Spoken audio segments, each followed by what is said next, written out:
song was written by my dick. So if it sucks, you know, don't be too hard on him. Don't ride him too much.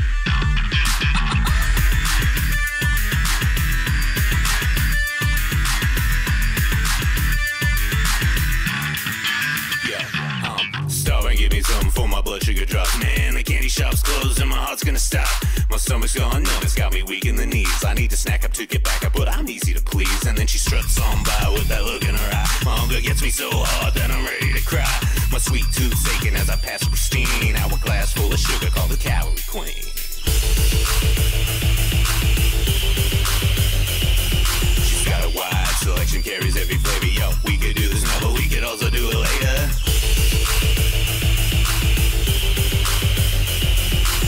From last bite, set the crumbs on her chest, and with the wing she has to follow the rest. Eating like it's copulating, no one's gonna stop her. She's a crazy lollipop, hungry kitty monster. If you're chosen, homie, get in line, cause everybody wants a little piece of that candy ass. She's eating like it's copulating, no one's gonna stop her. She's a crazy lollipop, hungry kitty monster. If you're chosen, homie, get in line, cause everybody wants a little piece of that candy ass. She's got the whole package in the front, mad sackage, got that shipment in the back, and I can't wait to unpack it. Need a snack, gonna grab one off the rack. She's always fully stocked, this honey ain't one to slack. The other girls say, oh my gosh, she really loves that Fugashi. Man, fuck these basic bitches, they can't handle that Dagashi. All choking, getting sick off sugar, stick that thick. But the candy queen, she takes it down with the lick of her lips.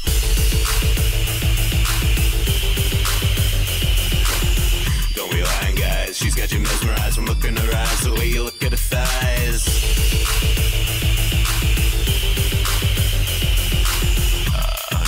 She likes candy, that's really all I'm trying to communicate here. Eating like it's copulating, no one's gonna stop her. She's a crazy lollipop, hungry kitty monster. If you're chosen, homie, get in line, cause everybody wants a little piece of that candy ass. She's eating like it's copulating, no one's gonna stop her. She's a crazy lollipop, hungry kitty monster. If you're chosen, homie, get in line, cause everybody wants a little piece of that candy ass.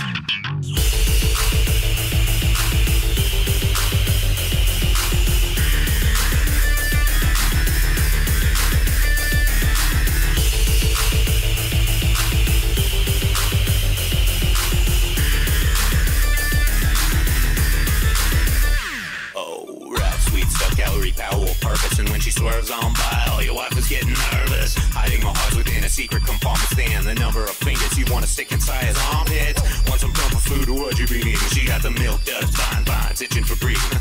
Naturally sweet and not a drop of synthetic.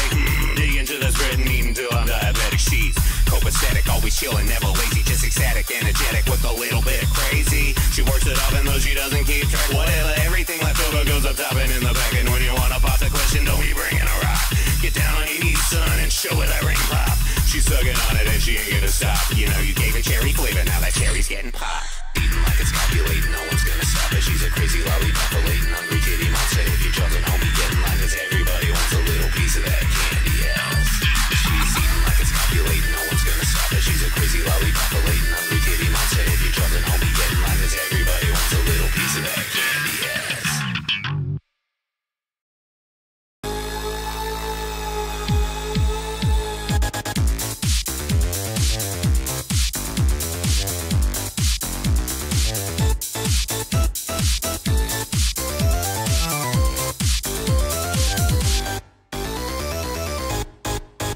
Draw you down like a circle and soul with the moonlight's high. Like the earth to a fault on a starlight night. To the numinous I call elders ISIS. I've been let me slide.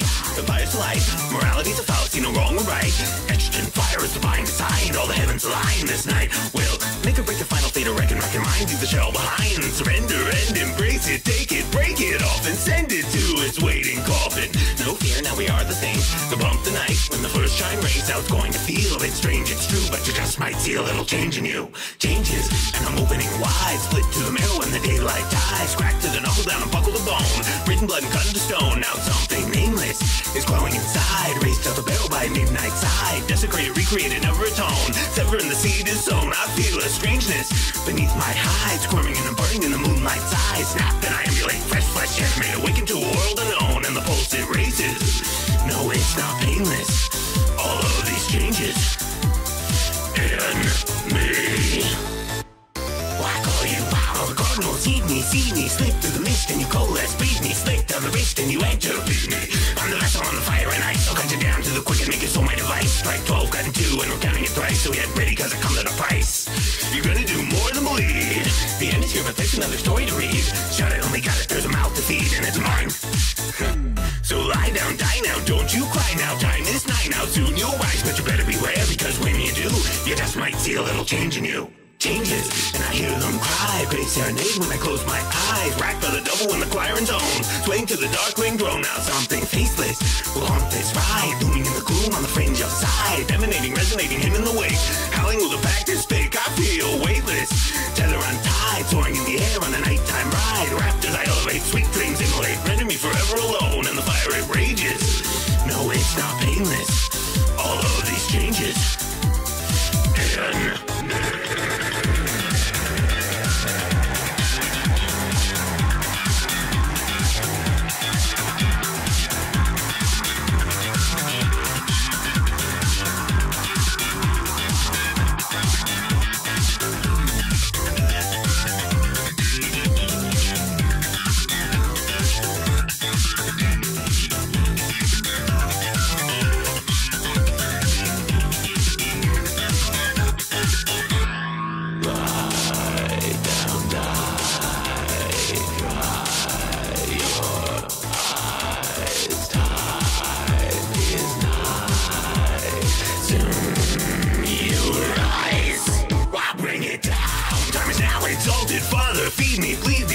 Seal this creed in, it could now bleed me. Stamp it in crimson, hollow out me.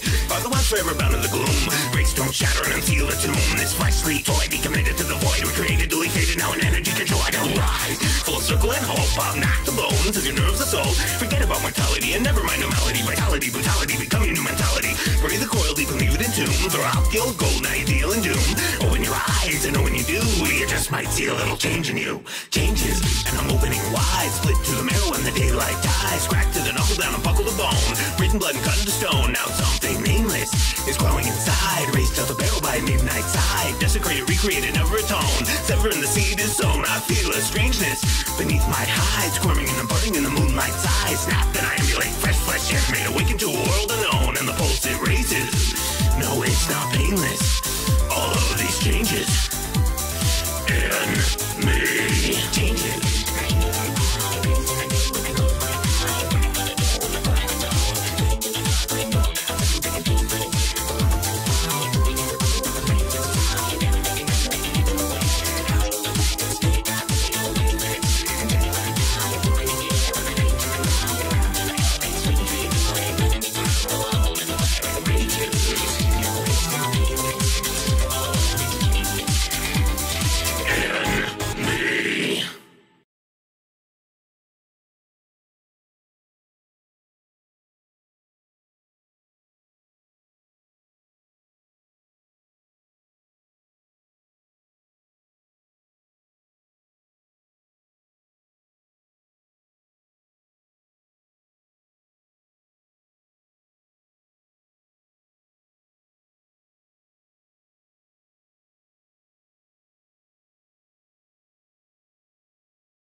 See what I did there?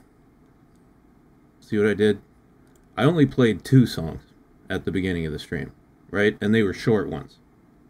Fucking Katsu and Dashie, when they do the goddamn Eye Lady show, they're both so fucking arrogant and self-involved. They're like, oh yeah, we're gonna start a stream, but we're gonna make you wait half an hour and listen to the same goddamn music you've already heard 100 times over again. Alright, this is boys' night. I like to get to the point. Anyway, how you guys doing? Last night was fun. I see a lot of the same people have showed up. We had some We had some good conversations, some good, well, I was going to say good gameplay, but I'm not very good at this game. And then in the wee hours of the morning, we had some heartfelt talks with the boys.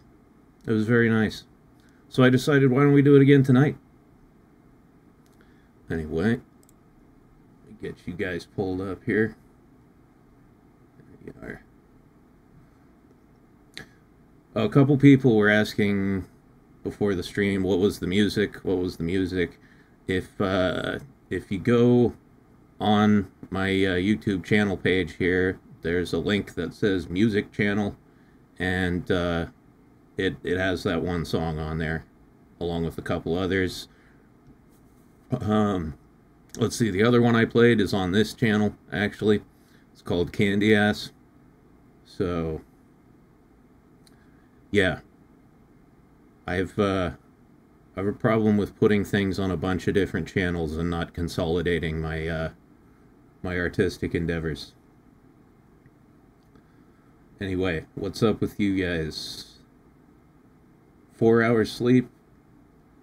Nick, well, yeah, that's about what I got as well. I didn't go to bed until like 10 o'clock this morning. For Tonkatsu Sinclair. Urethra Barbarian. Streak. What's the occasion?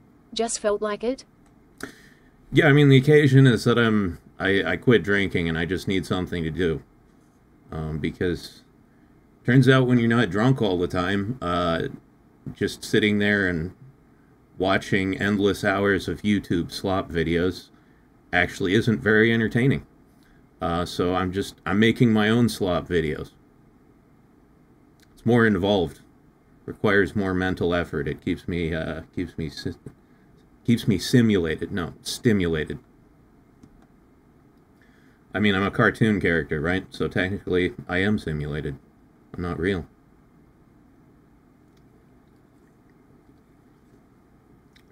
Hi, Daisy. How you doing? We were talking about you last night because we had another very racist person in the chat, and I was like, you know, you should meet Daisy. You guys would get along.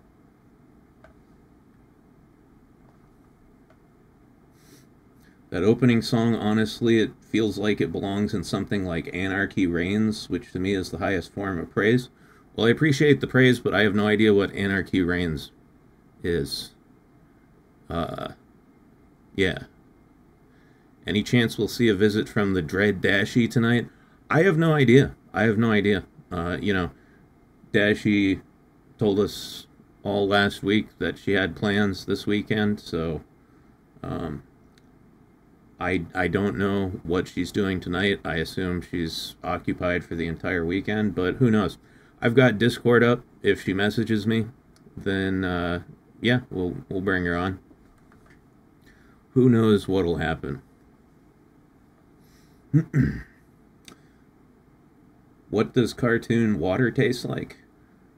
Well, I have nothing to compare it to, right? I'm a cartoon character. I only drink cartoon water.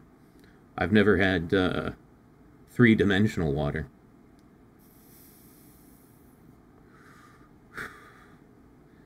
It's like you remember in the Matrix, Mouse was like, you know, how did the machines know what tasty wheat tasted like? Yes, we are boogalooing. Okay, so Anarchy Reigns is a game by Platinum Games, a beat-em-up, and the follow-up to Mad World. Fun game, but it never had a chance to shine.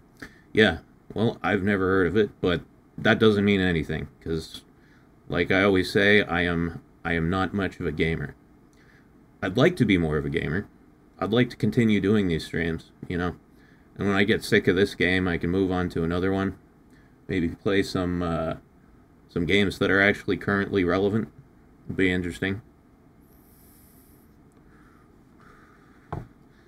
It's like normal water, but goofier. Don't drink the goofy water.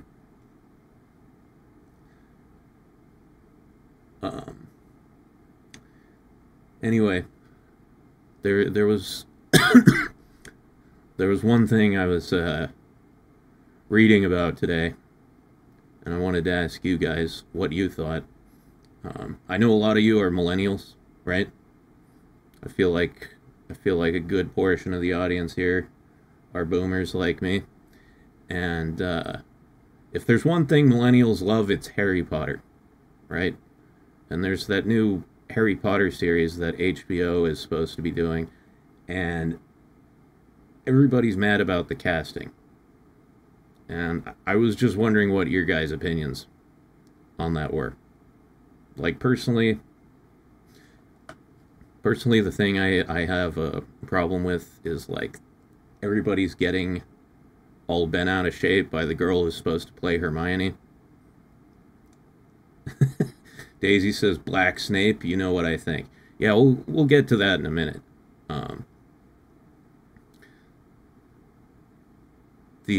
Anyway, yeah, the Ogre Harry Potter, and the first Fantastic Beast is all I need. OG, okay, alright, I got it. Thanks, autocorrect. Yeah, I mean, OG Harry Potter was great. But, yeah, people are getting all bent out of shape about the Hermione girl, and I really don't have a fucking problem with it. It's like, she's kind of tan. Who gives a fuck? There's nothing... See, here's the thing. There's nothing about Hermione's character in the books that necessitates she be of a particular race. Right? It doesn't matter. Her character is that she's, you know, she's smart, she's kind of an obnoxious know-it-all, but, you know, she's the brains of the operation. That's who she is. It doesn't matter if she's fucking white, brown. She could be black as midnight for all I care. I don't give a fuck. And yeah, I feel like a bunch of adults on the internet scrutinizing this like child's appearance is kind of gross. I think it's kind of gross. Now, like Daisy, so I don't give a shit about that, but like Daisy brought up, the ridiculous part to me is Black Snape. Right? That's just fucking goofy. Because, I'm sorry, but there's a lot of characters where race doesn't matter, but with Snape, it kind of does.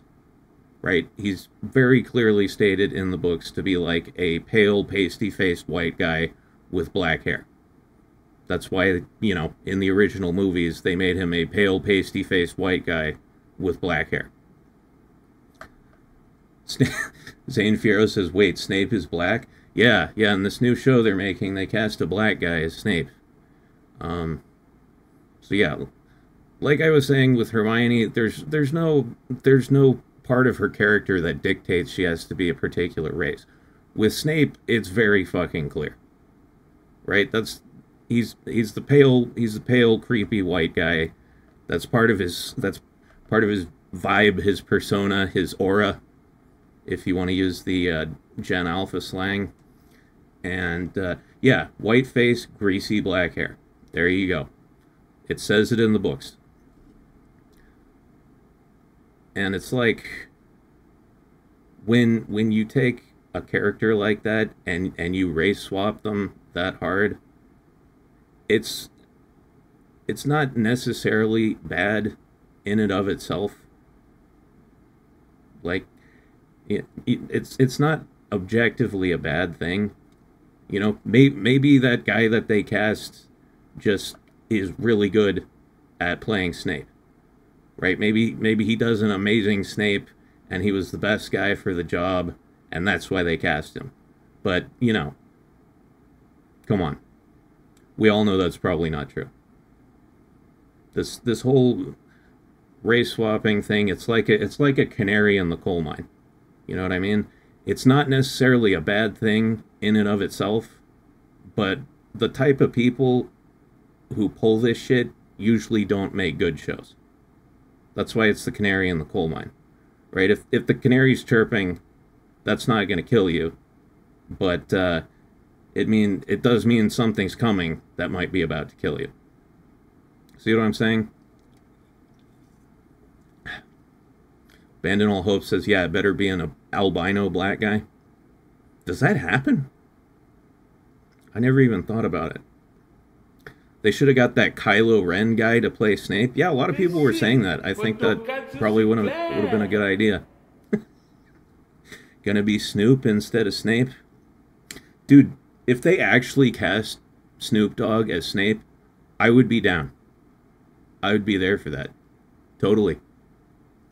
I mean, obviously that would make the entire show ridiculous, but that would be better than what they're doing now. Albino people exist in all races. I guess that makes sense. I just never thought about it. Snape Dogg. That would have been awesome. I agree, Ronan. Just like make a version of Harry Potter, but all the parts are played by rappers. Right? Like Eminem could be Dumbledore. Right? He's the most powerful one.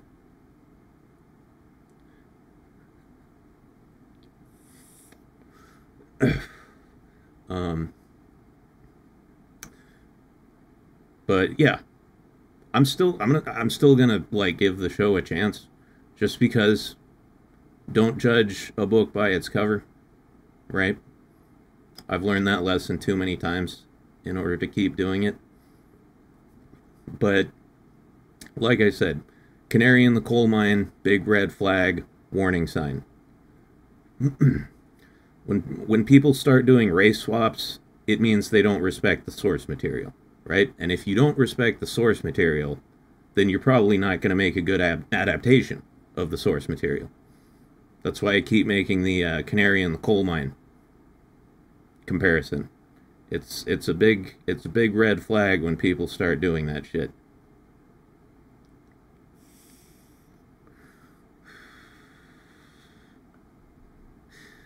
Those actors are doomed whether the show is good or bad. Yeah, I know. Well, here's the thing. I feel bad for the kids, because they don't know what they're getting into. The adults know what they're getting into, and if they, they want to involve themselves in that, then that's their choice. The kids, they're probably like, oh my god, I get to be Hermione, I get to be Harry, I get to be Ron, this is amazing. And then they're just gonna have everything they say and do constantly scrutinized for the next however many years this show takes to produce and air. They have no idea what the fuck they're walking into. Fandoms are fucking crazy. But yeah, those kids are victims in this situation, I think. Anyway, I just wanted to get that off my chest because I see so much discussion about it online, and it was fucking bugging me.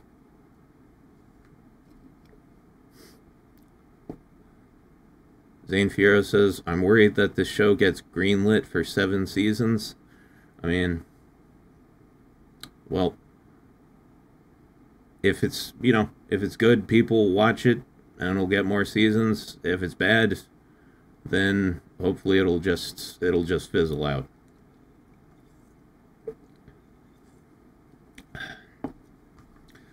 Hello, Grustine. Welcome back.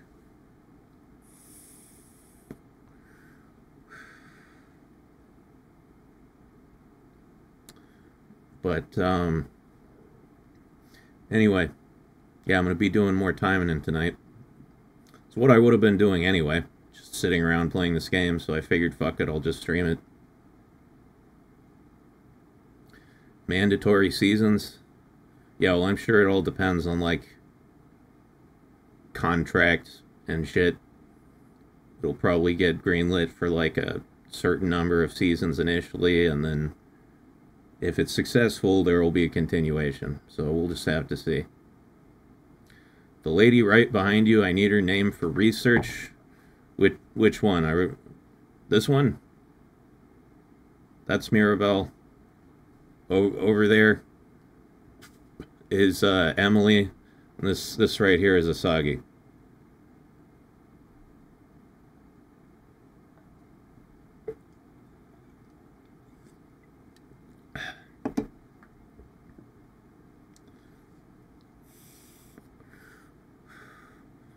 Yeah, no, I figured I'd just use the game for a background while we're talking instead of my my shitty looking apartment.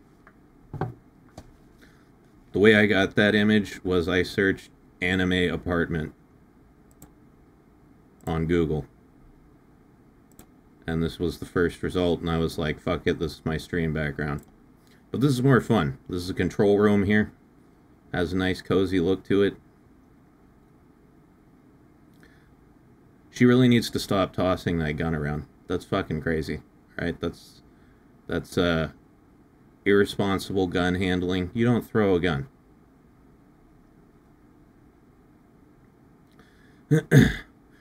Nick Play says, I think full book divergence by book 3 and cancellation by book 4. Yeah. Yeah, I mean, they're billing it as like a faithful adaptation of the books, but it's hard to take that seriously when you're race swapping fucking Snape right off the bat.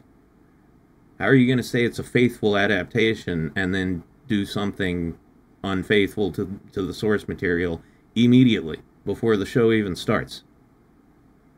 We're not off to a good start. What game? This is Action Taimanin. We're going to be playing it in a little bit here. After I stop yapping. After people filter in a little bit. The Halo show got 2 seasons, even though the whole world hated the first season. Yeah, I heard it wasn't good. I heard the people who made it like didn't like Halo. Let's yeah, why would you participate in an adaptation of something that you don't like? I don't understand. Well, actually, no. Let me back that up. I do understand. I do understand exactly why you would do that. It's so you can take something that's already popular and use it as a vehicle for your ideology and your, you know, whatever message it is that you want to impose upon people.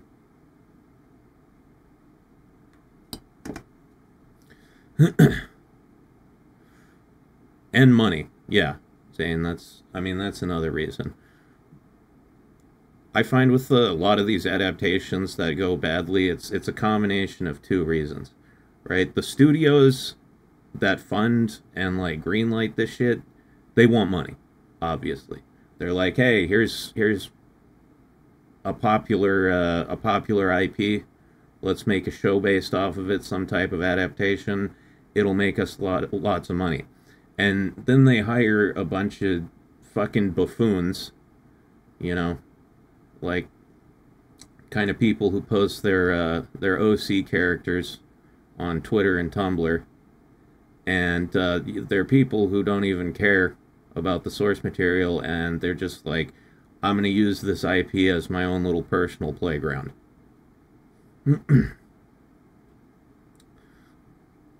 So woke they made the lesbian straight? In what? You talking about the Halo adaptation? OC Do Not Steal.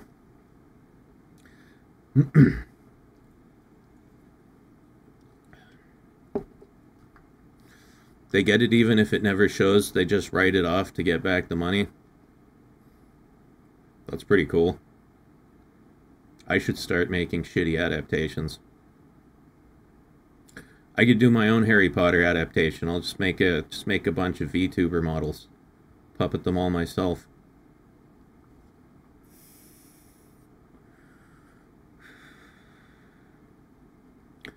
What's sad is when IPs do get faithful adaptations that fail in the box office.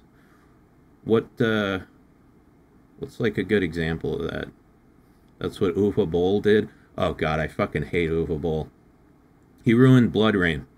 He got the film rights to Blood Rain. He made like several Blood Rain movies, and they were all terrible. They had nothing to do with like the storyline of the games. I loved the fucking Blood Rain games back in the day. Those were my favorite.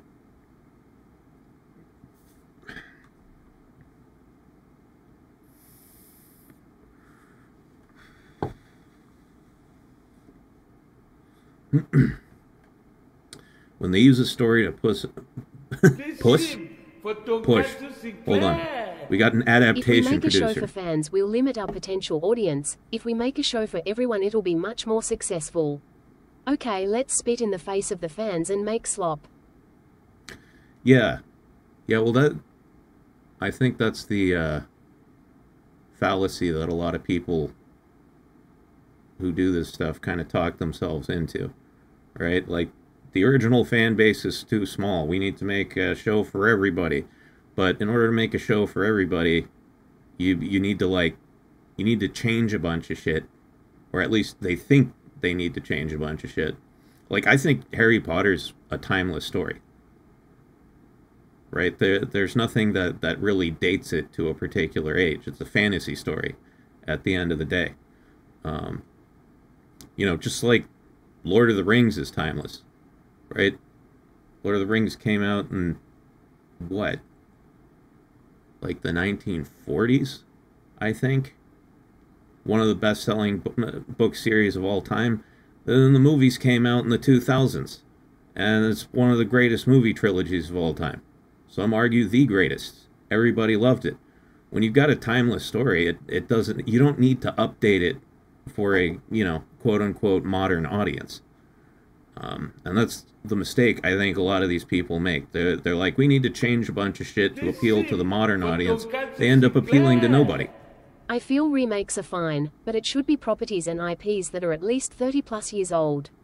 Less chances of people caring or knowing the source material. Yeah, I agree. I think, back when I was growing up in the 90s, like, remakes were a rare thing. It was like, oh my god, this old movie's getting a remake? That's crazy.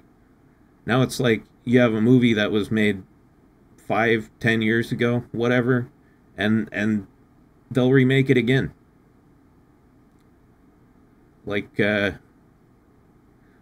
know these aren't, this is kind of a different thing. This is kind of a different thing. It's not remakes, but how many fucking Batman adaptations have we had in the last 20 years? Like, they just keep doing the same shit over and over and over again. We had a series of Batman movies in, like, the 80s and 90s. Started off with the Tim Burton one. Then we had the Nolan Batman. Then we had the Snyder Batman. And now we have the fucking The Batman with Robert Pattinson, which I didn't watch. Didn't look like my type of thing. But yeah, we need to stop doing the same shit over and over again within such a small amount of time. Whether it's remakes or new adaptations or whatever. Like, when did the Harry Potter movies even, like, finish? Harry Potter and the Deathly Hallows Part 2. 2011. Okay, was Deathly Hallows Part 2. So that's 14 years ago. That's I mean, if you're young, that's a lot of time, but to me that's not a lot of time. That's like last week. I don't see why we need a new one already. Like, I'm sure, even a lot of Zoomers and Gen Alpha people have seen the Harry Potter movies. They're recent. They're pretty goddamn recent. If you're going to make another Harry Potter adaptation, you should have waited like another 15, 20 years.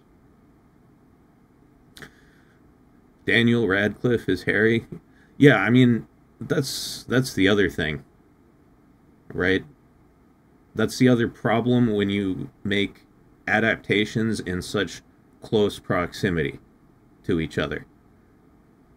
Right? Everybody still knows the old adaptation. I grew up with it.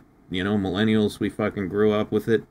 And we still think of that as like the canonical adaptation. Like, Daniel Radcliffe is Harry Potter. Emma Watson is Hermione. Rupert Grint is fucking Ron Weasley. That's how we think of them. So unless you cast people that look and act like exactly like those previous actors, you're already losing a lot of the target audience because it's still too fresh in our minds. If you waited like another 20, 30 years and then made another adaptation, you know, people wouldn't still be so attached to the old one, and it would have more of a fun, like, nostalgia factor to it. But if it's only 10, 15 years between the two, we're like, dude, we just did this. We just did all of this. Why do we need to do it again so soon? Oh, look, we got Superman's daddy in the chat. Wow. What was Superman's dad's name?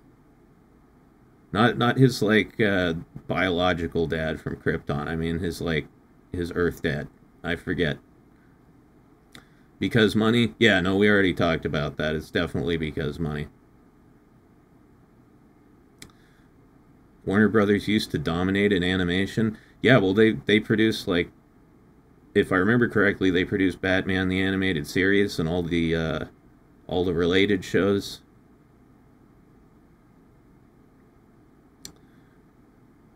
Zor-El. No, that's like his Krypton dad. Who was, okay, Jonathan Pa Kent. I didn't know it was Jonathan. Yeah, Martha Kent. I know Martha Kent. Okay, Jonathan and Martha Kent. Good. Glad we cleared that up.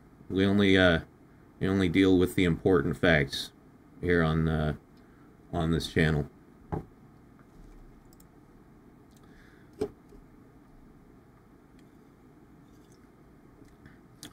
But yeah, I'm getting pretty fatigued with remakes, constant adaptations of the same material. Superman's daddy said, I probably should change my username because I'm doxing myself. Yeah, man. You want to keep a low profile. You'll give away your son's secret identity, for Christ's sake. What are you doing? This is irresponsible. Remakes every 20 years. If we're lucky, right? If we're lucky enough that it's that long of a time. Like I was saying earlier, the Harry Potter movies were 15 years ago.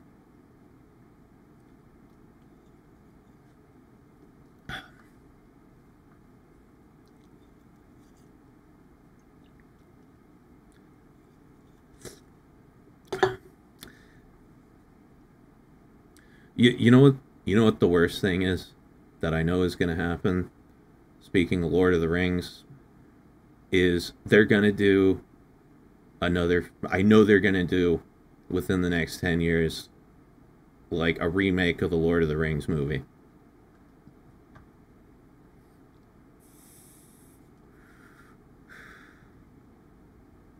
Like, tell me they won't do it.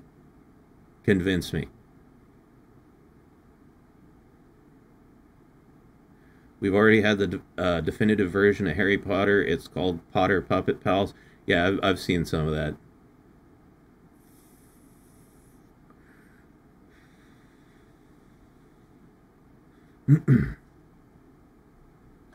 But yeah, tell me they aren't going to do another Lord of the Rings adaptation.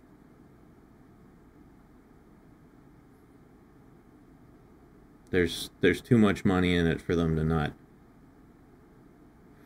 You see that Rings of Power thing where they ignore the source material? No, I didn't watch it. I mean, I know of it, but like I said, there are red flags, and when you see them, it doesn't mean the show is going to be bad, but there's certain correlations that I've observed over the course of my life. And when people do certain things with adaptations, it's a red flag. And I just say, I'm going to avoid it. All those public domain horror reboots, yeah. Like, they made a horror movie out of Winnie the Pooh. I think they just made one out of Steamboat Willie.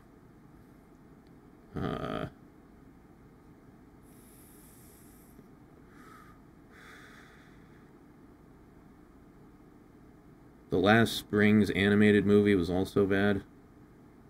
You talking about the Lord of the Rings animated? I've seen like one of those when I was a kid. What franchises do you think need a revival? I don't know, man. That's a good question.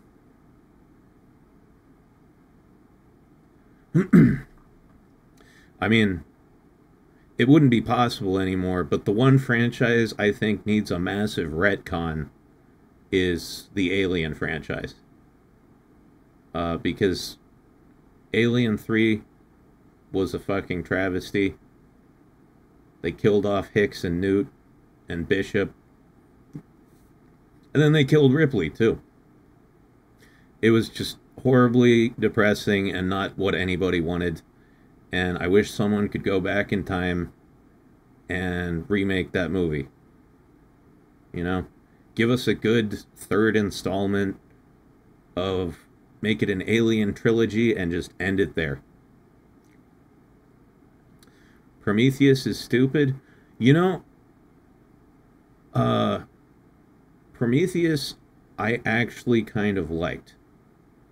Not as part of the Alien series. Right? I think really the core concept has fucking nothing to do with the Alien series. And it's dumb that they tried to, like, integrate it into that. Prometheus felt like a script for an original sci-fi movie that was sort of, like, shoehorned into the Alien franchise and rewritten a little bit, so it was kind of tangentially related. But what I did like about Prometheus was the concept. You know, this concept that we were created by greater, you know, more powerful beings, a race of, you know, pan-galactic aliens that seeded lots of planets with their DNA and created all new forms of life. And, you know, we're kind of a lost part of our history. I like the idea of people searching for that and discovering that and trying to meet their maker. And I think if the whole movie had been about that, and they had sort of handled that idea a little better, Prometheus could have been an awesome movie. But the fact that they tried to make it part of the Alien franchise basically ruined the movie. It's kind of decent in its own bubble. Yeah, that's basically what I'm saying. That's what I'm trying to say. But, and then, you know, Romulus, the one that just came out, was decent, but it was basically like a, it felt like more of a tribute to the old Alien films than any kind of meaningful continuation. I almost never watch anything blind anymore. I'll wait until a voice I trust tells me it's not garbage. Not even review aggregators can be relied on anymore. Yeah. Yeah, no, I agree. It's, like, especially Rotten Tomatoes. Like, 10 years ago, I trusted Rotten Tomatoes, more or less. Because when I was growing up, that was, like, kind of the go-to review aggregator. You check the Rotten Tomatoes score to see if a movie's good. But, you know, it's not reliable anymore. There's so many movies I see on Rotten Tomatoes where the review score, the professional reviewer score, is like 90%, and it's like, oh my god, this is an amazing movie, it's the best movie ever. And then you look at the audience score and it's like sub 50%, and all the real people who just wanted to watch a movie say it sucks dick. The only reason I go to Rotten Tomatoes anymore is to check the audience reviews. I'll go on there, I'll read a dozen audience reviews and kind of partially base my judgment off of that. Sometimes I look on like IMDb too. I want I want reviews from real human beings, not people who are paid to make reviews. You know, because they get paid off, or they give reviews in exchange for, you know, favors, access, whatever. You can't trust professional reviewers at all. Superman's daddy says I like artsy shit. Artsy shit, like art films. What are you, gay?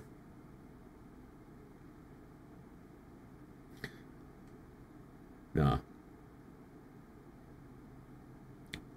Daisy the Goth talking about Critical Drinker. I like Critical Drinker.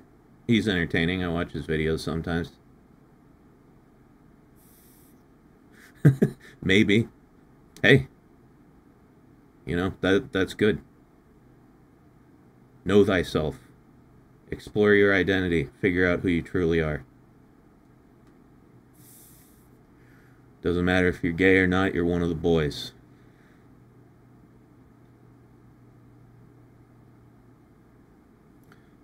Have you seen Flow? Nah, no. I don't know what that is. Cypher says, anytime I want to look for reviews, I generally add Reddit to the search, which is a meme, but more reliable than a dedicated review. Yeah, I mean, Reddit has its uses.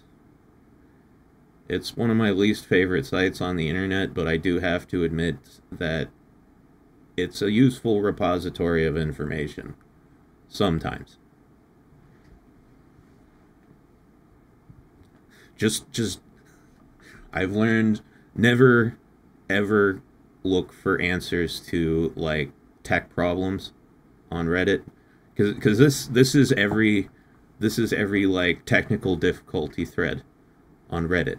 Like, you know, someone posts like, I'm having this problem with Windows, you know, here's all the specifics of it, what do I do about it? And then someone will reply, all right, you know, post your full PC specs and you know, all your hardware specs and everything. And then they post a big long list of specs, and then the guy replies and says like, have you tried turning it off and turning it back on again?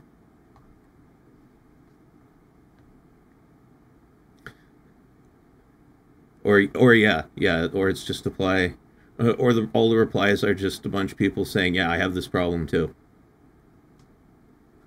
Post your PC specs, address, social security number, credit card number, and the last 3 digits on the back.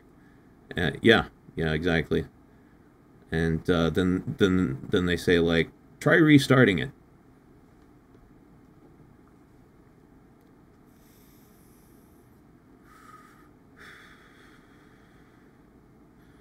Gideon says, especially when they're trying to hype up a movie with reviews, they don't want to see negative reviews. Yeah, well, that's the other thing. That's why you can't trust professional reviewers. This like ties in to what I was saying earlier. A lot of the time there will be like a shitty movie, and they'll pay off a bunch of reviewers to give good reviews of it to try to trick you into going and seeing it.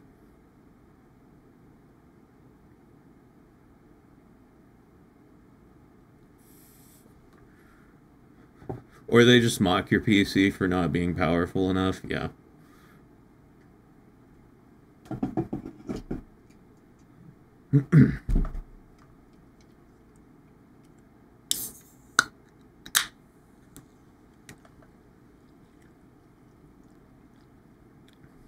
But yeah, when it comes to like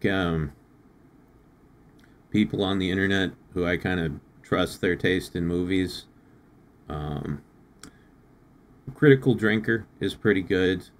And then Charlie, you know, Penguin Zero / Critical, whatever you want to call him. His taste in movies seems to align with mine a lot.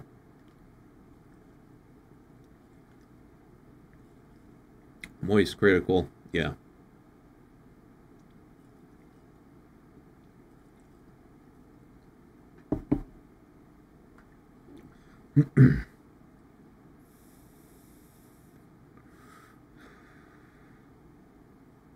Why the fuck are you guys arguing about Critical Drinker? I don't even know what's going on. Let me read back through this.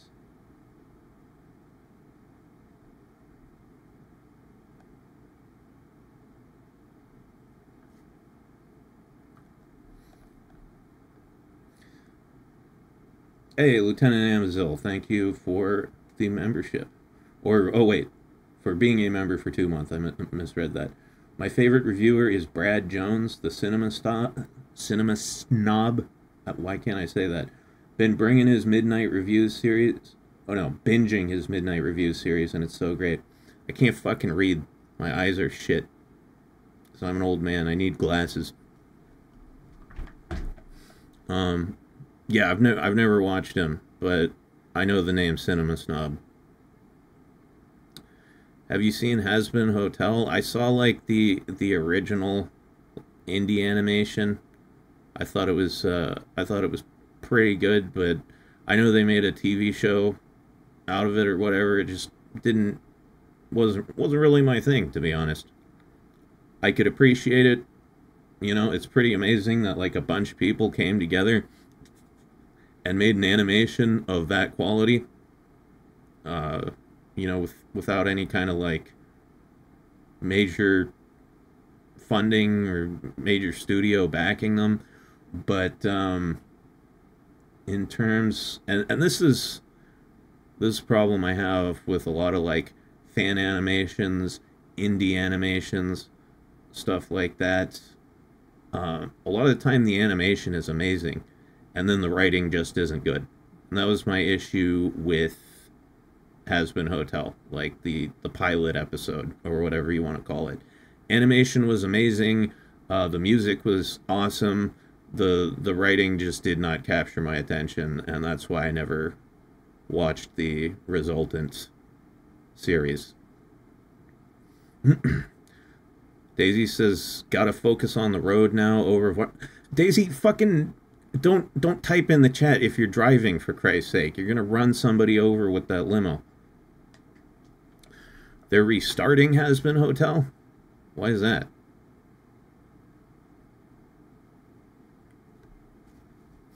But yeah, guys, please, if you're driving, do not type in the chat. That is not responsible driving.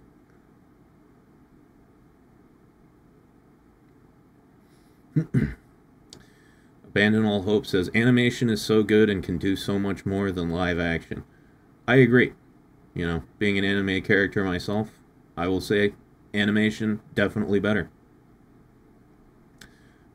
Women, for example, animated women, way better than the real ones. Not even a contest. I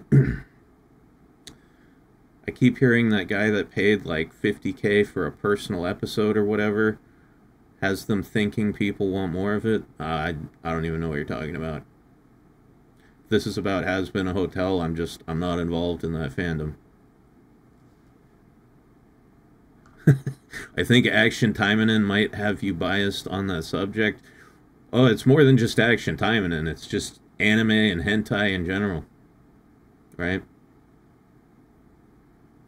Like, how many real life women do you see walking around with tits like this, right here? How often do you see that in real life? Never. They don't exist. You're only getting that from anime. Not enough? You want them bigger? Well, this is what I was saying last night. This game is going to hit a wall soon because they can't really make the... Here, let me get out of the way for those who haven't seen them in all their glory. Move myself over here. Like, how are you going to get bigger than that? How are you going to make them bigger? It's going to start looking ridiculous at some point. I mean, I'm going to like it, right? But it'll just look goofy when they run. Titties will be flopping all around, slapping them in the face.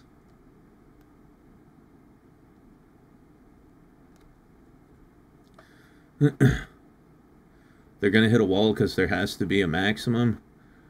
I mean, I don't know. Like I said, for me, there is no maximum titty size. The sky's the limit. But, you know, this is a video game. They run around a lot. At a certain point, like, how are you even going to do titty physics?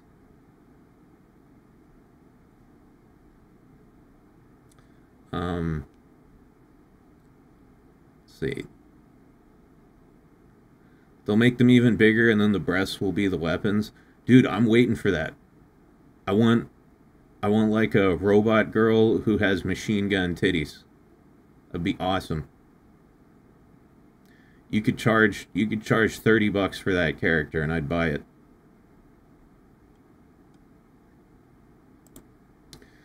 Like, the audience for this game is all degenerates. They might as well go all the way.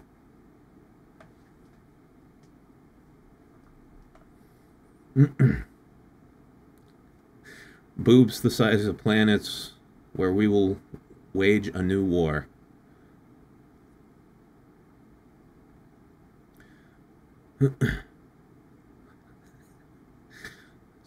Marizak says, I gave my wife CRISPR, now she's got quadruple Fs. Hey, that's coming, you know? Once we get a little better at gene editing technology, you know, you won't need to get plastic surgery anymore. You'll just be able to take, like, gene therapy shots or whatever and change your body to whatever you want to make it, you know? If you want, like, J-cup titties, just go to the doctor. They give you a shot. Wait 2 weeks. Bam. They grow like magic. If you want a 10-inch long cock, just go to the doctor, get the cock shot. Wait a month. You'll have an extra 5 inches on there. Like, I joke, but I legitimately think this is coming. Maybe not in my lifetime, but I think some of you younger people will see it in yours. There's going to be a lot of gene editing going around once we figure that out a little better. Right, like that whole thing they did with the fake direwolves. It was stupid that they called them direwolves because they obviously weren't. And it was deceptive marketing. You know, it was clickbait marketing. But it did show, like, how accurately people can edit DNA now, which is crazy. And it's only a matter of time before we start applying that to people more. Sure, but if you want to be taller, they have to break your legs. Yeah, well, I'm sure in the future, you know, you'll be able to get a shot that, like, reactivates the growth plates in your limbs, and you can just grow like 5 inches taller in a couple months.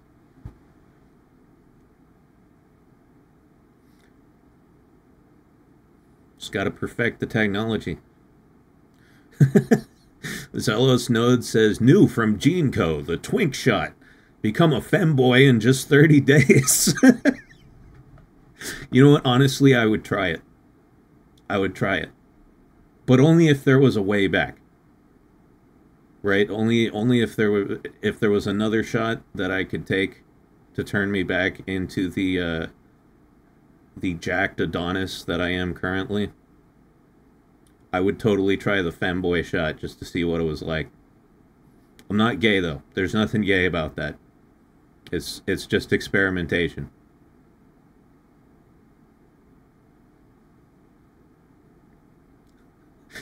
Gideon says, I am of absolutely zero surprise. Shut up, dude. Imagine if they have a Giga Chad shot. I don't need a Giga Chad shot. I already am one. It would be redundant. If I took the Giga Chad shot, nothing would change.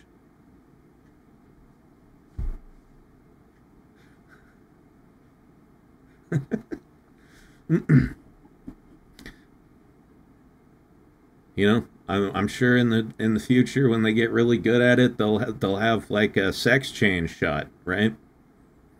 Like just, you know, get gene therapy for a couple weeks, and then yeah, Wait a year, bam, you're a female. Or vice versa.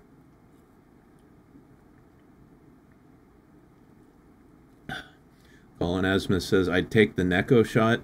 What, you want to be like a cat? Like just a regular ass cat? Or like a cat boy, cat girl?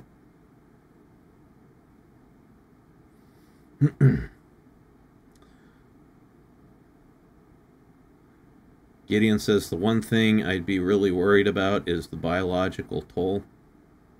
Yeah, it would probably be like a massive stress on your system to go through a change like that quickly. Okay, cat boy.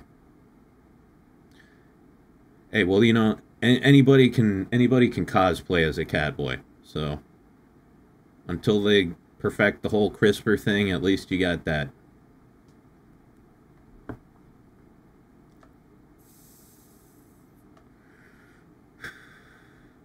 Todd No says, I'd like to get gene therapy to reshape my body to be lanky instead of stocky. Hey, nothing wrong with being a stocky boy. A stout boy. Good at carrying things, lifting heavy objects.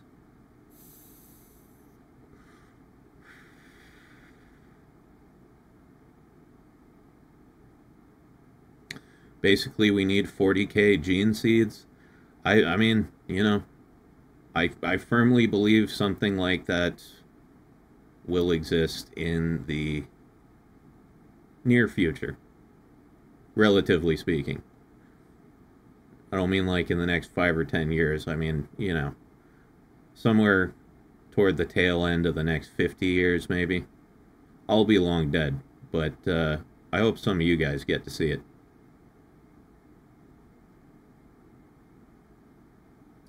There would probably be a month of recovery time and a non-zero chance you'd just die. Yeah, who knows? The other thing I think they'll figure out eventually is how to, like, reverse aging. Right? You know, you want to be 30, you're like 89 years old and you want to be 30 again? Alright, just get a few shots. 1 shot a week for the next 6 months. You'll be 30 again. And live a whole nother life. Fuda shot. There you go. Yeah, I think you know, I think at first it'll be like everything is when it comes to medical procedures. At first it'll be used on people who need it. Right? Like people with genetic diseases like Huntington's or something. You know, they'll be able to give you a shot and get rid of that shit. You know, people like Iron Mouse, who has that immunodeficiency disease. I forget what it's called. But, you know, they'll be able to give you a shot and slowly change your genetic makeup so you don't have to deal with that shit.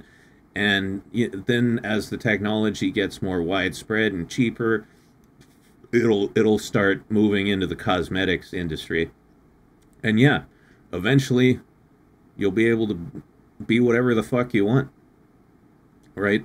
Like if you're a chick and you want to have a massive foot-long Fuda cock, just get a shot in your butt cheek at the doctor's and bam, meat hammer right in your pants.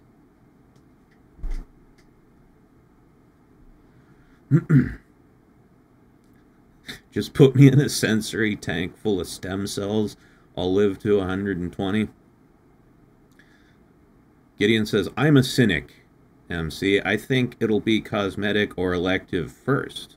There's no money in curing genetic diseases. That's true, there's no money in it, but there is marketing in it. Right? Obviously, being a good Samaritan doesn't make you much money, but it does draw a lot of attention. So, like, if you develop a new amazing type of gene therapy, helping people who really need it won't earn you anything, but it might earn you attention.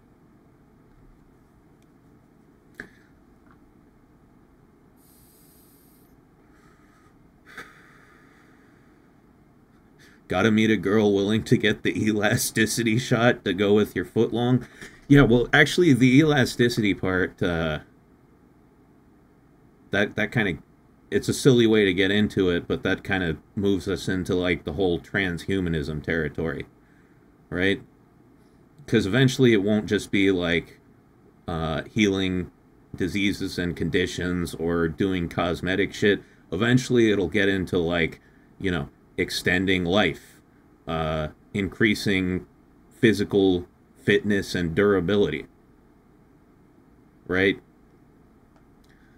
You know, you'll be able to get shots that'll, like, turn your bones into carbon fiber or whatever. You'll be able to get, you know, stem cell shots that'll heal any injury instantly. Honorary Larry says, fun fact, I'm a proud transhumanist. Yeah, I mean, I think it's a really cool idea. It's something I really want to believe in, and I think it'll happen eventually. I just don't think it will occur in my lifetime. So it's a super fun thing to imagine and think about, but I don't think I'll ever see the day when that actually happens.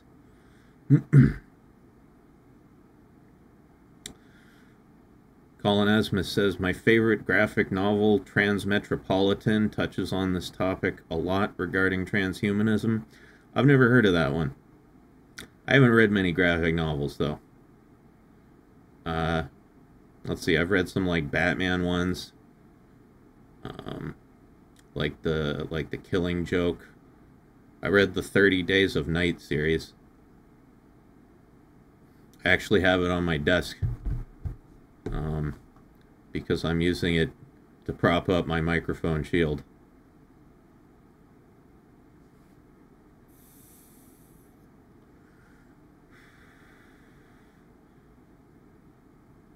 Literally just happened the other week, Mac. What happened the other week? What you talking about? We could make biomechanoids. Like, is that like a cyborg? Like a... What's the difference between, like, an android, a cyborg, and a biomechanoid? Use CRISPR to save a kid from a bad mutation? Oh. Well, that's cool. Maybe my timeline is off then.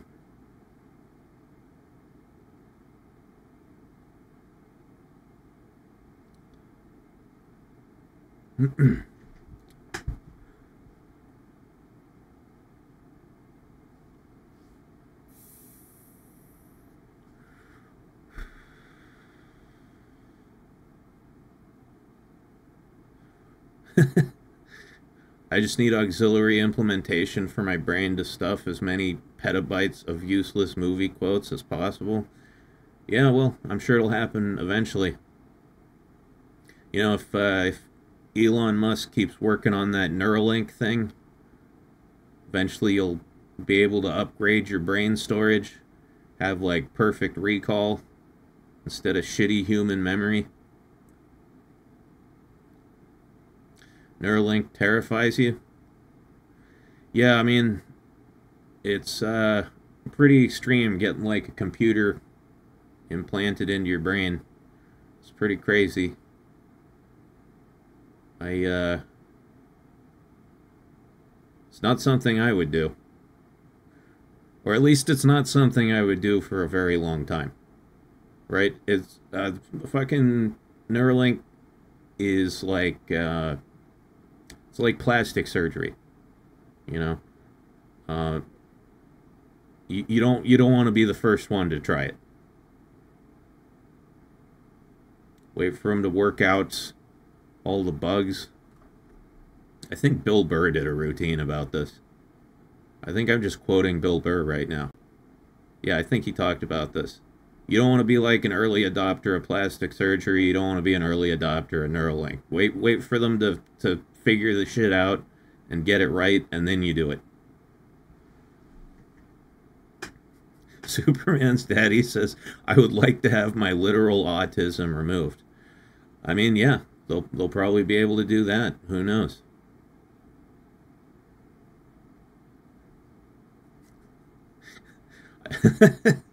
Zelos knows. I just don't want to have brain surgery every time the new iPhone comes out.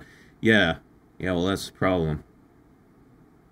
You're gonna, if you're like an early adopter of Neuralink, you're gonna have to have upgrades every so often.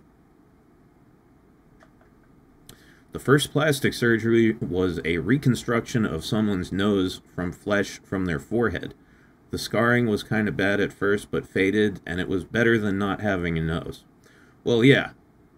I'm sure any nose is better than no nose, right? Otherwise, you're gonna look like, what's his name? Red Skull from Captain America. Minus the red.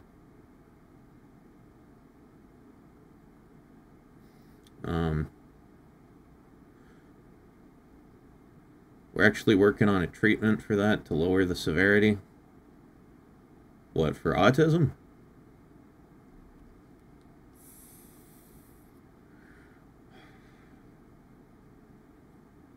I bet there's a lot of autistic people, like, even if they could cure it, they probably wouldn't want to, right?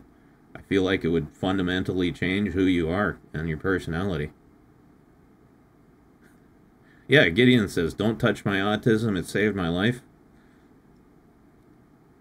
I imagine if you were born autistic, then you can't really conceive of living any other way, and, like, not being autistic would probably be a fucking scary idea.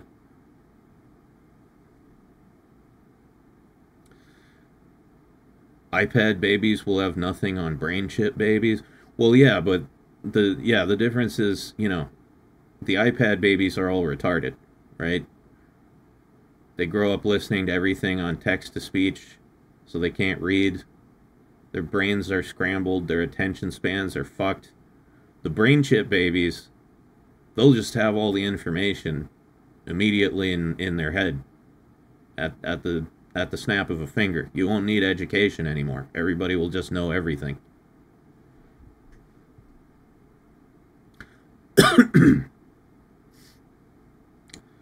Apparently, most experts view Neuralink as outdated tech, like we've had that kind of tech for a while now. Yeah, I mean, I'm sure we have, but the trick is making it, like, affordable and widely available. Right? We've got, like, stealth bombers and shit, but you can't just go to the store and buy one. A hive mind. Yeah, that's what I'm terrified of. That idea scares the shit out of me. Because there's a lot of shit that goes on in my head that I do not want anybody knowing about.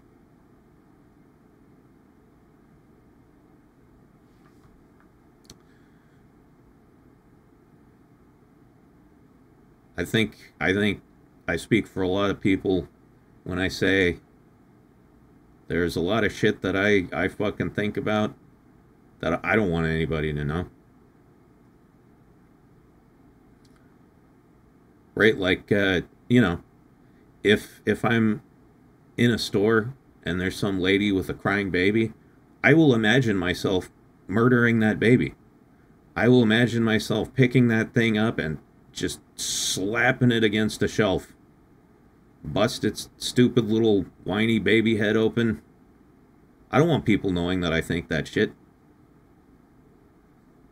Well, I guess you guys know now. But who cares?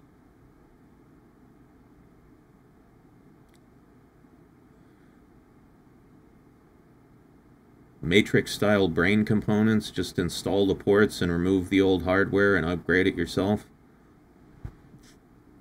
Yeah, I think that's pretty far in the future. We all have those thoughts. Psychopaths act on it. Yeah. Yeah, I think that's right.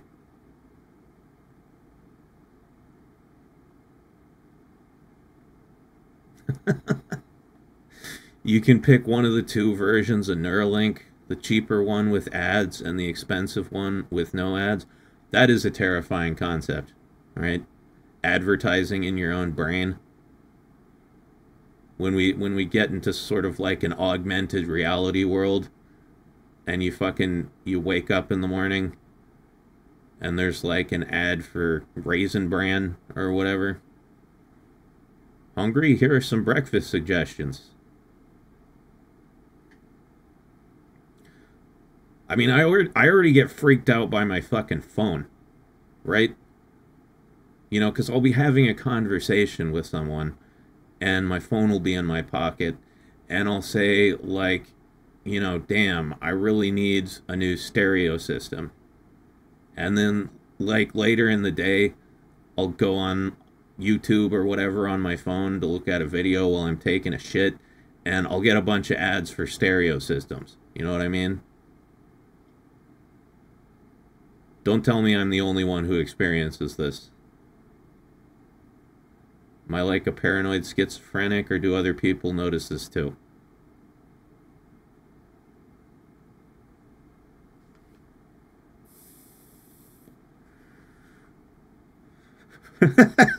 The only ad blocker for your Neuralink has to be rectally inserted. Alright, Emblem 113 says, no, it's happened to me too. Okay, good. Yeah, they're listening to us.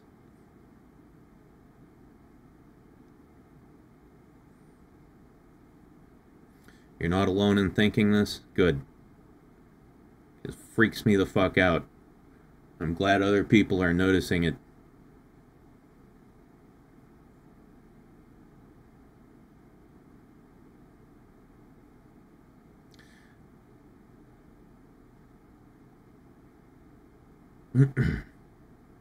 Yeah, the mic is always listening.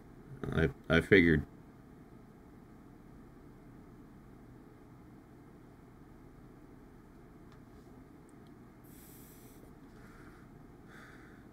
Facebook? What about Facebook? You know, I've never used Facebook in my life. I've never had a Facebook account. Never had any desire to go on there.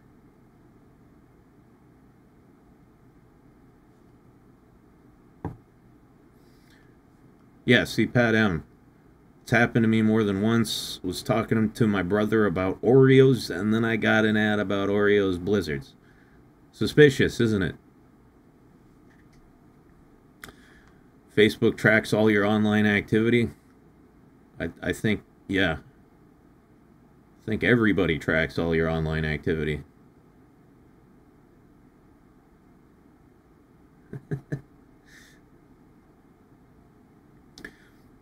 But, yeah, you know, the idea of, like, transhumanism through genetic manipulation, I like that idea. I think it's going to be cool when that happens, and I hope I live long enough to see it become more prevalent. But transhumanism through, like, integration, you know, physical, fleshly integration with computers, that shit's scary. That shit's scary to me.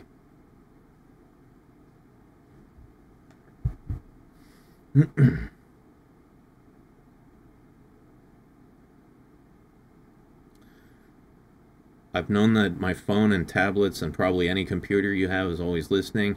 Now imagine your brain proceeds to go, so, we heard you like chocolate chip cookies. Taste this.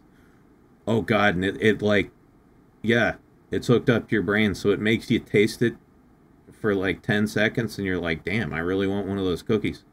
That's freaky. That's freaky. Yeah, get it out. I don't like it. I don't like it. This is the beginnings of like an advertising dystopia.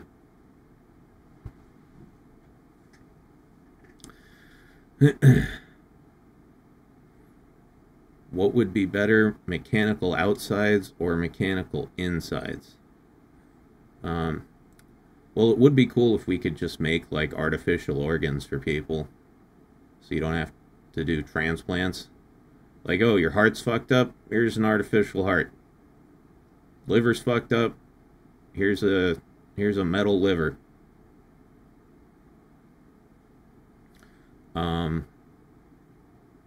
But yeah, as far as artificial outsides, what are we talking, like impenetrable skin?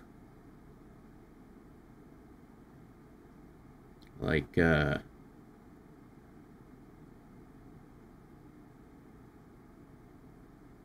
basically if you want to be Terminator or RoboCop, yeah, I mean, that would be cool. Be cool to have a metal skeleton, right? You like jump off a roof and not get hurt. In Ghost in the Shell, they were using pigs to grow cloned organs for transplants. Yeah, don't they like transplant organs from animals, certain animals sometimes, into humans? Like, can't you get like a pig heart if you can't find a human heart transplant? I swear to God, I've heard of that happening.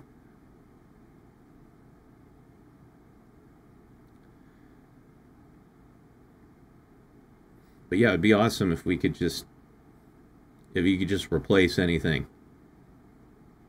Modular organs, install them yourself. Personally, I'd get myself a new ankle right now. My ankle's fucked up. I don't know why. I don't know what the hell I did to it. I literally spent the entire day yesterday sitting on my ass playing video games with you guys. And for some reason, I woke up this morning and my ankle hurt like a bitch. Every time I take a step, I get this shooting pain up my leg. I don't know what the hell's wrong with it. Nothing like this has ever happened to me before. It's like somebody snuck into my room in the middle of the night and twisted my ankle.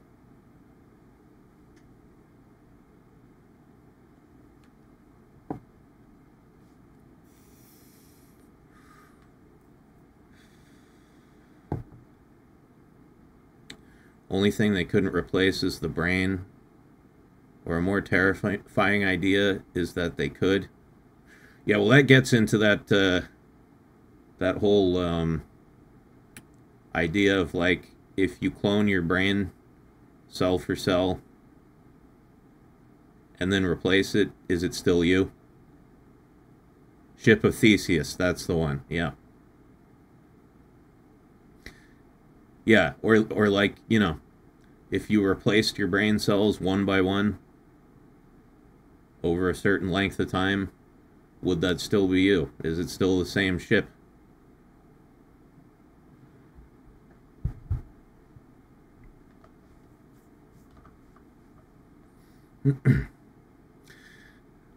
Yeah, because I mean, you know, our like body tissue cells, they replace themselves all the time, but brain cells do not.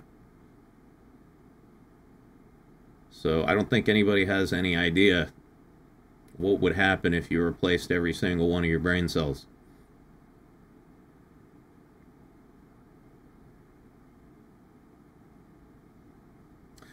Or if you lose all your memories slowly and you eventually get it fixed so you can make new memories, but you can't have the old ones back, is that the same person?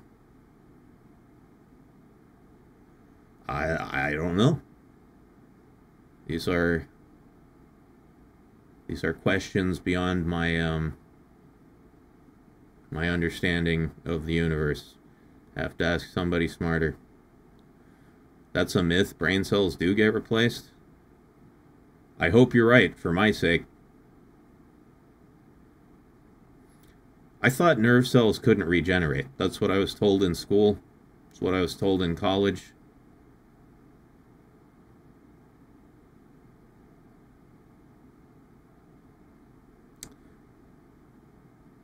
They're working on transferring brains into other bodies, but the other body is paralyzed? Huh. I never heard of that. What, because they can't connect the nerves right or something? I'm sure they'll figure it out eventually.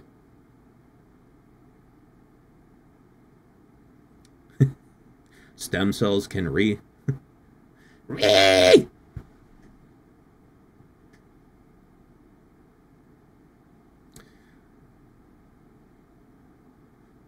See, everybody's talking about, like, restoring and regaining old memories. I want to delete memories, right?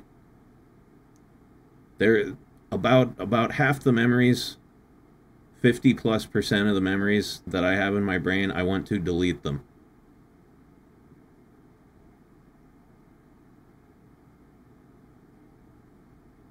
Seems like nerves have to be able to repair themselves somehow. Yeah, I don't know. I don't know enough about, like, biology. I always thought, you know, damaged nerve cells couldn't be repaired. That's like why if you sever your spine, you're just paralyzed forever. Can't fix itself. Forgetting past mistakes might lead you to repeating them. No, I'm not talking about mistakes. I'm talking about, like, stupid, embarrassing moments or, like, dumb shit that people have said to me that pissed me off. Like, 95% of my waking thoughts are just, like, my brain replaying all those memories over and over and over again on a loop. And I want them gone. I want them all gone. The moments where your brain's like, hey, you know what's cringe? Yeah, that's what it was like when I was younger. But it's gotten worse as I've gotten older. You know, when I was younger, it would happen like in the shower, where I'd remember something super cringe, and I'd be like, no, I don't want to think about it. Shut up, right? But now it's that, but like all the time, just all the time, from the moment I wake up till the moment I go to sleep. That's another reason I like doing these long ass streams, is because when I'm talking to people, it distracts me from that shit. I don't have to think about it. But yeah, those like awful shower memories, that's basically my entire life now.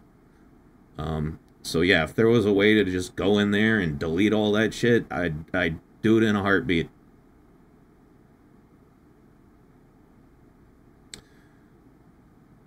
Same, do you ever have that moment where an embarrassing moment causes a physical pain reaction? Oh yeah, absolutely. It's incredibly physically painful.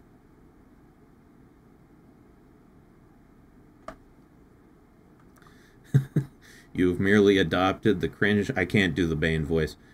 You've merely adopted the cringe. I was born in it, molded by it. Now that I am older, I barely remember what normal is. I don't remember what normal is at all. I never got there.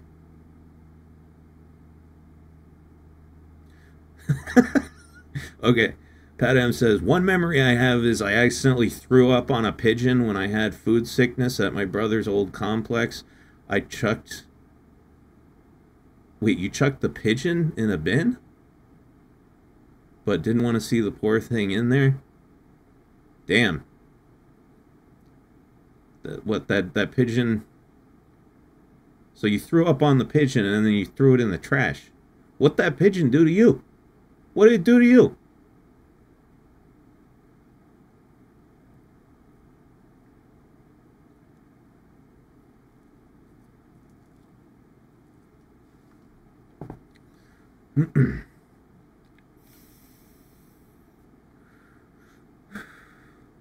Prime Ronaldo says, hello, I'm new here. Well, welcome. Welcome to Boys Night, where we discuss the important ideas, right? Like transhumanism, boobs. I think that's been the stream so far.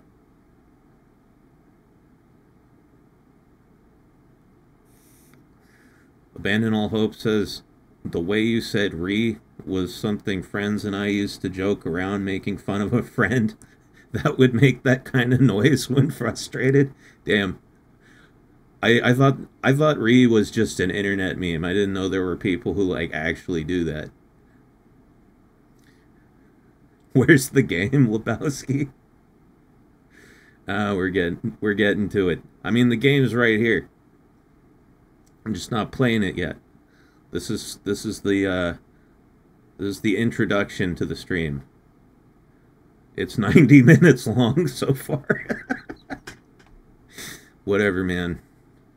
I'm not like other streamers. I'm unique. I don't just jump right into the video game. We have a talk first. We get to know each other.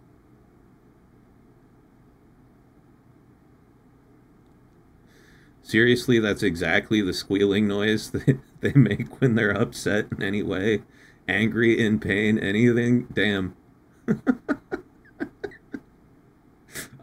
If you could get a video of that happening, I'd love to see it. The classic VTuber yap before the game. Oh yeah, they all do that, huh? I'm not like other streamers, senpai. Yeah. I'm not like those other guys. My streams are unique. There is no game, just the intro. No, we'll get to the game later. We had like fucking 7.5 hours of game last night. There's plenty of time. Although I'm going to try not to stay up all fucking night tonight because I really need to fix my sleeping schedule. It's just boofed right now. I woke up at 5 p.m. again today.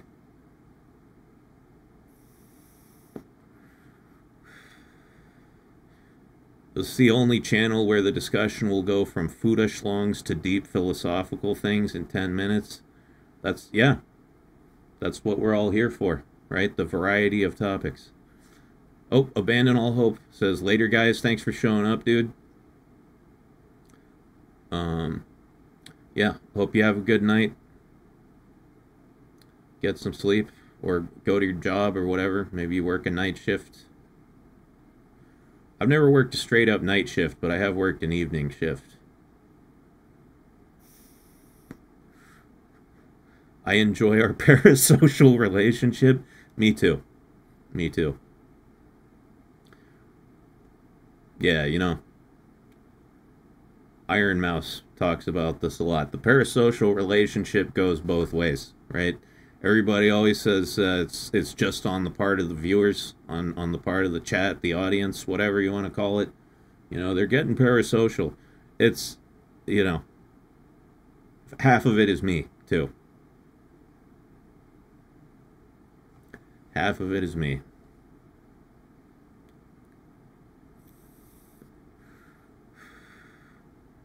Captain Derp says, fun fact, the best little whorehouse in Texas and LaGrange by ZZ Top are about the same place. I didn't know that. That is a fun fact. I had fun with that. Well, no, if the VTuber didn't need someone to talk to, they don't have to sit there yapping for half an hour before the game. Exactly. Exactly. Like, you know, other than when I see my parents or like my sister or whatever, you guys are the only people I talk to. I lead a boring and lonely existence.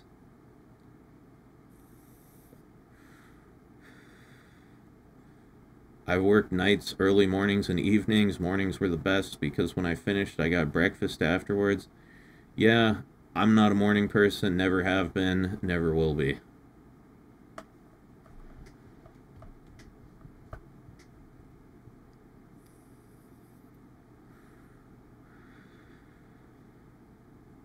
You see plenty of like speed runners and things that just do the run, don't say jack until they're done. Well, I mean, they're speed runners. They got to concentrate while they're playing. I think with speed running, like, first of all, they got to concentrate, so they're not going to talk much. And then second of all, the audience for a speed running stream is probably less there for a discussion and more there in order to see the speed run. So I think that makes sense. What I don't get is people who do game streams like this, or like this is going to be. I haven't actually played a game yet, but people who do game streams and just don't talk. They just, it's just it's regular as gameplay, but they just sit there and don't talk. That to me is weird. We got Boys Night now. This is Boys Night Part 2. We already had Boys Night. Now it's more. More boys. More night, more boys. More fun. That's more what I was talking about. Yeah, that I think is weird.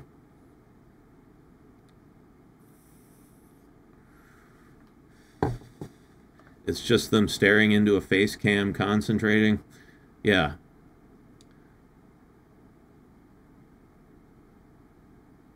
Yeah, no, I think, I don't know what I think. It's fucking gone. Whatever thought I had in my head, it just dissipated. Model in the corner with dead silence through the whole stream kind of unsettles me, to be honest. Yeah, well, if it's a VTuber model,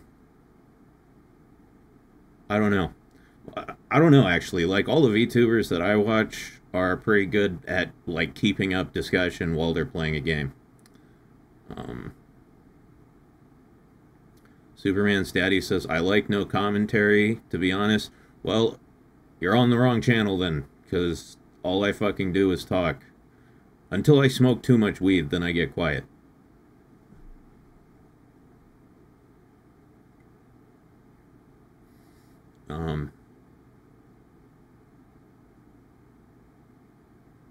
What the fuck was I just thinking about? I am not 70 years old. Is this going to get worse? You say it as a joke, but this is a legitimate thought that I have. I really hope that now that I'm not drinking all the time, my memory gets better. I need to quit weed, too. Like, not just yet, because I'm, you know, still in the middle of a huge adjustment to the no alcohol thing, but eventually I want to quit weed. When I was drinking all the time, it was fun, but by itself, it just kind of makes me paranoid, anxious, and dissociated from reality. I don't think weed by itself is very good for my mental health, so I'm hoping by the end of this year to kick the weed habit, too. You know, it's something that's fun to do every once in a while, but smoking every day, not a good idea. Ronan says, my grandma's been a lifelong weed smoker. She's a little cooked. Yeah. Yeah, well, you can't, you know, ingest a psychotropic drug every day for your entire life and expect nothing to result from that.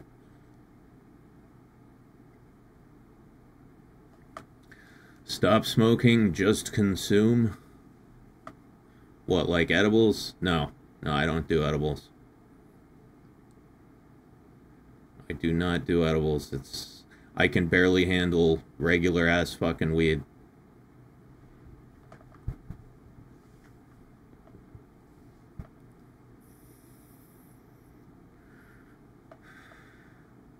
I think they're not as bad for you. Well, yeah, I mean, you know, really the only thing that's seriously bad for you about smoking weed is the smoking part, right? You're inhaling smoke. That's never good. You know, at least it's not full of a bunch of artificial chemicals like cigarette smoke is, but it's still smoke. You're still smoking your lungs. You're barbecuing that shit. So it's not good. It's much better to just you know, in terms of physical health, it's much better to just take edibles. But in terms of mental health, for me, I can't deal with edibles. They're too strong, even in small quantities. I don't like the effect.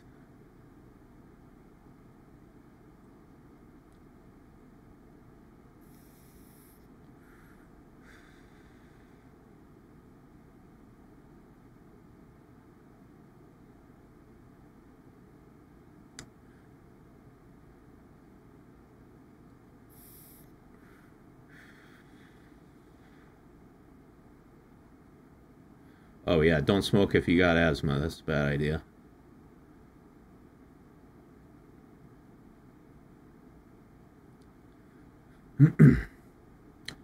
Anything intended to be medicinal. People already know more about the dosages for cannabis than half the pharmaceuticals out there for less than 10 years. Yeah, I mean, well, I think cannabis is safer than a lot of the pharmaceuticals out there. Like, I feel like nowadays almost everybody's on at least one type of pharmaceutical medication. some sort or another. And if you ever read the list of side effects for those things, it's fucking crazy. You know, like this medication, this antidepressant will cure your depression, but, you know, it'll make your dick not work. It'll make your asshole leak. I read I think it was a 4chan green text one time.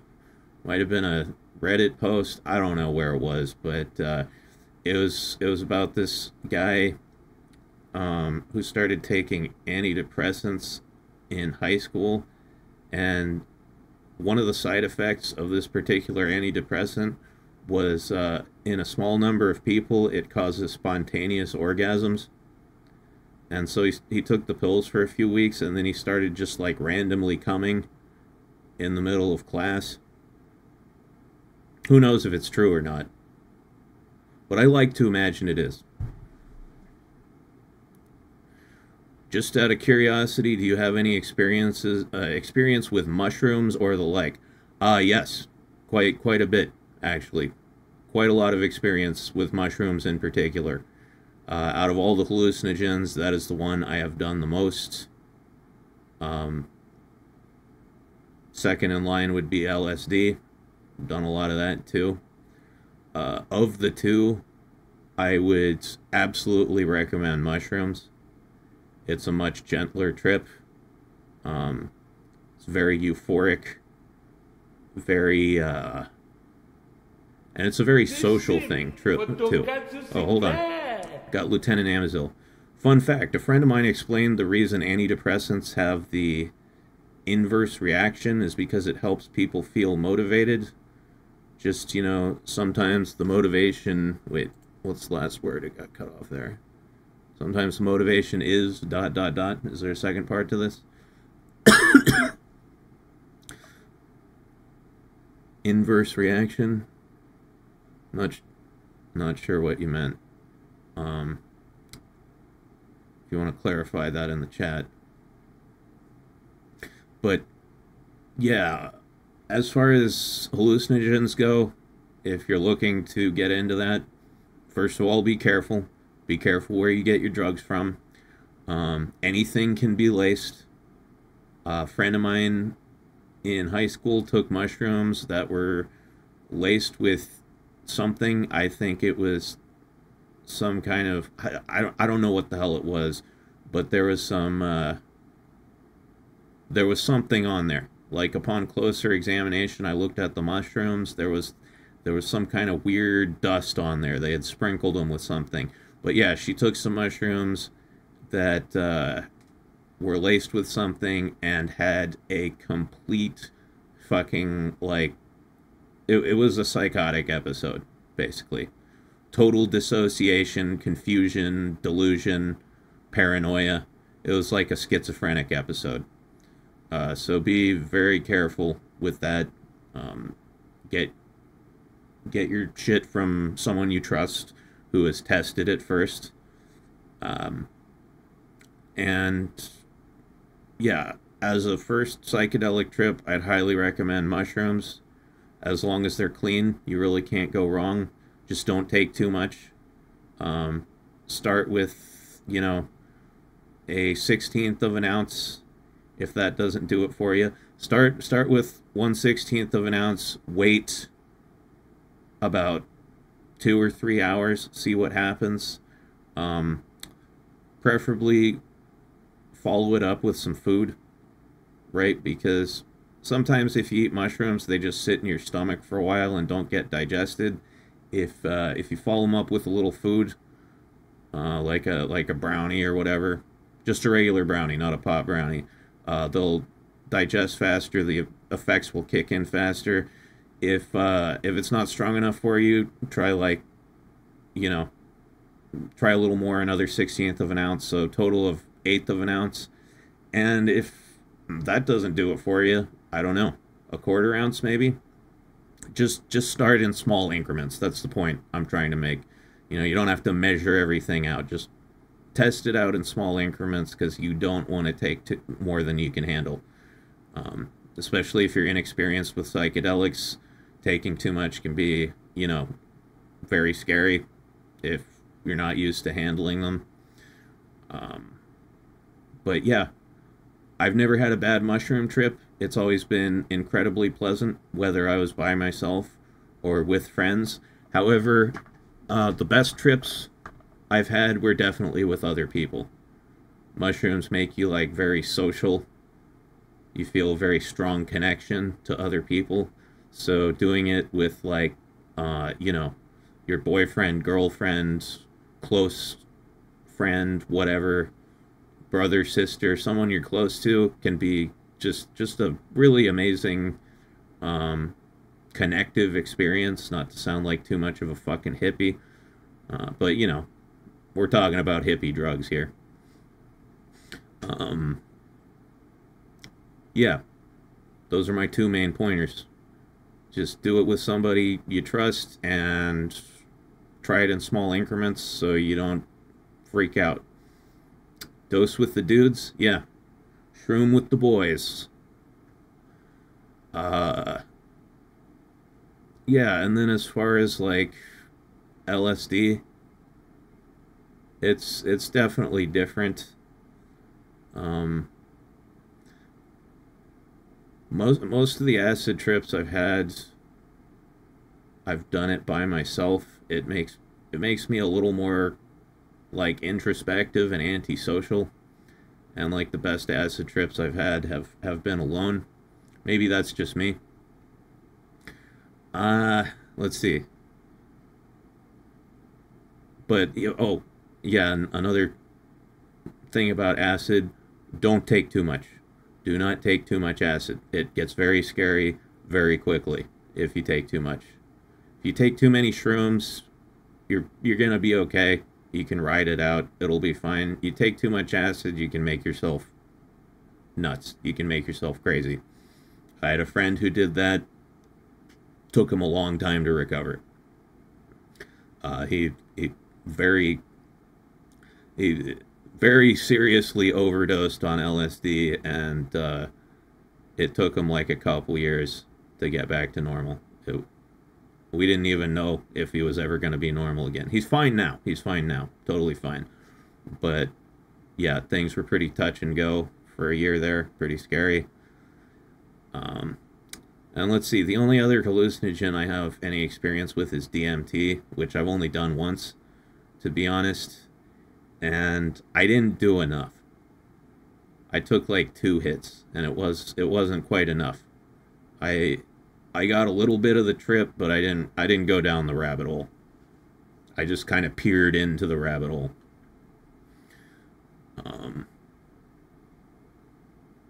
Yeah. And then, let's see, I'm trying to think if I've ever done any other hallucinogens. I don't think so. Yeah, I've never done any of the weird ones. Right? Like DXM, Datura, Salvia. I stay away from that shit. Like the dissociatives and deliriants. Not my bag.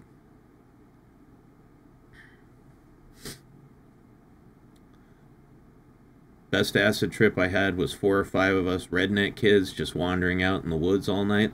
That sounds fun. That sounds fun. Yeah, when I do hallucinogens, I also find the time of day that I do them to be very important. I'm not a morning trip person. I like to, like, when I take shrooms, I like to do it in the evening. Just before sundown. So you get to watch the sunset while you're coming up. That's really nice. It's a wonderful experience. And then your trip kind of continues into the night. You can party with your friends and shit.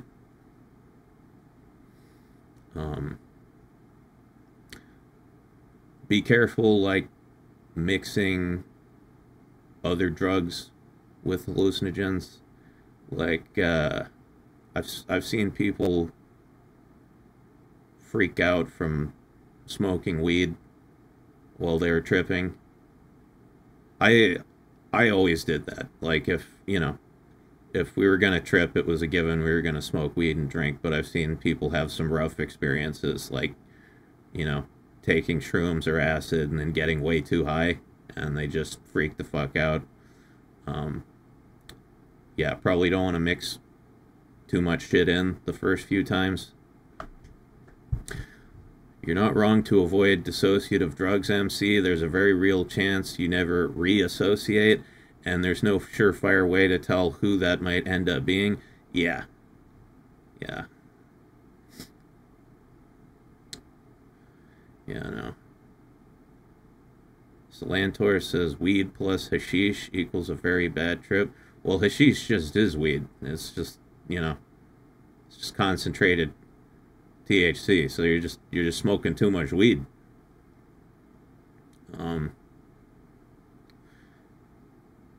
Yeah, man. When I was a kid, we'd get some bud. We get a little bit of hash. Take that hash, heat it up, roll it into like a big long strip, like a big long worm. Get like a, you know, get a cheap cigar like a Backwood or an Optimo or a Philly, whatever, and make a blunt with little worm of hash in it. Smoke that. It'll get you fucked up. It'll get you fucked up. It was good.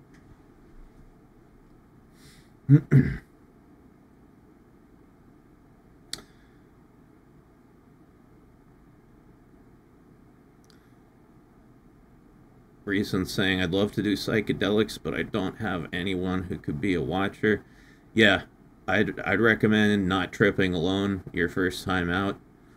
Once you know what you can handle, then it's fine. I've done plenty of solo trips, never had a problem. But first time, you should have a homie getting your back. Hallucinogen persisting perception disorder is the sole reason why I will never try shrooms. Yeah, I have a little bit of that from a shroom trip I had in high school, I believe. When I was in high school, I took shrooms one time by myself. It was, you know, it was like on a Friday night after my parents went to sleep. And my parents love cheese, right? They're white people. They love cheese. They love nice cheese. And I love cheese too.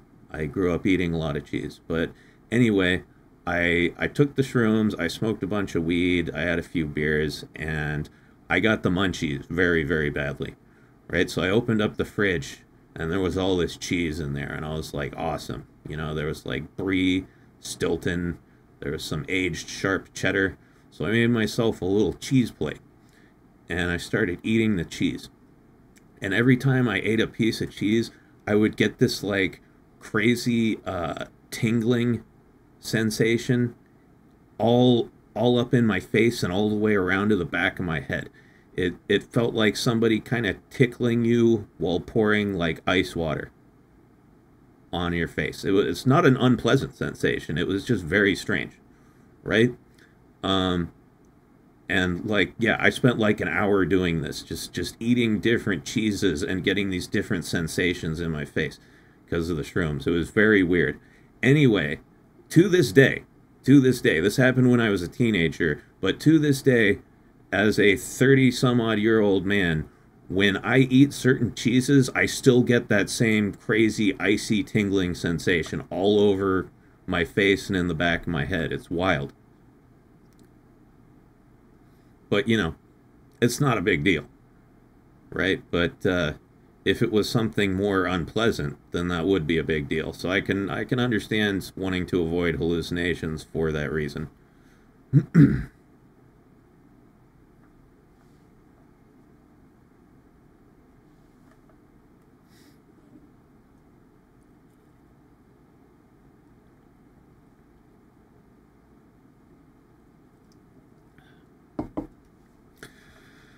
Gideon says, no, if you're going to do something that makes you hallucinate, it's a risk to ever do it alone.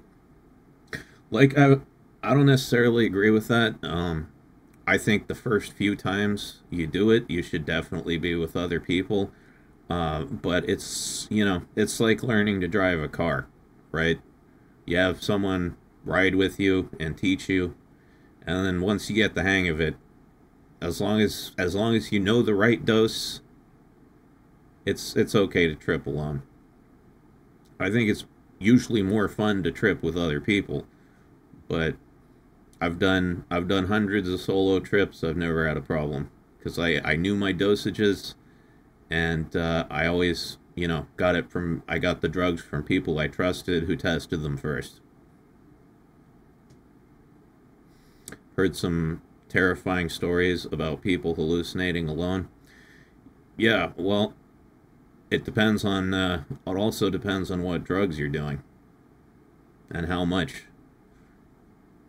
Because, yeah, I've heard some terrifying solo trip stories, but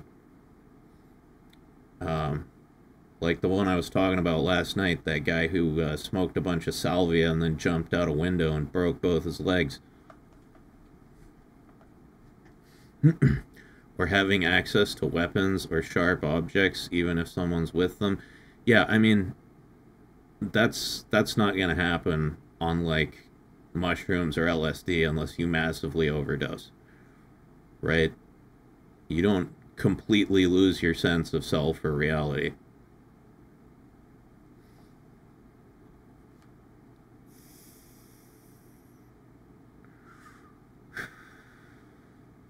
I I own plenty of sharp objects. I've tripped many times. I've never had the urge to harm myself or anyone. But yeah, never trip alone like your first few times. Like the first 5 times, do it with other people. After that, you can start fucking around.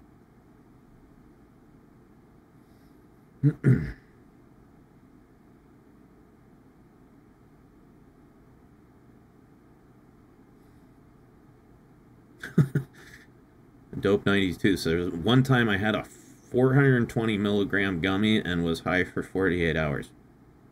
Yep.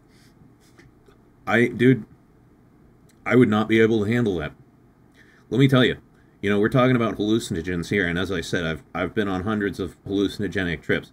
I've never had a bad experience with mushrooms. I've never had a bad experience with LSD. I've never had a bad experience with DMT. I've never had a bad hallucinogenic experience, period. The worst, all the worst drug experiences of my life have been with too much weed. Like taking edibles that were too strong. Like the most terrified I've ever been in my life has been being way too high on marijuana.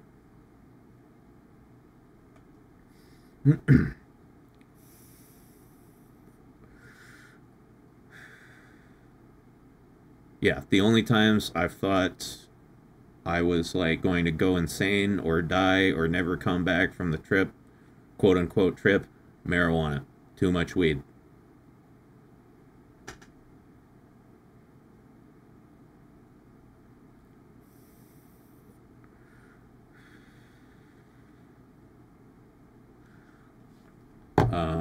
Lieutenant Amazil says, I know you said that you don't use Twitter. I go on there sometimes, but have you seen there are straight up ads for shrooms on there? Well, what kind of shrooms? They can't be psilocybin mushrooms. They can't, like the cubensi mushrooms, because those are illegal federally. And I don't believe there are any states that have legalized them yet, except for like certain specific medicinal uses. So they can't be for those. They can't be for the type of shrooms I'm talking about. I'm guessing it's I don't know, Amanita muscaria maybe. If you have an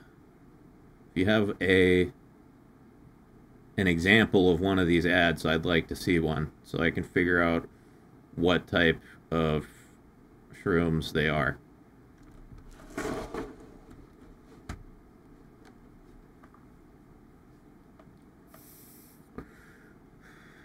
I ain't buying them, but they're all puns on psilocybin, so I assume they are.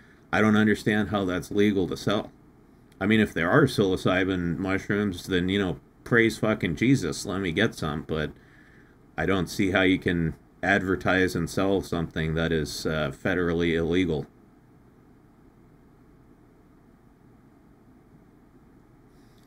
Didn't Steve-O trip casually on LSD at school? Probably. I don't know. I used to go to school fucked up all the time, man.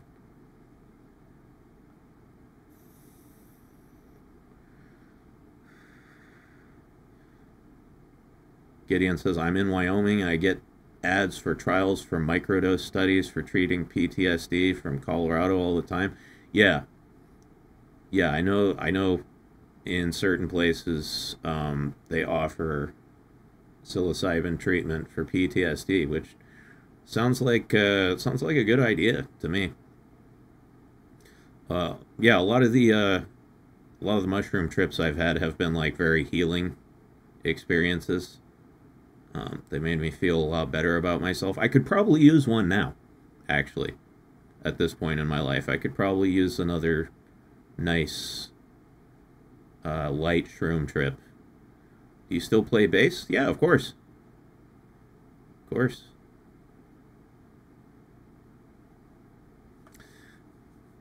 Zane Fierro says, I tripped at a Grateful Dead show for my first trip. That's nice. That's nice. I dropped acid with some friends at a Fish concert one time.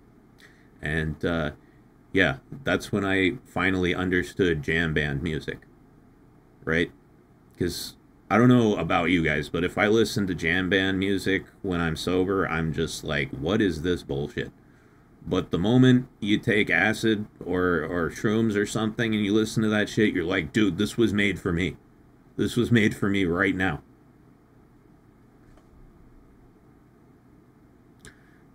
It's Shroom Daddy, I think. Shroom Daddy. Daddy chill.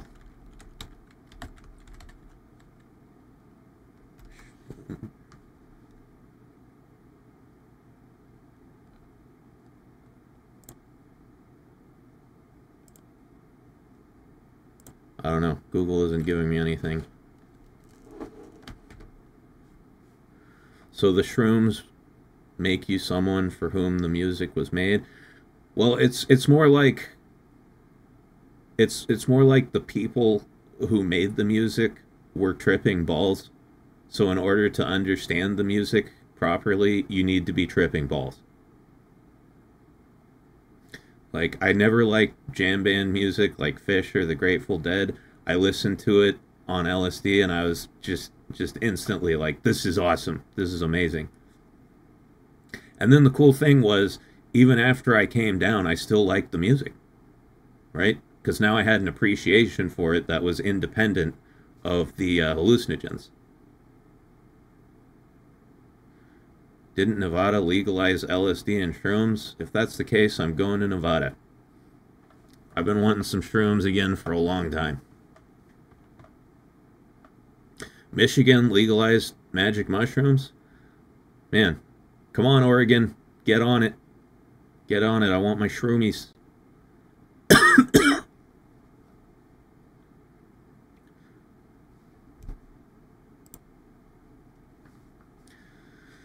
Yeah, I mean, I've been done with, like, the illegal drug portion of my life for a long time. I just don't do illegal shit anymore. It's too much effort.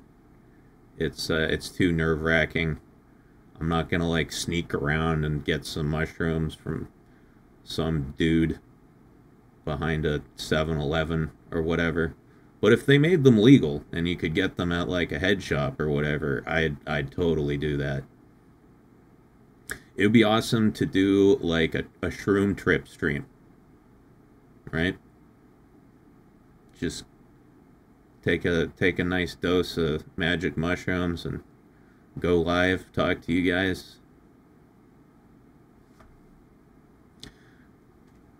How's the alcohol retention coming along? Well, there is no alcohol retention. I haven't had any. I'm currently retaining 0 alcohol. It's, I I've been sober Monday, let's see, was it Monday? Yeah, Monday, Tuesday, Wednesday, Thursday, Friday, Saturday, Sunday. Yeah, so this is my 7th day of sobriety. That would be cool. I think it would. I think it would.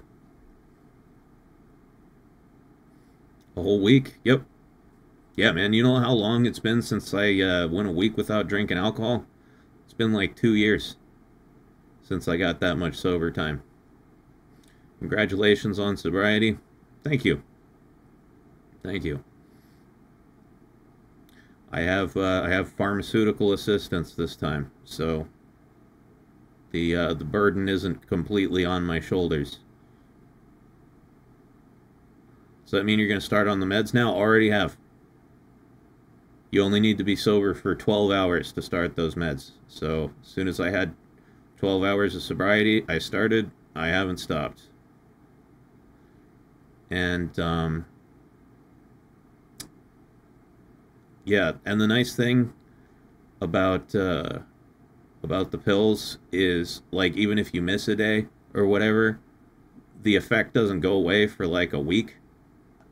So it's not like you can be like, you can be a naughty fuck and be like, I want to drink tonight, I'm just not going to take the pill. Even if you don't take the pill for 1 or 2 days, you'll still get sick if you drink. So yeah, it makes it almost impossible to drink unless you literally plan a relapse like a week in advance.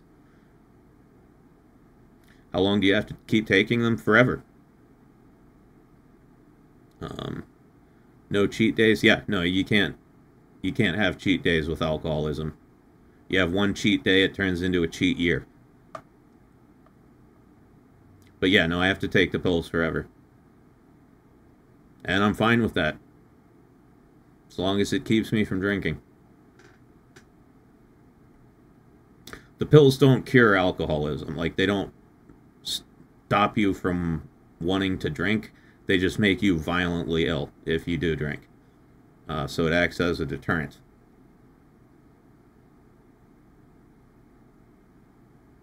And yeah, that's... Thank God abuse exists, because if it didn't, I would still be drinking.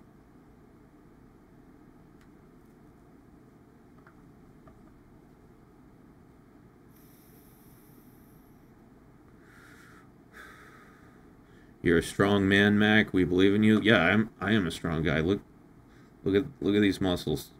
Look at that shit. Why is my wrist so limp? The fuck? No, now it just looks like I'm jerking off a dick. Come on, I'm trying to look intimidating. There we go. There we go. Yeah. Look at that bicep.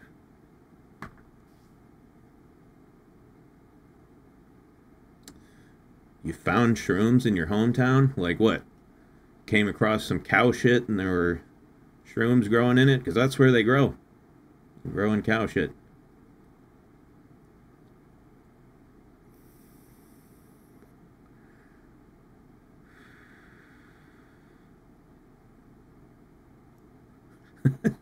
It's like having a monkey with a taser that follows you around, and every time you do something you're not supposed to do, the monkey tases you in the balls.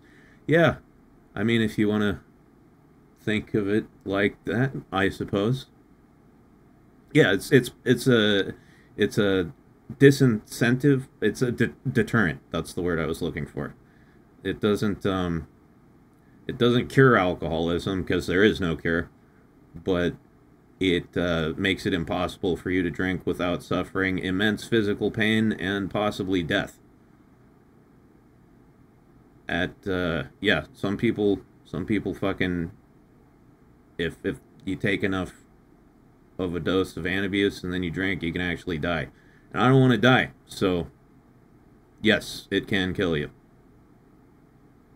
Or at least that's what the doctor who prescribed it to me said. So I'm on a pretty low dose right now. Yeah, there's no reason to be on that high of a dose, but yeah, apparently it can kill you. seems like extreme measures. It is an extreme measure. Absolutely. It's absolutely an extreme measure. Like, if you have a drinking problem, don't just get on Antabuse, right? Immediately. Like, go to detox, go to rehab, inpatient or outpatient, you know, try AA and, like, you know, other groups, other communities like that. My issue is that I tried everything under the sun for many, many, many years, over and over and over again. Rehab, detox, groups, all kinds of therapy and counseling. Literally nothing could stop me from drinking. I was a terminal alcoholic, you know, like guaranteed to die from it. So yeah, it is absolutely a drastic measure, but it's a drastic measure for a drastic situation. It's literally a last resort.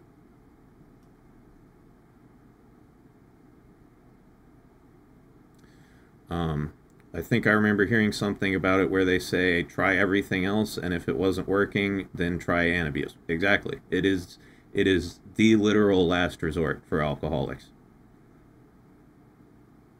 It's not the first thing you want to do. It's like Ozempic for alcohol. I don't know how Ozempic works, but yeah, it's like, yeah, like I said, it's the last resort. Sounds like it's really not fun. Well, I mean, as long as you don't drink, nothing happens, right? As long as you don't ingest alcohol, everything's just completely normal. It only happens, something only happens if you actually drink.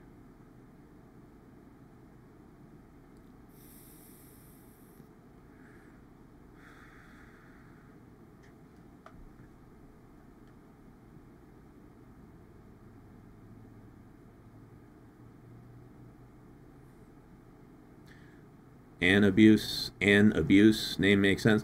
It's Antabuse with a T, so it's like anti-abuse, you know.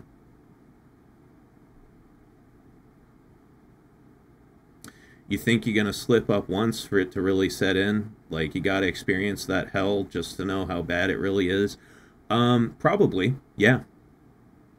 Probably. Most people I know, you know, over the course of all these years that I've been trying to, you know, escape my alcohol problem, trying to deal with my alcohol problem, I have spoken to many alcoholics who took Antabuse or were still taking Antabuse, and pretty much all of them said they slipped up at least once, and, you know, most of them said, I slipped up once and then I never did it again. Because you puke all over the place, you shit yourself. A lot of people have to go to the emergency room.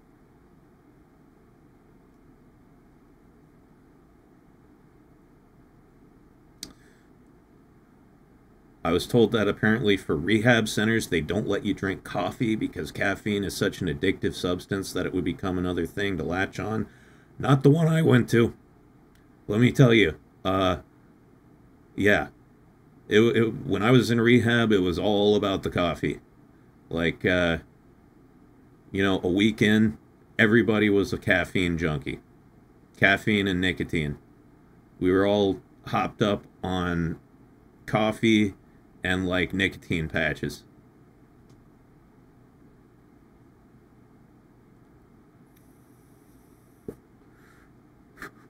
There was this one guy... Sorry, choked on my vape cloud there. There was this one guy at rehab, and, like, he was a new guy. He came in like my second or third week rehab. Older dude, kind of grumpy old man, you know, really, really fun guy. But he was a heavy smoker, right? And we weren't allowed to smoke cigarettes. We were only allowed to have nicotine lozenges or nicotine patches, which they gave to us. But anyway, one day I, you know, I found him in the, like the cafeteria, common room, whatever you want to call it, and he was sitting there sipping a cup of coffee, looking pissed off, And I was like, what the fuck's wrong with you? And he was like, I need a fucking cigarette, man. I'm fiending for a cigarette. I haven't had a cigarette in like 2 days. And I'm like, yo, you know, if you go to the nurse, she'll give you nicotine patches. You know, that should help with it. And he just, without saying anything, he just rolls up his sleeve. He rolls up his sleeve to show me like his upper arm, and he's got like 4 nicotine patches on there. And he's like, these things don't do shit. I was like, dude, if I put, like, I had to cut the nicotine patches in half because they were so strong. Like, if I put on a whole one, I would start to feel nauseous. He had 4 of them on there. Yeah, just 4. Yeah, no, you know, it's like a fucking comedy. It kind of was. Rehab was fun. I actually had fun in rehab because it was like, it was almost like adult summer camp. You know, there's a bunch of random people who don't know each other, and you get thrown in a facility together for a couple months. Or, let's see, no, it was 1 month. It was 30 days, this rehab I went to. Yeah, it was just a bunch of goofy characters all thrown together in a box for a month, and we all kind of had to figure out how to get along and, you know, get to know each other.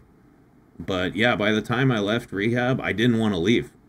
I was like, I'm gonna miss these people, you know. And I was like, I got everybody's name. I had a notebook that I brought there. I got everybody's name and email address, and I was like, yeah, you know, I'll make us like a Discord server, and we can all keep in touch, right? And then 4 days out of rehab, I relapsed and started binge drinking again, and I never talked to any of those people again because, you know, hopefully they were still sober, and I did not want to have any kind of contact with them because I wasn't. You know, last thing you want to do is be a bad influence on someone else who's in recovery. But now that I am sober again, assuming I stay so for a while, I might try hitting some of those people up.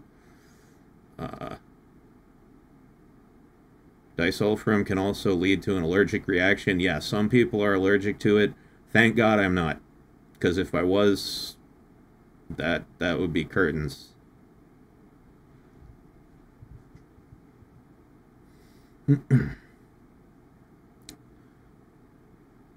With some people, it's also the action or the ritual of smoking. It's not just the nicotine; it's the act. Yeah, absolutely, absolutely.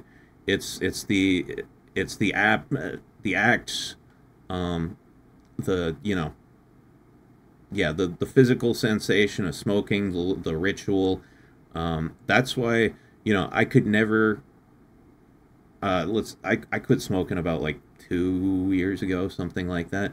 I could never do it until I found like vaporizers, because vaporizers basically replace that ritual. You know, you got a little thing you put up to your lips, you take a drag, you get your nicotine. It very closely mimics the act of smoking. And I know vaporizers aren't good for you either, right? I'm not saying that they are. I'm not saying you should vape, but they aren't as bad as smoking. Right? I talked to my doctor about it, and he's like, you know, I would never recommend anybody start vaping, but like for someone who smokes as much as you do, it would definitely be like a massive step down in terms of harm reduction.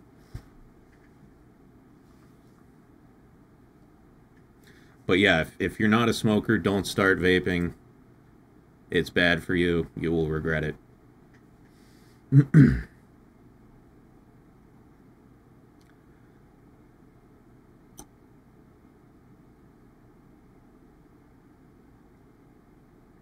Grim says, I went to a mental health facility twice for a couple weeks at a time, once at 13, second at 15.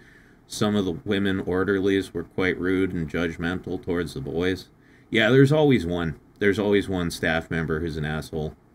When I went to rehab, everybody was super cool. Like, all the patients, super cool. All the staff, counselors, nurses, everybody, super cool, except for this one bitch who was just mean to everybody. And, yeah, she was a person who was, like, verbally abusive and should not have been working in a place that, takes care of, like, vulnerable people. Yeah, just a bad person. This is a psychology stream now. Why not? Why not? I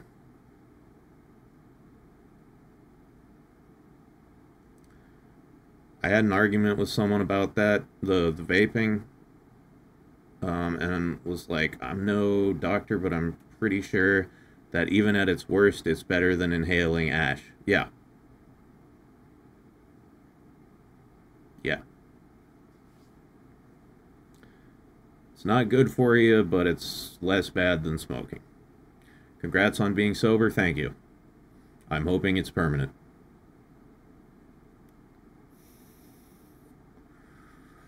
Fingers crossed. See if I can kind of cross my fingers. Not very well. Promise some Boobaloo. Yeah, we'll get to the game. This is interesting, though. You know, talking about drugs, we're talking about ingesting substances. This is my wheelhouse. It's one of the few things I'm an expert in.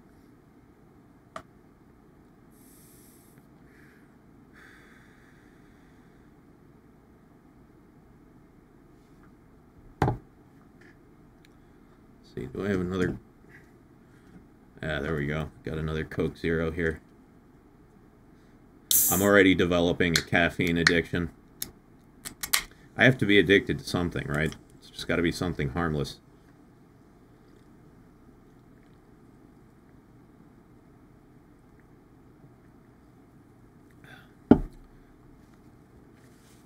Just chatting streams can be some of the most interesting. I agree. We'll do the game too. It's just like, you know, we got all night. Not in a rush. Drink gamer subs. It's good for you. Does it have caffeine?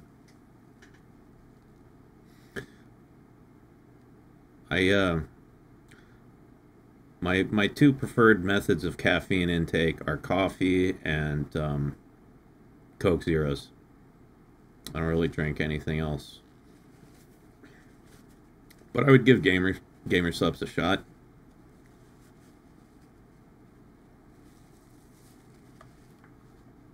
Yeah. Actually, you know, all memes aside, that would be awesome. You know, if I someday had my own gamer subs flavor. But yeah, that ain't gonna happen. Ain't gonna happen anytime soon. Waifu cups? Yeah, no, I've seen those. What VTubers do you watch now? I went through a phase where I just watched a ton. Like, I watched all the HoloLive ones. I was a little bit of a HoloLive fanboy for a bit. But now, really, the only ones I watch are, like, Iron Mouse, Mori, and Scarla. That's really it.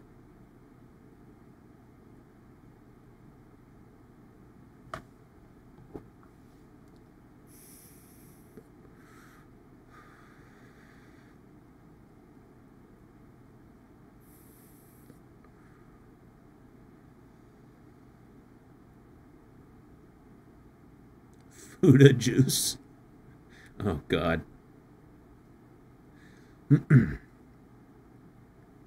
Yeah, I mean, if I wanted to get sponsored by Gamer Subs, I'd have to, like, you know, have a bigger audience and all that. You know, now that I'm sober, I'll actually, like, be able to make content again. I'm not quite ready to start yet, you know. It's only been a week. My brain and body are still just starting to recover. But, yeah, you know, it's why there's been no videos on this channel for the past couple of years, is because I've just been, like, you know, perpetually exhausted all the time from drinking so much. can't concentrate, don't have like you just don't have the energy to even think, let alone do something creative. Like, you know, both mentally and physically exhausted. I've got these fucking dark circles around my eyes that are like permanent. Looks like I'm wearing fucking eyeshadow. I hope those go away. It looks kind of weird. But yeah, once I start making content again and, you know, start trying to grow my audience, maybe someday I'll get big enough for gamer subs.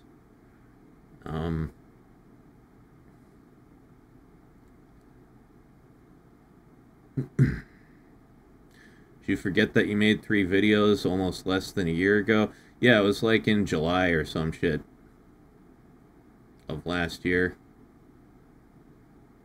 Yeah, no, I remember that. Yeah, that's when I got sober for like a few weeks, I believe. No, it couldn't have been that long. Actually, I don't even know if I was sober. But yeah, I tried to kind of like make a YouTube comeback middle of last year. Did not work. Ran out of steam very quickly.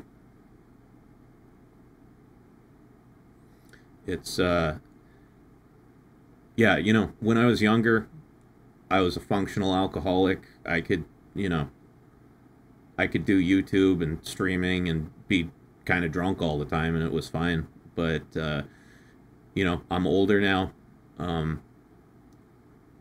Yeah, it's just a reality of, number one, like being older, and number two, like the cumulative effect of 20 years of drug and alcohol abuse. You just get exhausted. And I just completely ran out of energy, and that's how this channel died. But my plan is to resurrect it. It might take a little bit. My biggest mistake that I always make is I'm gonna get sober and then I'm gonna jump right back into content creation, and that's just incredibly fucking stressful. So this time I'm going to ease back into it very slowly and take my time with it. You can't, you know, Rome wasn't built in a day. You can't fix your life in a day. You gotta ease back into normalcy, is what I'm trying to say.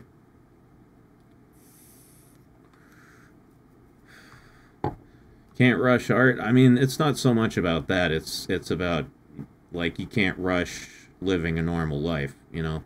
Like I said, I've been drunk for 20 years. I have to learn how to live and function as a sober person. Definitely bring back the Twitter review videos. Those were good. More anti-anime reviews. I actually consider you an anti-VTuber, akin to an anti-hero. Fucking yeah, I mean, the Twitter videos were great. They're easy to make. You can make like one in a day, you know. All I have to do is write something funny, get Tonkatsu to voice it, and then slap it together in editing in a couple hours. You can do like one Twitter video a day. It's easy, and then I can take them and make compilations out of them and stick them on YouTube. It's like it's the perfect content formula, because you're basically recycling content on 2 separate platforms.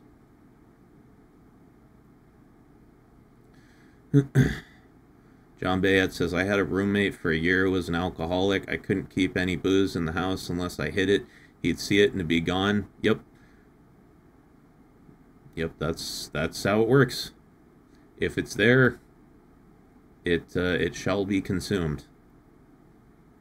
You know, when you get into like the later stages of alcoholism, you have absolutely no control over it whatsoever. Doesn't matter how hard you try, doesn't matter how strong your will is, doesn't matter, you know, what your mindset is. The addiction is stronger than you are, and it will always overwhelm you. And that's why they have antabuse, which is this drug I'm taking. It's for those people.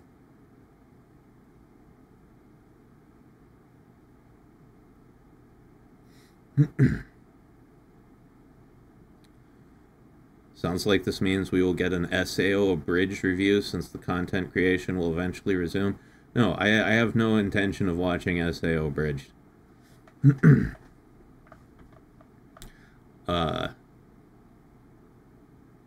Definitely want to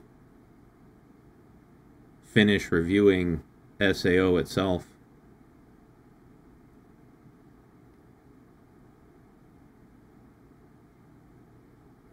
SAO abridged is actually funny. Yeah, I mean, I'm sure it's funny, but like, here's the thing.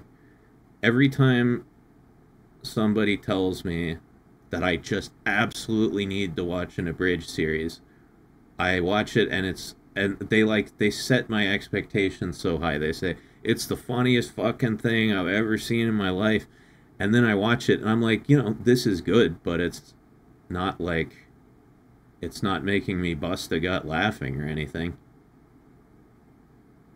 Do you think you'd ever do general reaction content?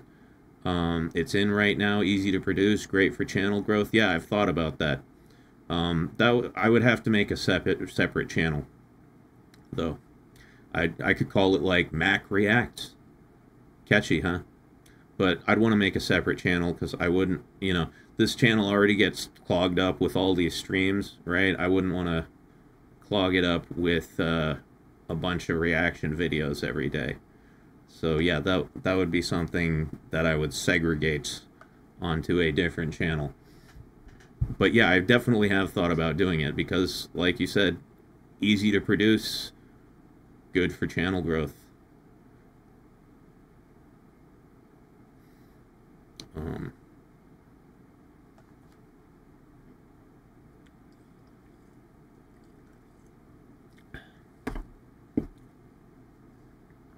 Remaction videos, goddamn. I don't know about that.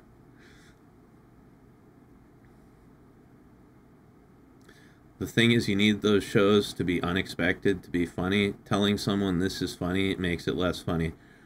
I kind of agree in a lot of cases. But I think it really all depends on how you set the expectations, right? Like when I think something's really funny, when I think something's absolutely hilarious, and I want to show it to someone, here's what I do. I text it to them, or I send it to them on Discord or whatever, and I say, hey, I thought this was funny, you should check it out. And that is it. That's the end of it. It ends right there. If they check it out, they check it out. If they don't, they don't. Whatever. What I don't do is go, oh my god, dude, it's the funniest shit you'll ever see in your life. It's so cool. It's so great. You have to watch it. It's amazing. You got to do it. Hey, have you watched it yet? Remember that abridged series I told you about the other day? Have you watched that yet? You try it out yet? What did you think? Right? Because if you do that, number one, you're setting expectations way too high, and it's never going to be as funny as you say. And then also, you're annoying them, right? So it's going to be, they're going to have a negative association with it, and they're not even going to want to find it funny just to spite you.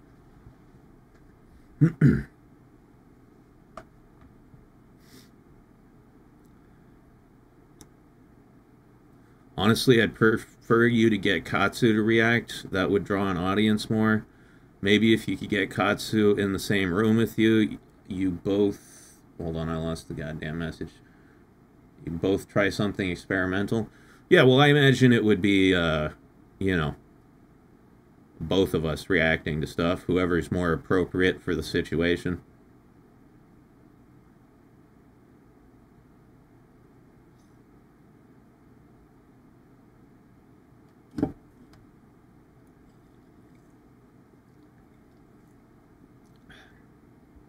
Sounds like you need to be more assertive with whoever's telling you you gotta watch this. It's the funniest thing I ever saw. Like, tell them that it plays it up too much, and then that you're just disappointed. Yeah, well, I do. I do tell people that when they do that thing.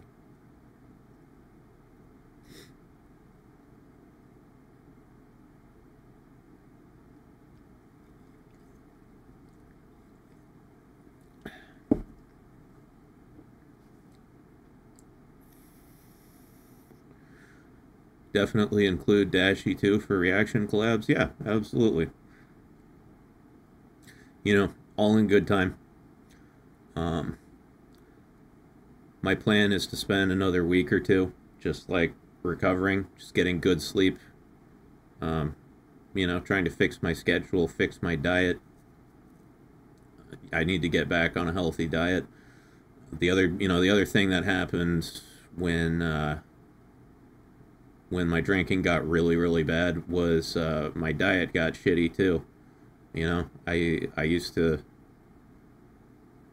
be like a meat and vegetables guy, low carb, keto diet type shit.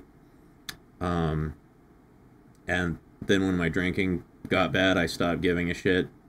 Started just eating a lot of junk food. So I need to fix that.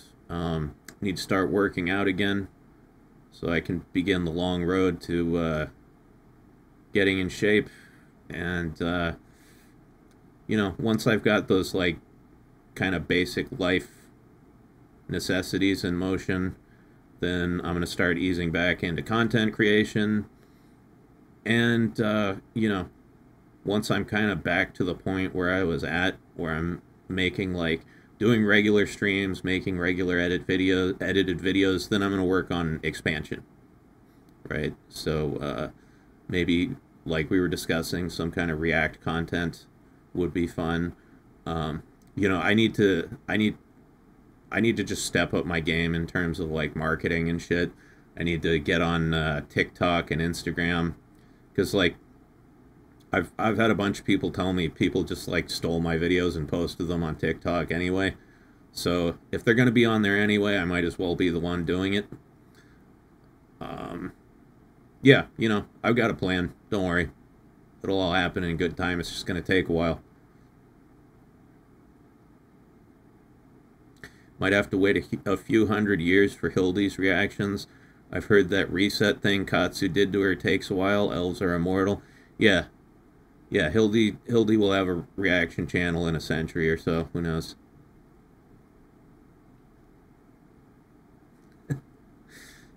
Maybe she'll get her ability to speak back.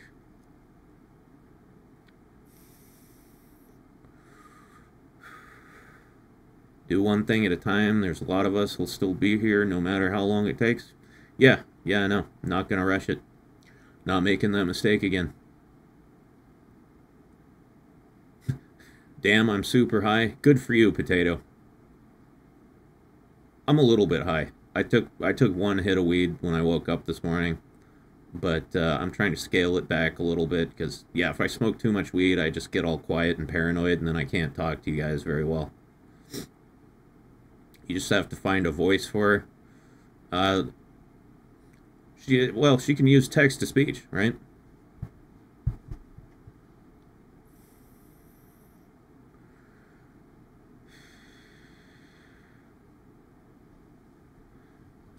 Let's see.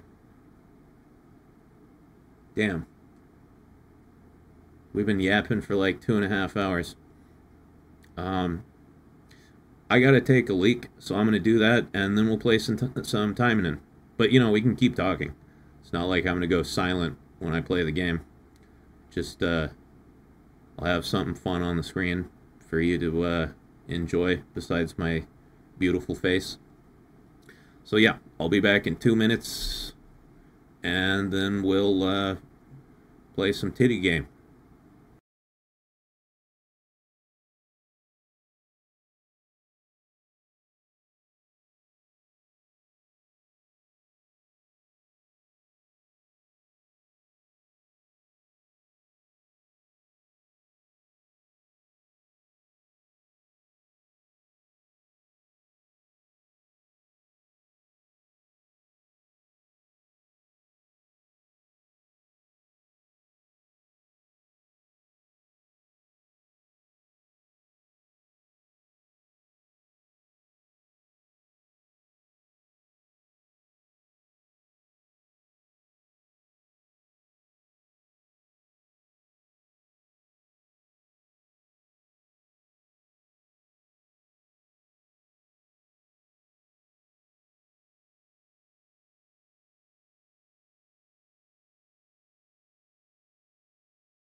Okay, I'm back.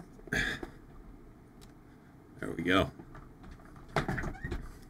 Man, that was a vicious piss. You ever had like a just like a really strong, formidable piss, and it's like it's hitting the bowl so hard that you get a little bit of backsplash on your legs. You gotta kind of get a wet towel and wipe them off a little bit. Gross.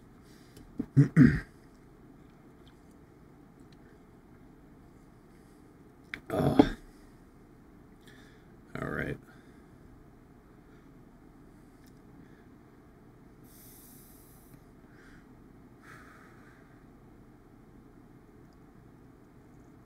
Oh yeah, everyone who doesn't know, there's a Discord link in the description. Damn it, I forgot. The Discord link in the description is expired. Hold on. I'm actually going to replace that now, because if I don't, I'm never going to remember to do it. So... Hold on.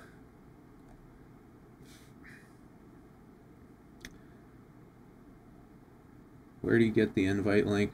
I don't even know. I'm a boomer. I can't use Discord. It's too intuitive.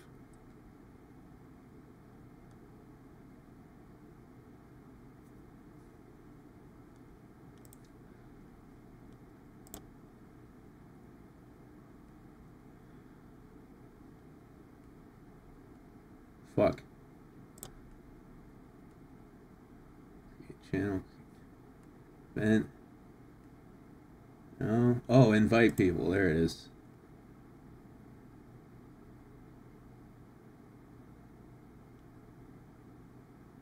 Okay, here's an invite link.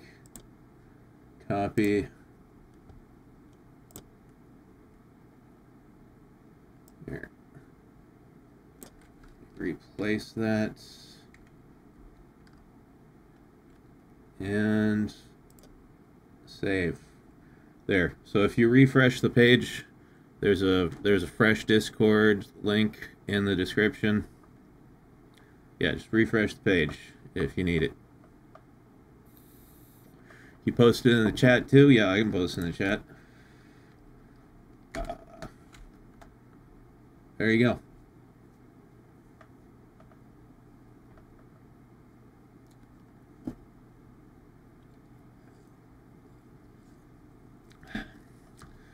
Alrighty.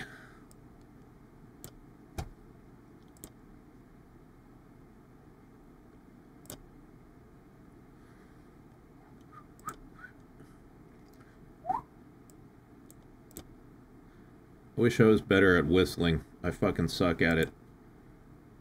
I can get it right maybe half the time.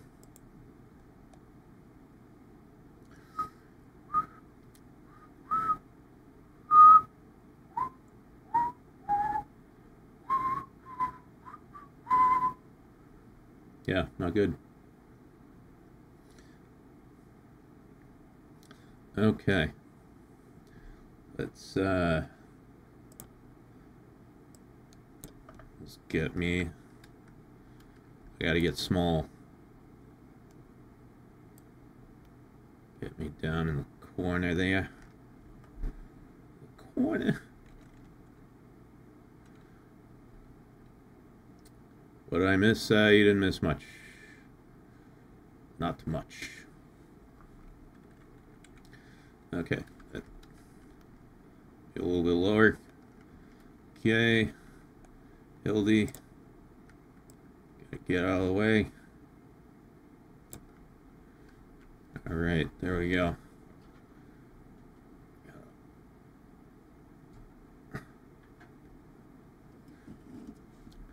Don't worry, Mac, I can never whistle besides the low tone one either. Yeah. I'm trying to do... Oh, I guess that's pretty high.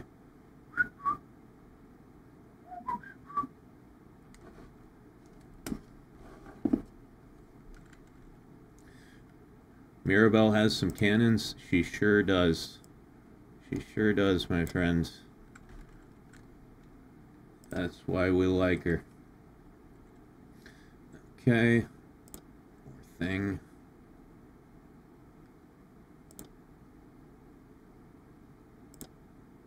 Pop the chat out. Boom. Boom. Let's see, can we make chat a little bigger? Oh. Okay,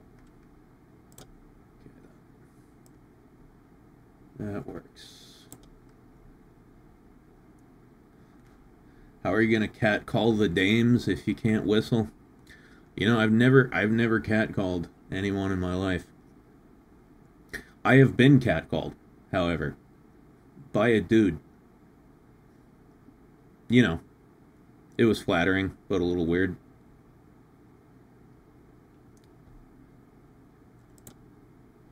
Oh yeah, we need some volume on this.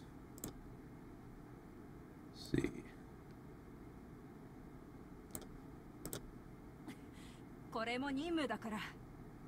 There we go.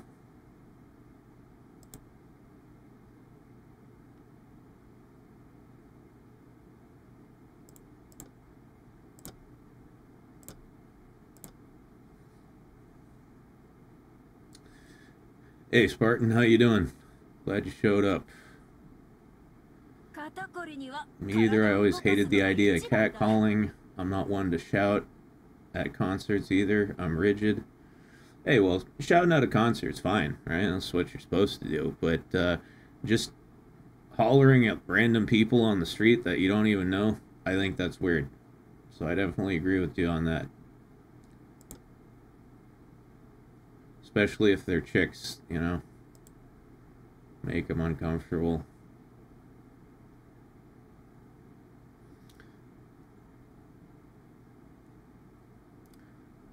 Let's see. Okay, that's good.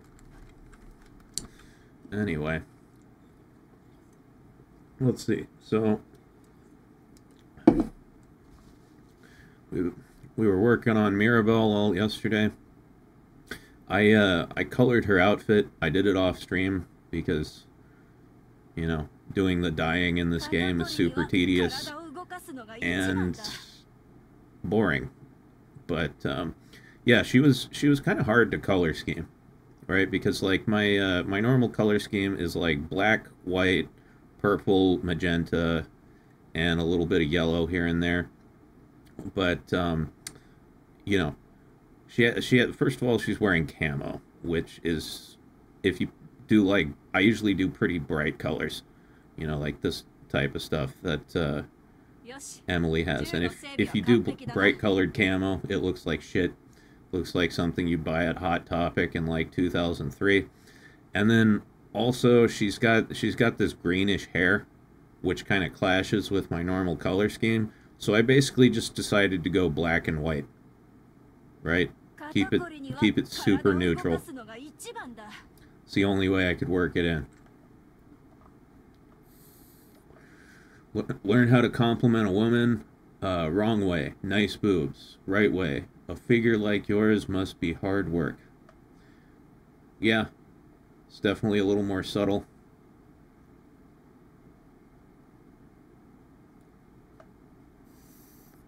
One more like and we'll be at 69. Oh wait, hold on. Have I hit like on the stream? I haven't. Ah, damn it, it's already at 71. Fuck, I thought I was going to be the 79th like. I mean, the 69th like. You got me all excited there.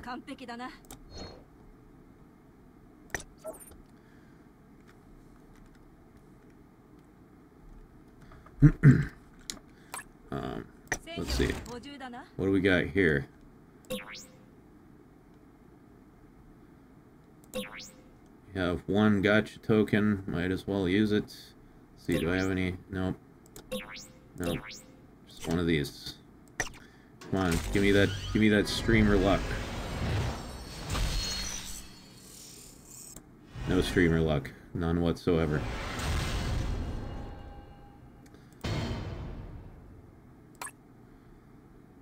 Gonna sell that for parts. Oh, let's see, and we get a discounted roll here, so we'll do this.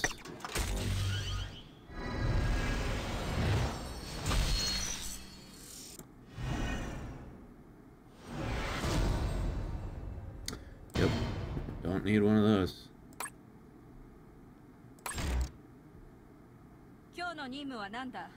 Oh, hey.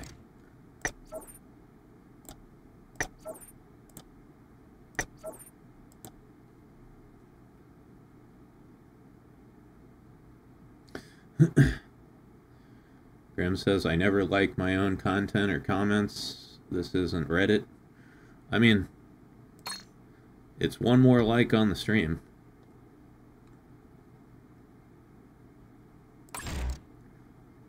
I do it on YouTube. I don't like do it on Twitter, because on Twitter everybody can see what you've liked.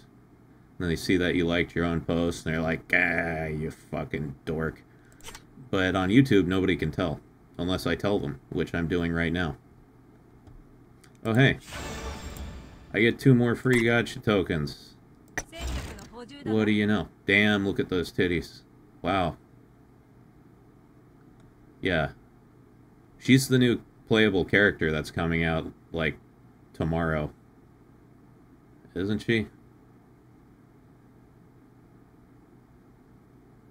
Yeah, that's a lot of titty meat right there. Yeah, I definitely need to get her when that happens. Anyway. More gotcha. I agree, Padam. I love the beauty mark on the titty.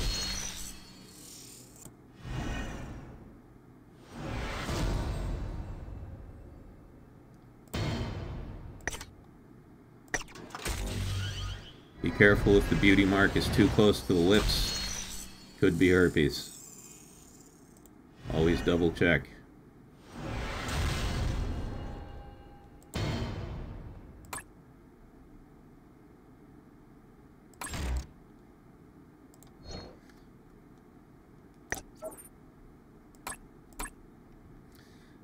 Okay. Let's see. I got some goals to do here. Main quest 5 times, daily quest 5 times. Battle arena. Ugh, I hate battle arena. But whatever.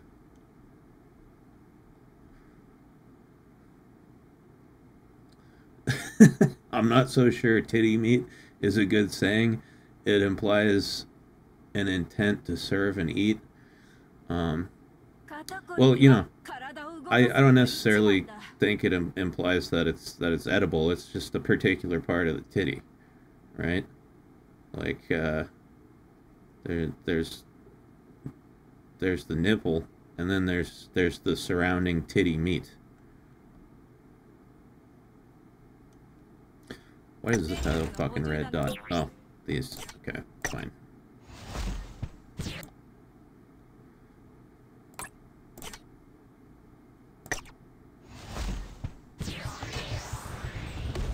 Better than meat walls?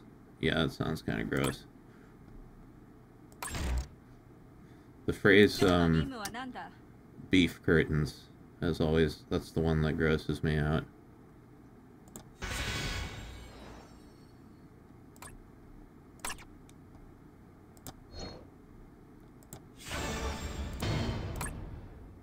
Half of this game is just fucking inventory management.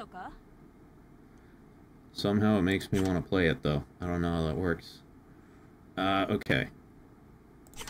So, need to do some daily quests. Got Mirabell here. Everything's gravy. This will be easy.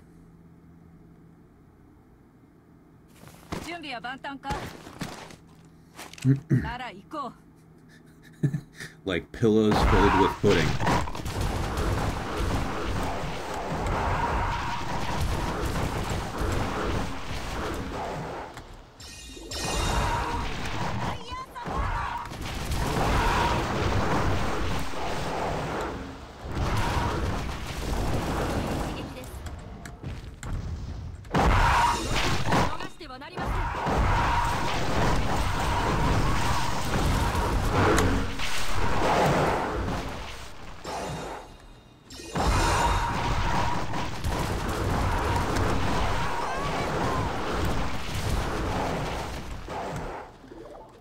Yeah, the more I play this character, the more I realize how fucking overpowered she is. Like, I just started her yesterday, and she's already mowing everything down.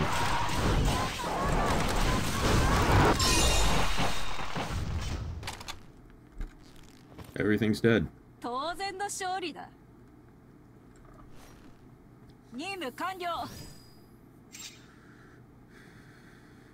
More of a Nikki guy for my gacha fill, but this looks cool too. Yeah, I've never tried Nikki. This is the only gacha game I've ever played.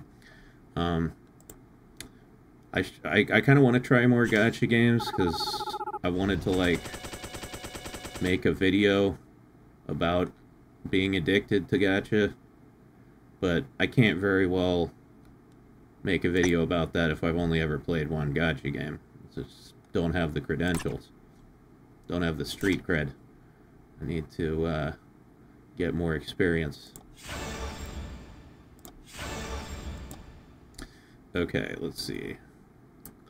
Yeah, main quests 5 times. Let's knock that out.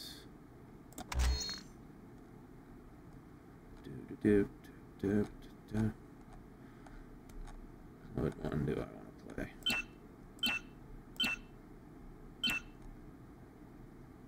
I had to turn the volume down on this game a little bit. It's fucking loud.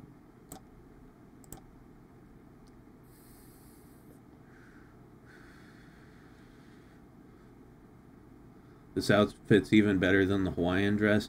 Yeah, no, I like the camo outfit. It's definitely my cup of tea.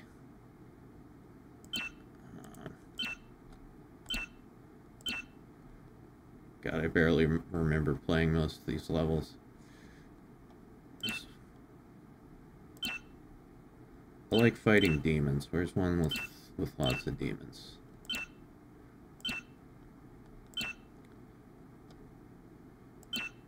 Where's the Noah one?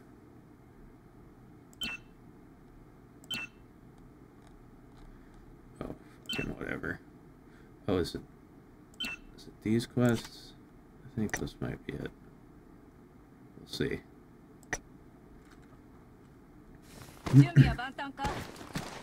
Looking forward to the Stellar Blade collab. What, like, me play Stellar Blade? Yeah, maybe. Holy shit, look at these guys.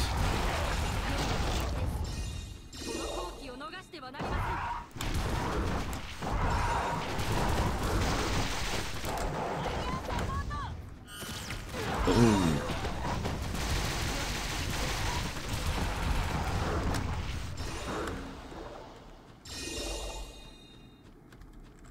Hey.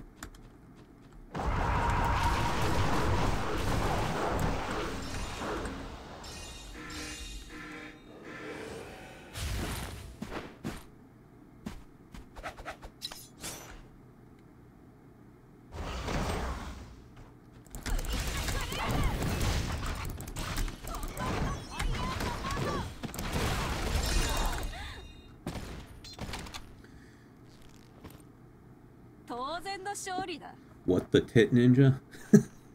Yeah, there's a lot of titty ninjas in this game.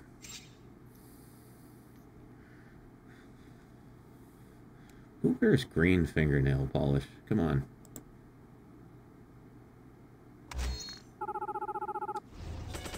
You need a better color there, girl. Okay. Let's see. That's done. God, it wants me to play Battle Arena. I don't want to do that because you don't actually get to play. It's just a fucking AI fight. Hey.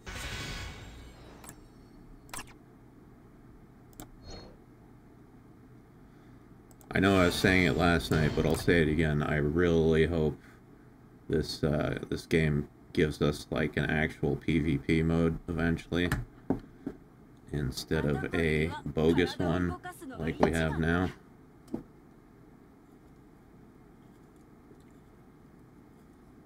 Here, Expedition 33 is really good, and it's a turn-based game, if that helps any.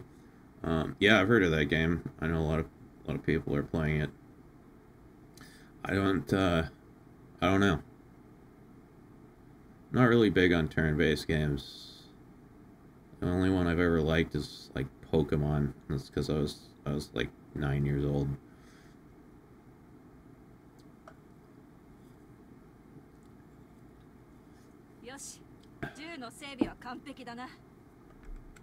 Fat Man plays it sometimes if you join the Monday stream. Yeah. Yeah, sometimes I see Fat Man streaming and I'm like, maybe I should ask to come on, but I don't know. I'm always like, I don't want to bother him.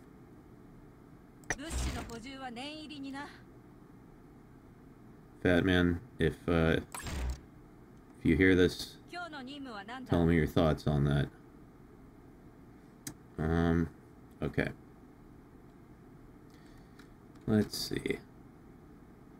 What's my goal for today? I need a goal.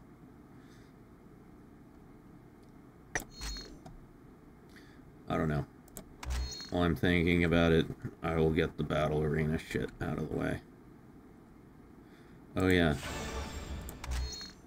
Oh. Let's see.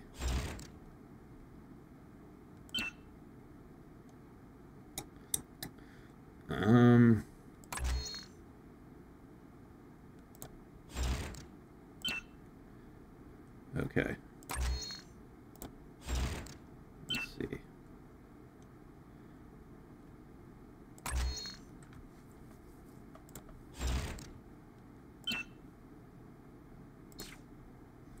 So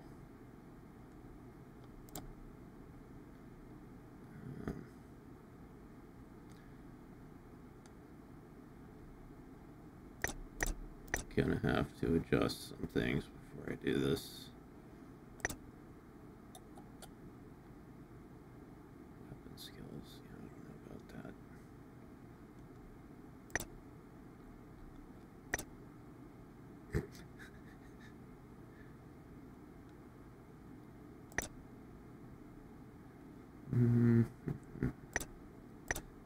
What does that do?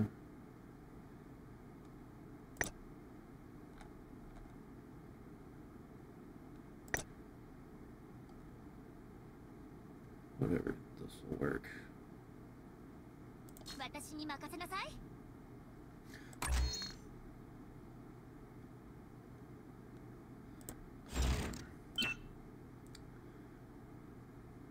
Yeah, that's not good.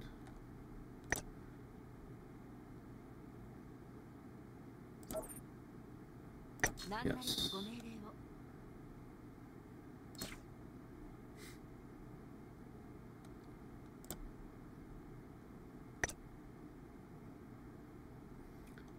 Healing effects.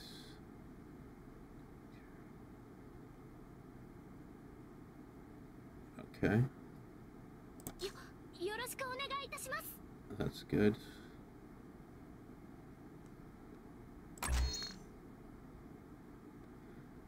Yeah, oh god, I gotta do the fucking crests.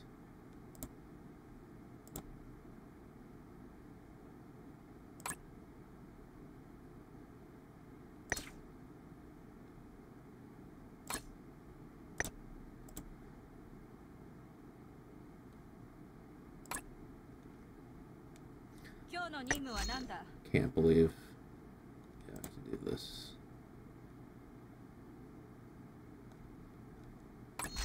Wait, it's arena power, isn't it?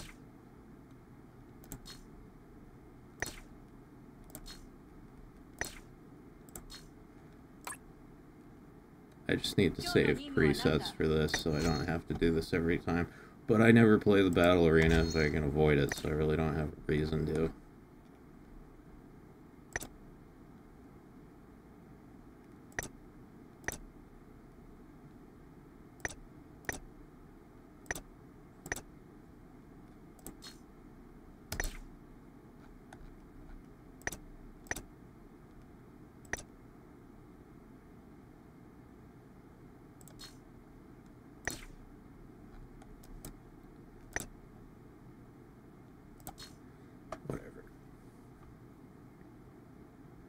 Is it nighttime where you are? Yes, it is. It's almost 1 a.m. Okay. Well. This should be easy.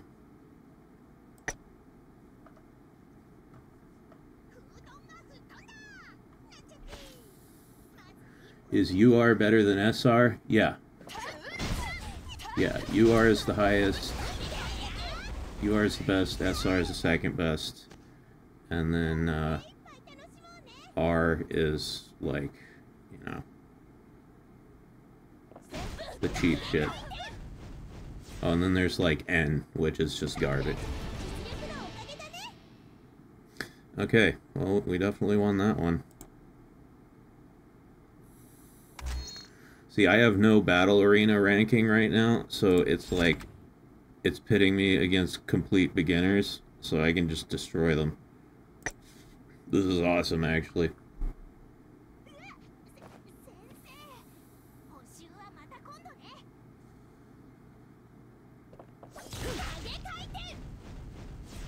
One shot.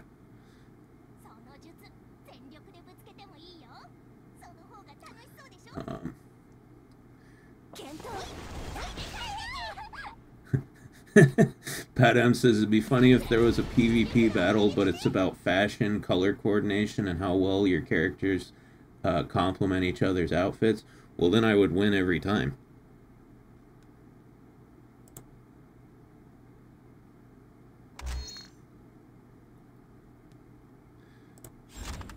Okay, that's 2. This is 3.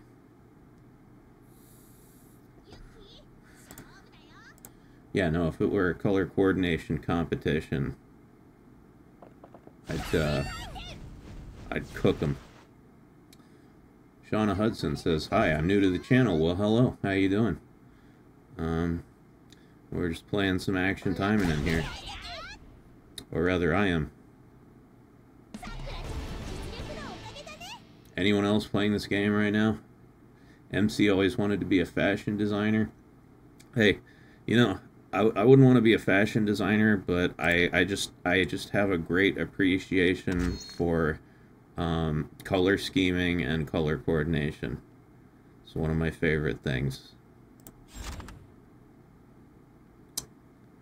Okay, yeah, we're gonna win this. You were playing earlier? That's good.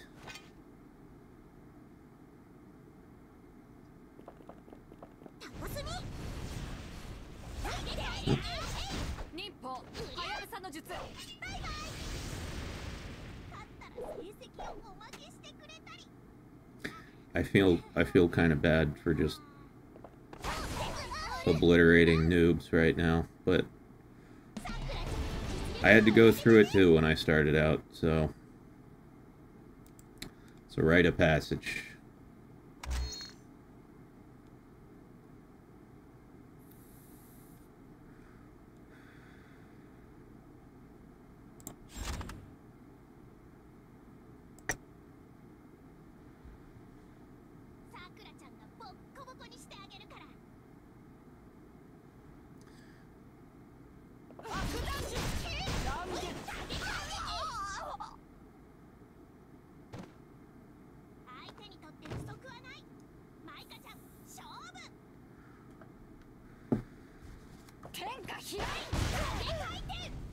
Potato says, I downloaded this and never play. I spend too much time animating, playing Genshin, and paying my partner's attention, sadly. Hey, you know, that sounds like a good life. No need to introduce an extra distraction into that. Let's see it. What? No.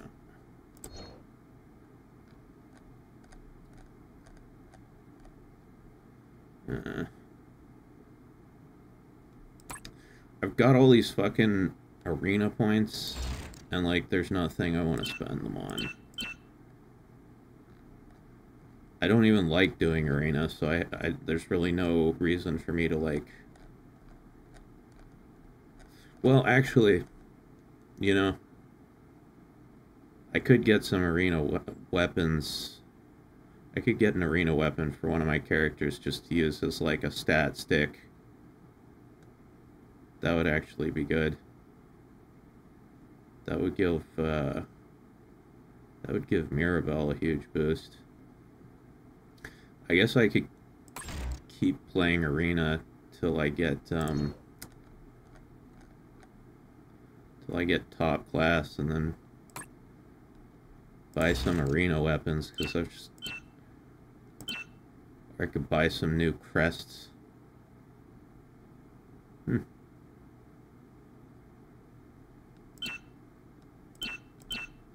Yeah, there's literally nothing else to buy besides crests and arena weapons. Alright, yeah, let's do it a little more. Let's climb the ranks. Not enough BP. Yeah, okay, here you go.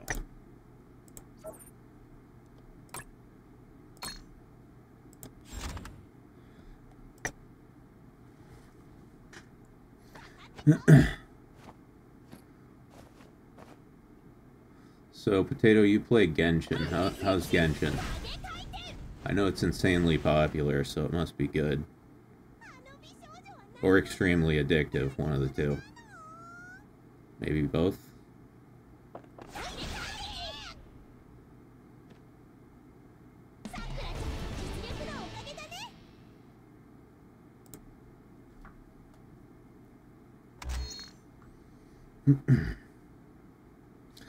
Oh, you know what I should do? Before I do any more of this shit? Is, let's see.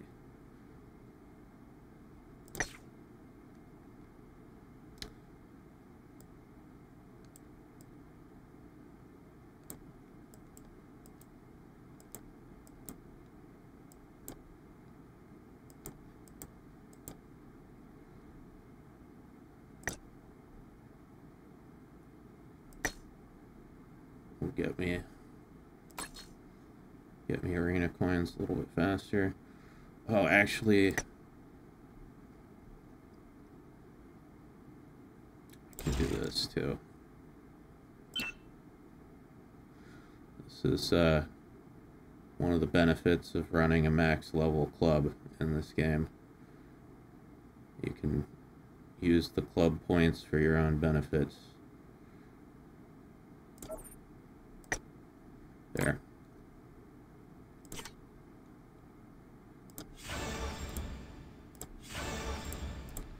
Nice. Got 200 gems. That's cool. 15 points. Doesn't matter. Already completed that shit.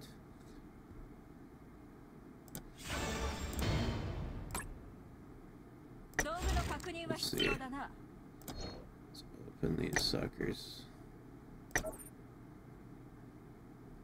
Yes. It's like playing Zelda, but they keep adding to the story, and it has cute anime waifus. That sounds pretty cool. Genshin is pretty good. There's a lot to do. Recent says, I used to be okay with Genshin despite the stands, and they went super pro AI and then began harassing people over the fact several VAs didn't like a scab who replaced one of the anti-AI VAs who got fired. Yeah, I vaguely followed that whole situation.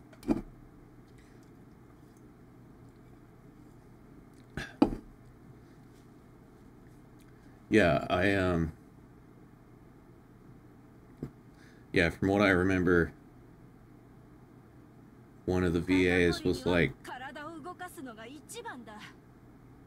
Nah, I can't remember. I don't remember how the situation went, and I don't want to say it wrong. Don't talk about shit unless you know what the fuck you're talking about. It's another lesson I've learned many times. Okay, time to pwn some more noobs, as they said 20 years ago.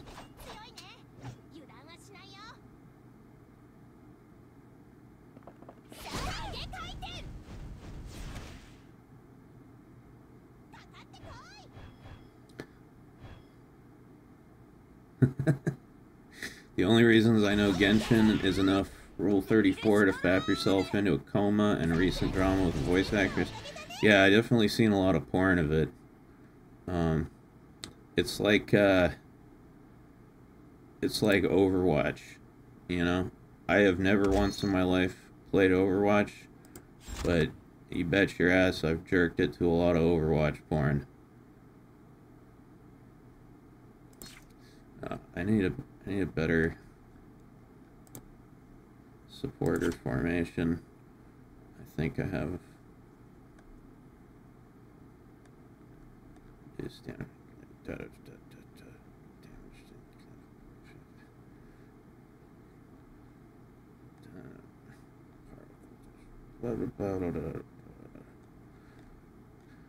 Yeah, damage increased in battle arena by 15%. That's what I want. Oh my god. The interface in this game is such a pain in the ass. Damage in battle arena. There we go. Okay. Start. Favorite Overwatch character, Mac? Well, I've never played the game, so I can't have a favorite character. I mean, the one I've jerked off to the most is the blue lady.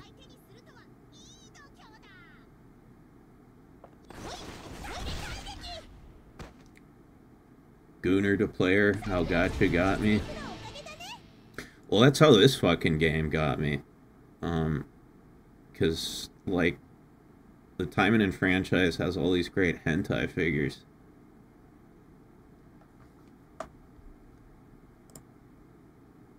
There are some fucking twisted ones out there, man, let me tell you.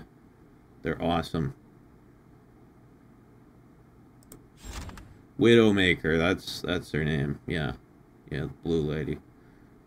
She's hot.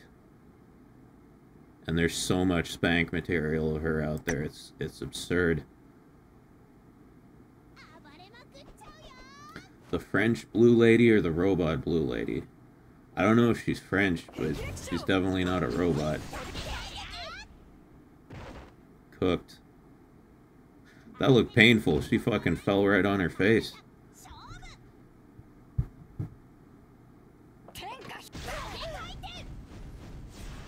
Afro Nerd says, I wish France was a real country. It actually is. Unlike Australia, France actually exists. I have been there twice. No bullshit. On God.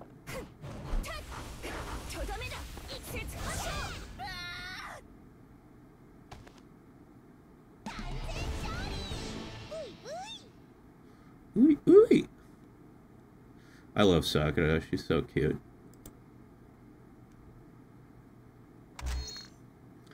She was my first character in this game, so I have a soft spot for her. What did you see there? A bunch of French people. Oh. Good lord.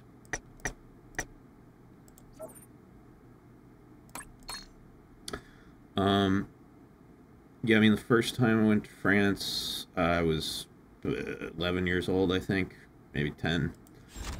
We stayed in Paris, you know. Obviously, I didn't go by myself. I went with my parents. Yeah, it was mom, dad, me, and sister. And we stayed in Paris and just, you know, we saw all the sights like the Louvre, the Arc de Triomphe. Arc de Triomphe!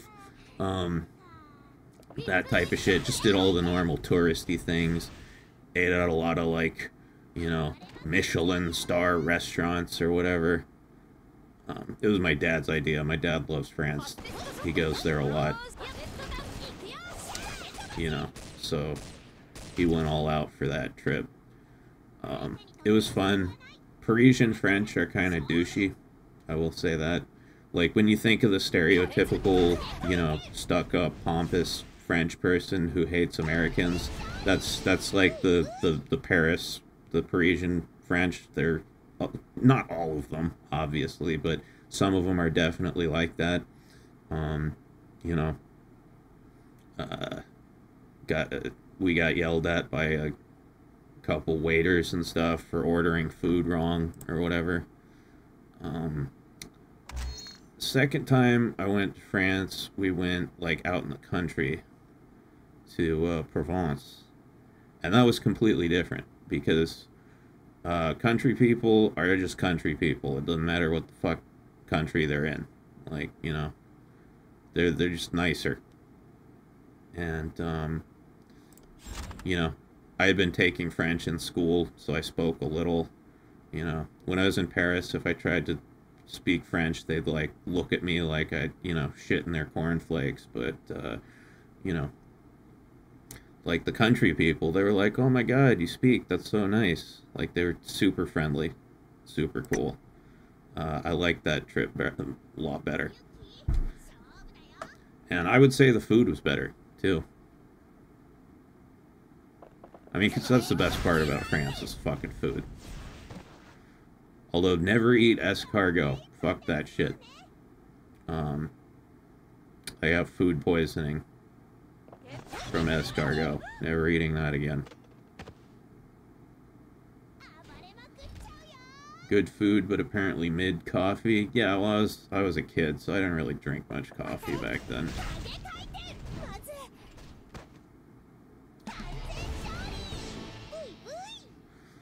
Coffee is fucking fun when you're a kid, though. Just on the rare occasions that my parents would let me have a cup of coffee, it was awesome, because you just get so fucking hyperactive.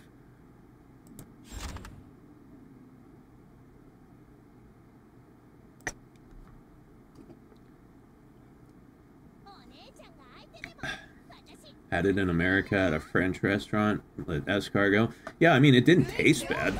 Like, I ate all of it. It tasted pretty good, actually, but I got violently ill. And, you know, it was food poisoning, right? It's not like all escargot is bad.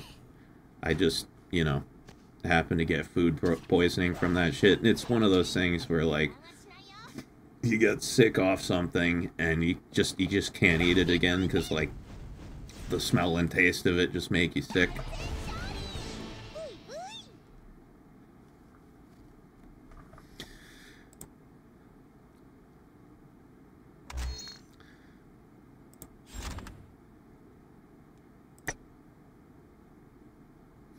Escargot is dangerous if not cleaned right. Yeah, I mean, a lot of things are. Now, see, eventually, as I keep... What is going on here? Just hit her. There. Christ. As I start winning more battles, it's going to start actually matching me up with people on my level, and that's when it gets tricky.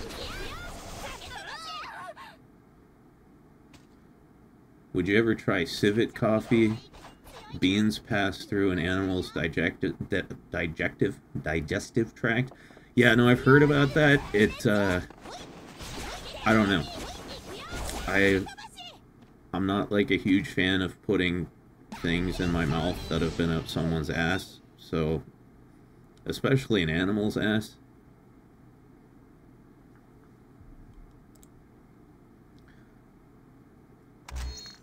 Yeah, I don't think I'd try that. I'm just fine with regular coffee. I don't need, like, you know, super coffee that's been through the digestive system of a ferret or whatever.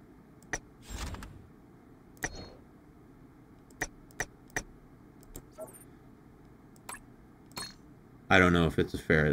I picked a random animal. You never go ass to mouth. I had a girlfriend in high school who did that.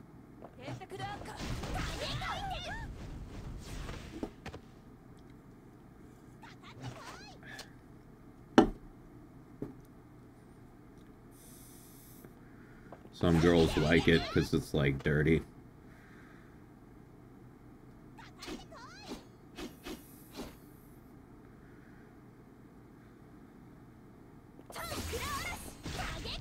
They did an episode about it on 1,000 Ways to Die. What, going ass to mouth? I don't think you can die from that. A civet is basically a jungle cat? Oh, that's cool. I still wouldn't want to eat its poop, though.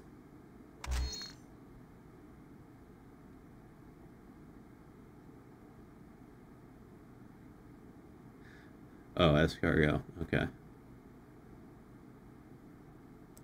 Uh-oh. Uh-oh. Jesus. Sorry about that.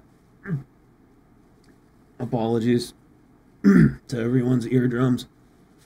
Oh my god. That made me lose my voice.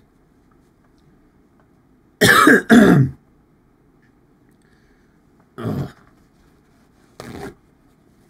That was a catastrophic sneeze. God damn. Oh. Oh. Good lord.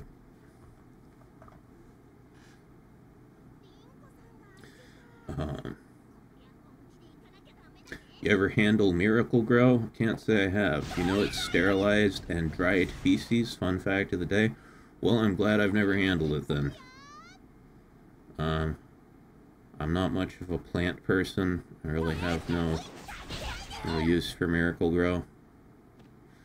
Have you sneezed with food in your mouth?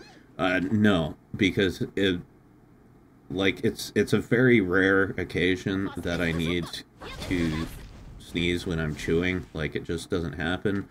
But when it does, I spit out whatever I'm chewing immediately, because there is absolutely, I'm a violent sneezer. There is absolutely no chance in hell that the food will stay in my mouth. If I try to keep it in there, it's just going to be sprayed all over whoever I'm talking to. Rocket that shit out. Yeah, exactly. Like, if I'm, I'm such a violent sneezer.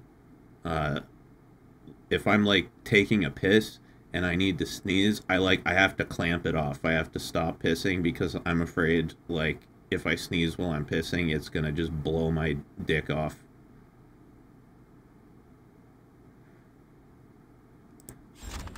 Every once in a while, I have to sneeze while I'm pooping, and, like, I have to stop pooping and just wait and sneeze, because if I sneezed while I was taking a shit, like, I would prolapse my asshole. Like, my intestines would come out of my asshole.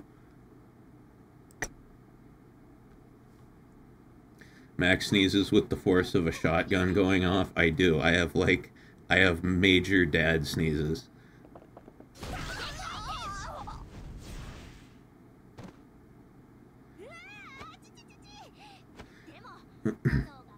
I keep a roll of paper towels by my desk. And I mean, that's partly for jerking off, because, paper towels are great for cleaning up when you're jerking off, but I also do it for sneezing. Because when I sneeze, it's like mouth fully open. If I tried to just sneeze through my nose, my eyeballs would pop out of the sockets. So I always have to have paper towels here in case I sneeze, so I can put one over my face, because otherwise I will just blow snot and spit all over my computer screen, and that's gross. Why do they die so quickly? Because I have no arena ranking right now. I haven't played in like 6 months, and so it's matching me up with new people. And yeah, all my characters are like level 87. Like, look at these guys, 46, 42, 44. They don't stand a chance. Because his numbers are bigger. Exactly. Big number win. Big number win.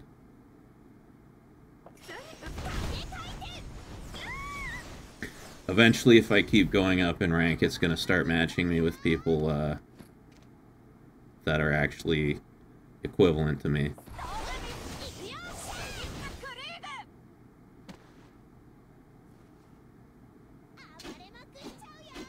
People who sneeze quietly are something else, though. I don't understand it. I don't know how it's possible.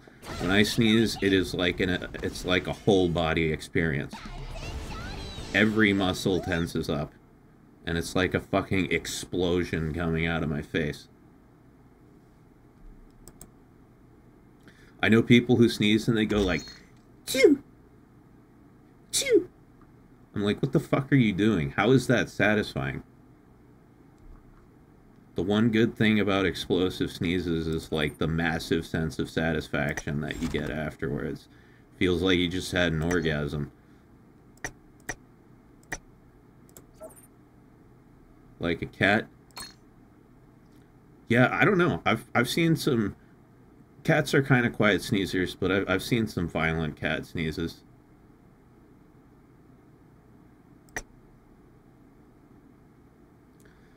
Have you seen people that sneeze multiple times in a row? Yeah, like the rapid fire ones where they do like 3 or 4 at once.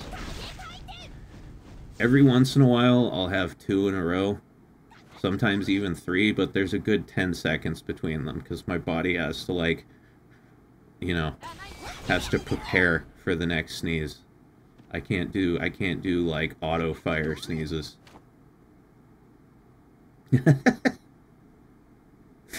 Superman's daddy says, my cousin had awful halitosis and explosive sneezes. We'd all taste it. Gross.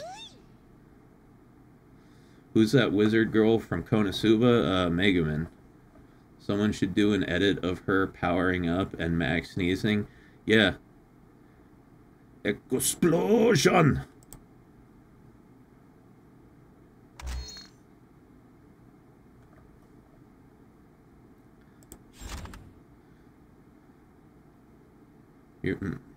Grim says, my mother had those weak sneezes. Yeah, no, if I met a woman and she had weak sneezes, I'd be like, no, we can't date. You're not fit to bear my children.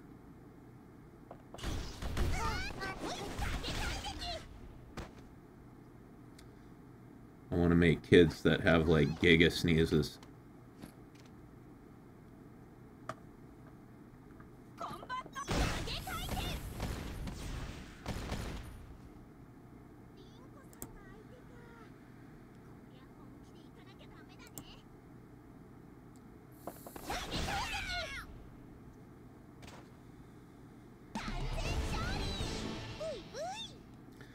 Let's see, how many more ranks do I need to go up? Okay, we're almost there. We're almost to top class. That's good.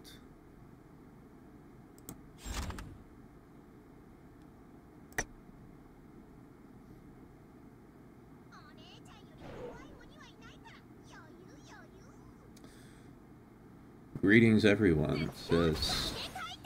Well, I have no idea how to pronounce your name. Close. Bro, I can't say your name. I'm just gonna call you Gloss. Or is it Gloss? Or Gloss?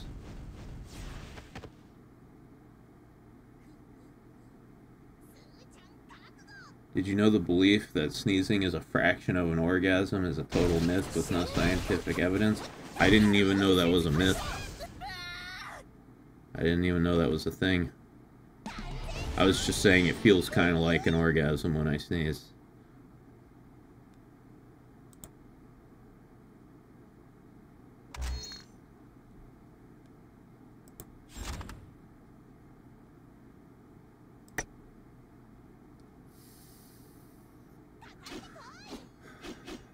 Man, speaking of Konosuba, I still haven't watched Season 3.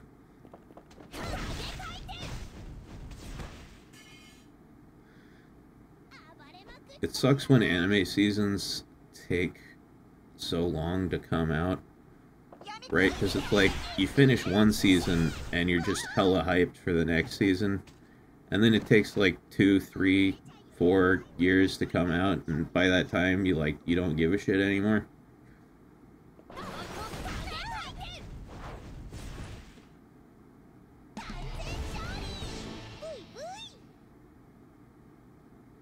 You can pronounce it as guas.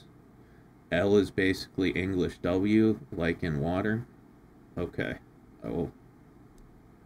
I shall do that then. Guas.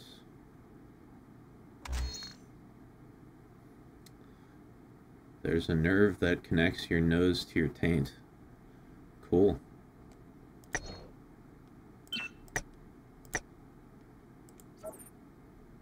What is the purpose of that? Why does your nose need, like, a direct phone line to your taint? What are they discussing?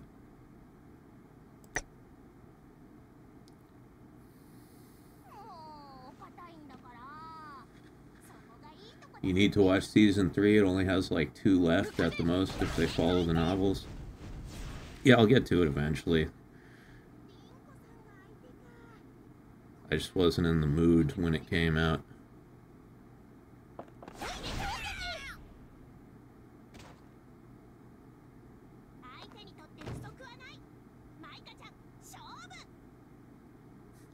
Both ends do smell.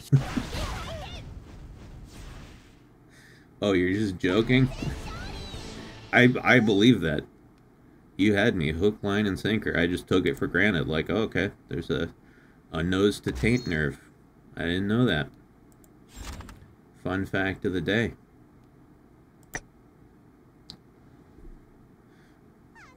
Hello, I saw tits on thumbnail. What's up? A man of culture is what's up. You are an intellectual, my friend.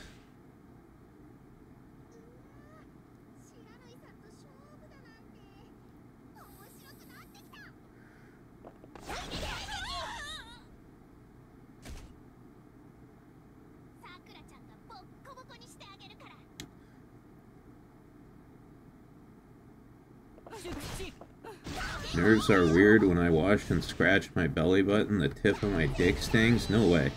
Let me try that.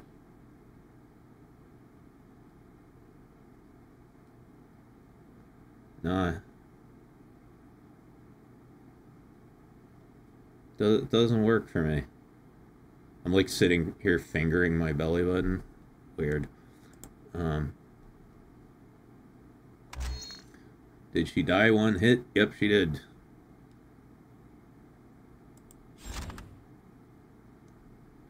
And all of these guys are gonna die one hit too.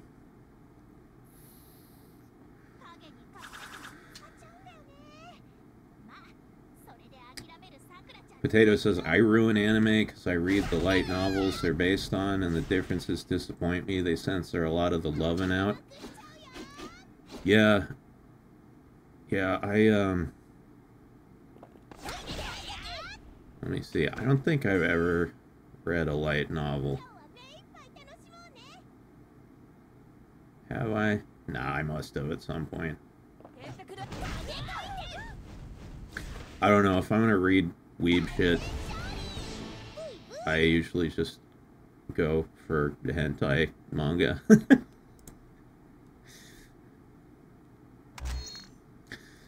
Okay. We did it. We got to top class.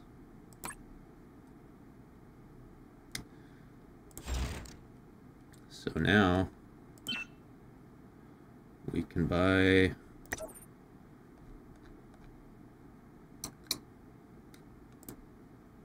one of these for our dear Mirabell.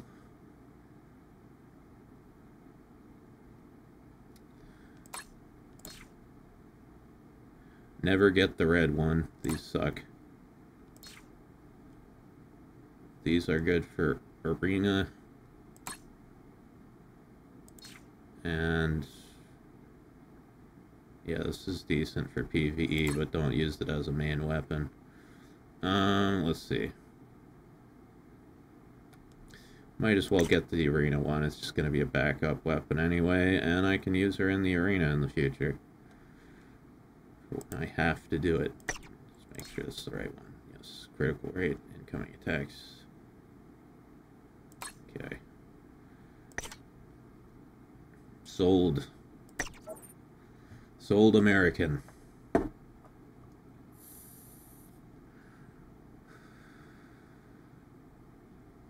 I don't like a lot of anime, Superman's daddy says. I hate the exposition, monologuing, and fan service. I don't know why they call it fan service. Back in the day, we just called it tits and ass. That's my favorite part. Obviously, I'm exaggerating. Like I like an anime with a fun story, but if it's got tits and ass in it, then that's just like icing on the cake, or assing on the cake. That doesn't sound appetizing at all. Assing on the cake. Don't ass on cake. Don't do that.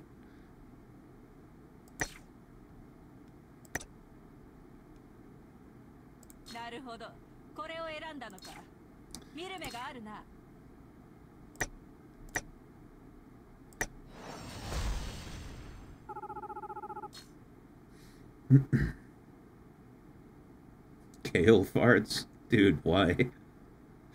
Why would you bring that up? It serves the fans. Yeah, I know. I've just always thought it's weird to use euphemisms like that, just because it's like, what, are you afraid of boobs?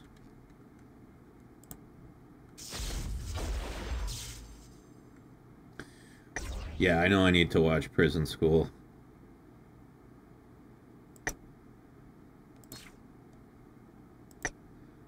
I've read several hentai doujins of Prison School. Never actually watched it.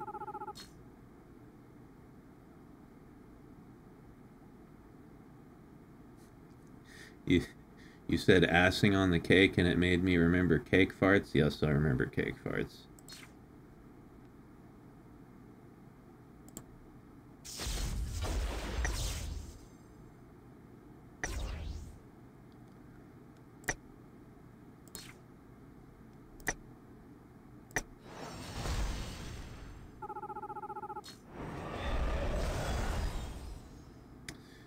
Ooh.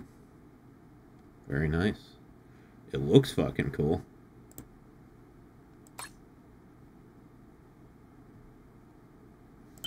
Okay. Now I need my supporter back.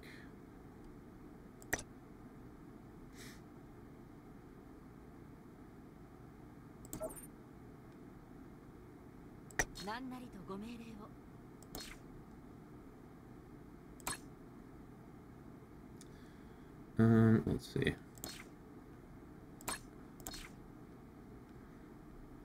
Yeah, keep these.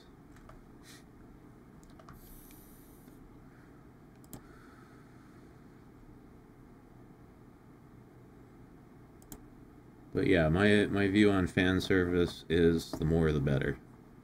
Unless it's like a serious show. There have been cases where I've like been watching an anime and it has like a serious tone to it, and then they'll just do random fan service out of nowhere, and I'm like, this feels in poor taste. You know what I mean? This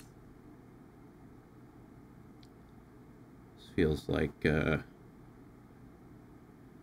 of sleazy. That's why I hate fan service.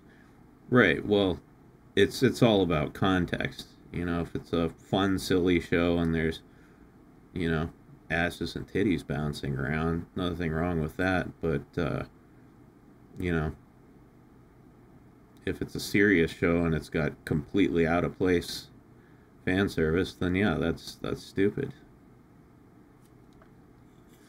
Oh, Pat M's going to bed. All right, dude, you have a good night. Thanks for turning out for the stream.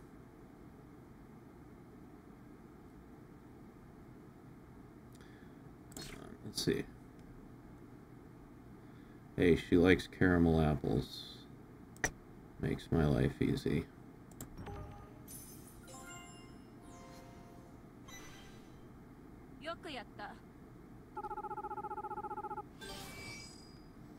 Nice.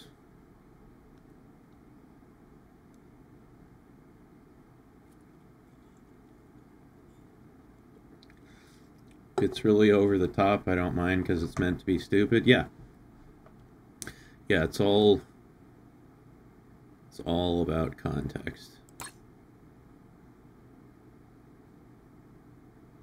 There's a show I watched with Dashie one time called Keijo, and it's literally about a sport where girls fight each other with their boobs and asses. It's hilarious.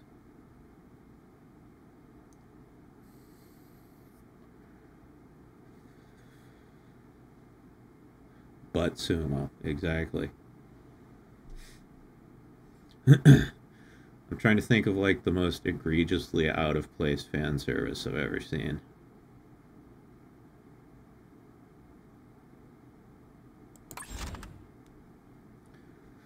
I don't know, like the first fan service show this one I liked though. The first fan service show I ever saw was Queen's Blade. Although that's not even like TNA at that point. That's like softcore porn.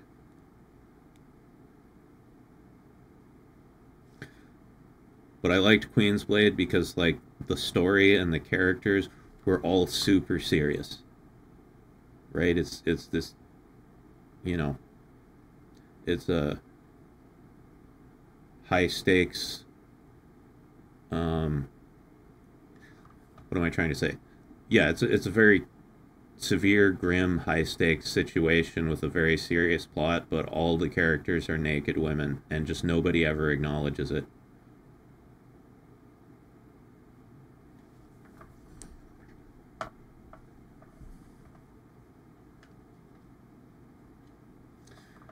I've seen porn of that chick. Which chick? God damn it. Fucking, oh my god. I wish you guys could see this. The fucking armrests on my computer chair are just falling apart. Like it's old and the plastic is just peeling off of them. Half of one of my armrests just fell off. Oh, I need a new chair.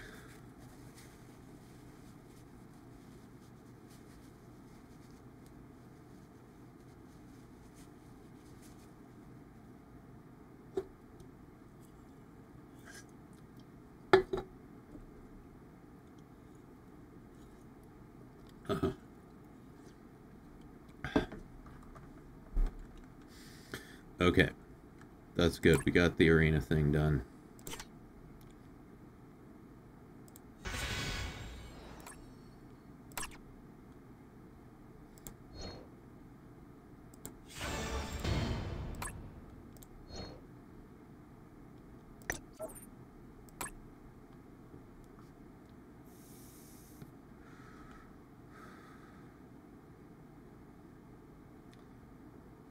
First fan service I saw was the original Ranma 1/2. Caught my elementary ass off guard when it was a preview on the Mermaid Scar OVA VHS. Was that a formative experience there?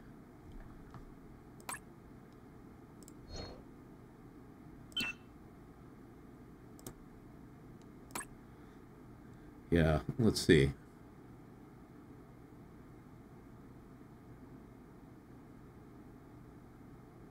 Yeah, the first time I like ever saw boobs was looking at my friend's older brother's like dirty magazine collection. You know, he had like a bunch of Playboy and Hustler and stuff.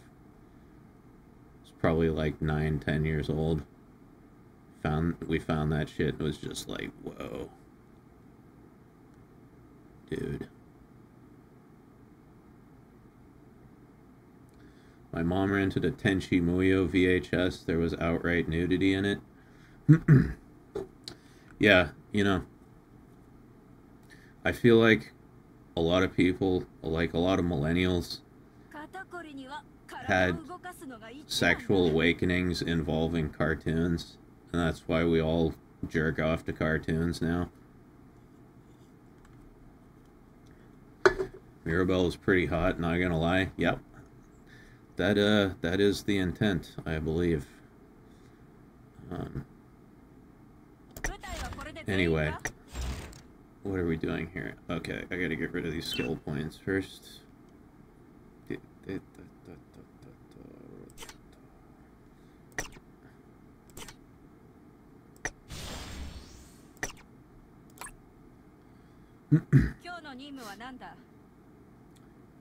Groker says, first fan service I ever saw was way back in the 90s. My local library stocked some kind of manga about a ninja.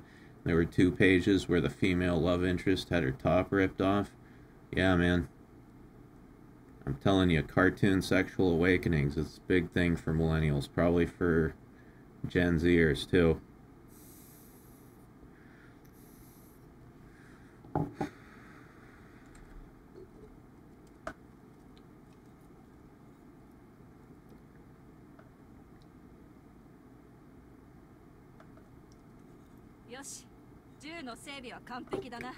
My mom accidentally showed my mom and my... Wait, your mom showed your mom?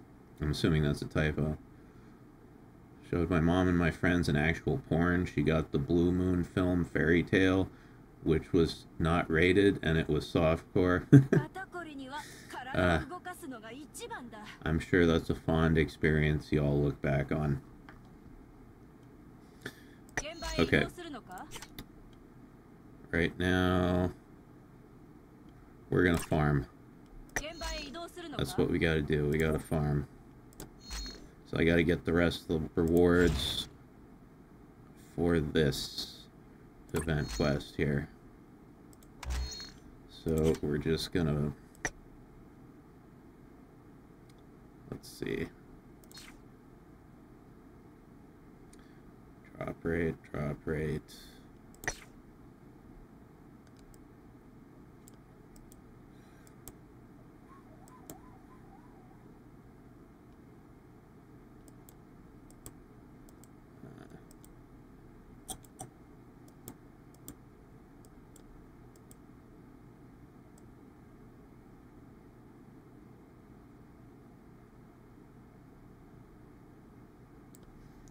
Wait, who do I have on there? Okay, Francis Astronaut. There.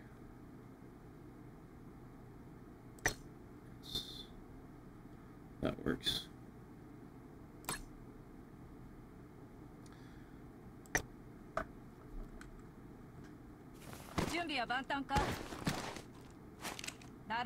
I was surprised I was able to type the word porn. I normally get censored by YouTube for it. Yeah, it's incredibly inconsistent, isn't it?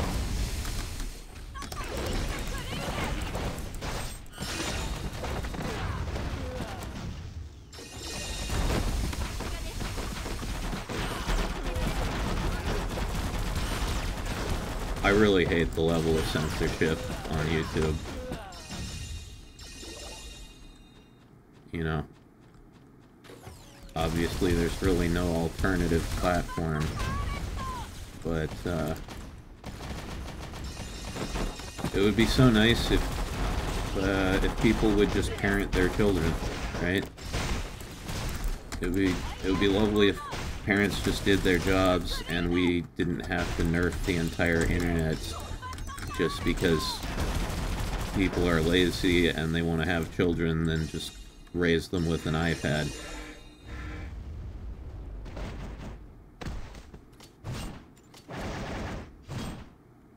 Porn test not showing up on stream. I can see it. Maybe that's because I'm the channel on there. I don't know.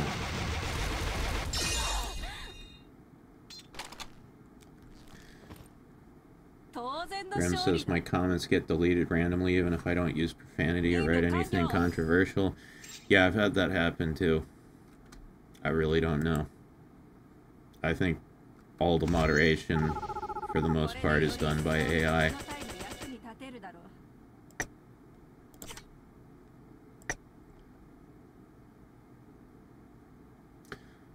Won't show up on stream displayed comments.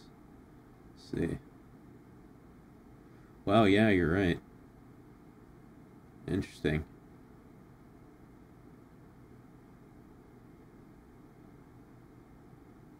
Yeah, you're right. It shows up for me, but not for everybody else. That's bizarre. I guess my first question would be why.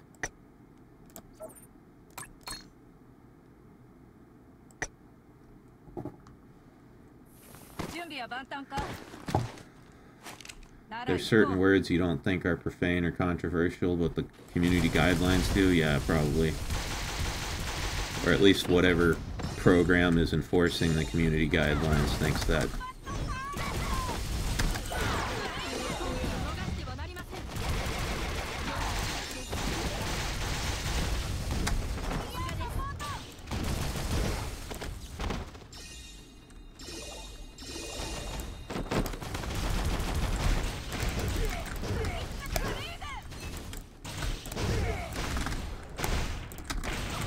Come on.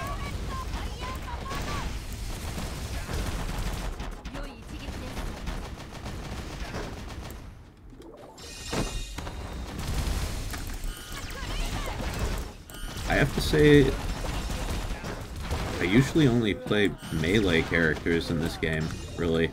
It's the first time I've enjoyed playing a character that's mostly ranged. I really like her. Well, her and Astaroth, actually, are fun. But I like this... I like Mirabell more than Astaroth in terms of gameplay.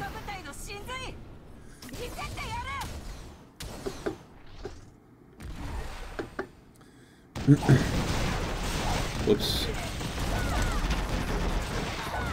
Wasn't paying attention.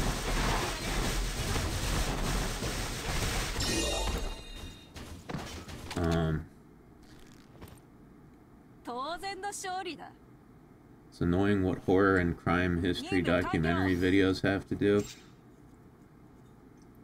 Yeah, I don't really watch much of that type of content, but yeah, I mean it's just annoying how people have to censor, you know, quote unquote swear words, which are just words we all use commonly in everyday language, but sometimes, you know, for some reason we pretend that they're like bad. It's dumb. It's all dumb.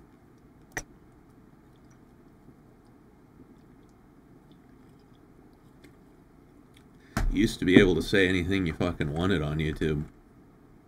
It's been so sanitized, like, over the past decade.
It's advertisers mainly. They don't want their ads being shown next to dirty words, but I literally got an ad the other day showing a woman's uncensored downstairs. Oh.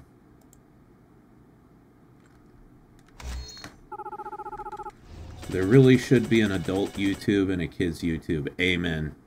Dude, amen. That's... yeah, I 100% agree. And kids should just get their account banned if they get on the adult one. Yeah, I mean... well, you know... and here's the other thing, right? We've all been kids. Right? You're gonna find a way to see the shit that you're not supposed to. Anyway. Like, they should definitely have that for little kids who are, like, you know, too stupid to figure it out. But, you know, once you're 8 or 9 years old or whatever, and you start taking an interest in, like, you know, shit you're not supposed to see, then, you know, they're gonna get on there anyway, no matter what.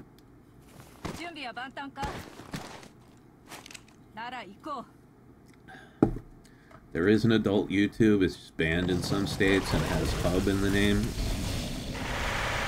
Yeah, but I mean... I don't know.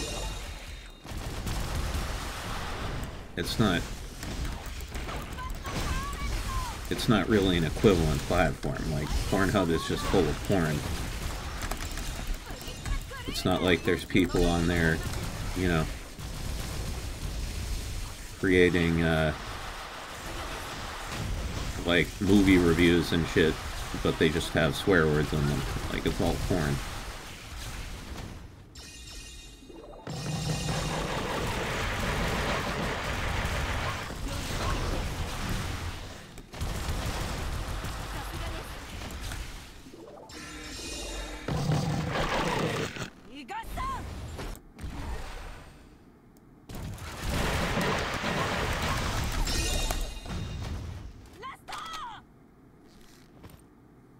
Yes, there is. There's now safe for work channels with reviews, reaction videos, etc. of normal shows.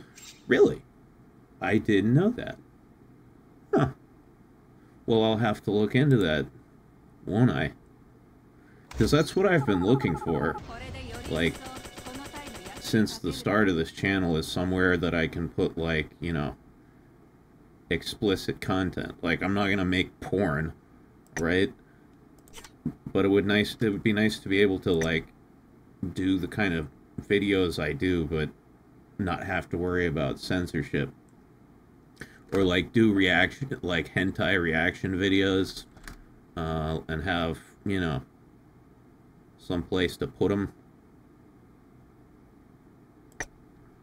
I'll have to look into that. A lot of people are moving there because less censorship and it pays 3 times YouTube rates. Damn. I didn't know.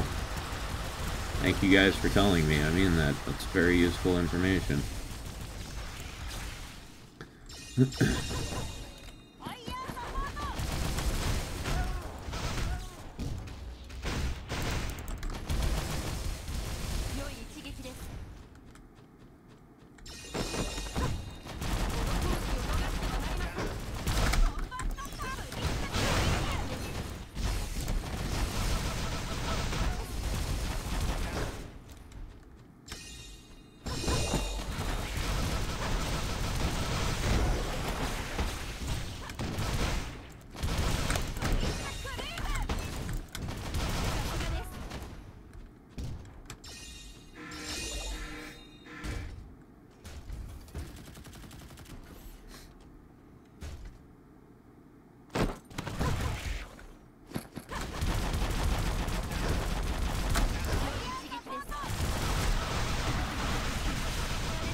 Technically, YouTube allows it within reason. Just be glad they didn't demonetize profanity entirely. The compromise with the first minute of the video not having profanity is the best we'll get. Is it the first minute? I always thought it was the first 30 seconds. Maybe that's why all my videos get demonetized.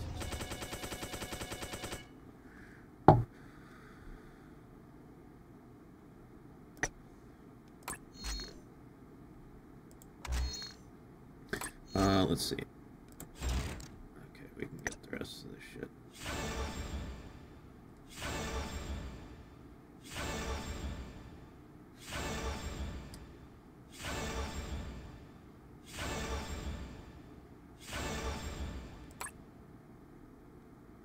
Okay. That.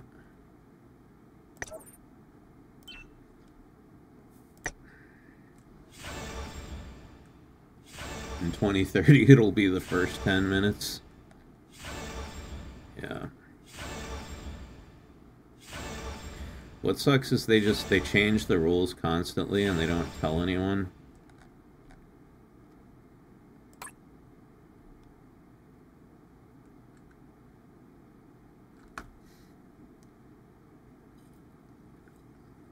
I don't know exactly. I think it differs between stream and video length. I've heard a minute, I've heard 90 seconds, I've heard 7 seconds. Yeah, I've heard 30 seconds. So, like, and this is what I was just saying. Like, where do they actually tell you these fucking rules?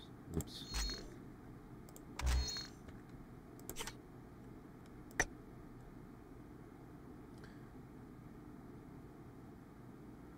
Constant rule changing and retroactive enforcement is the biggest problem. Yeah, that's a very good point. Retroactive enforcement sucks because, you know, you make a video and it's fine when it comes out, and then they make a new rule and that video gets demonetized and there's nothing you can do about it.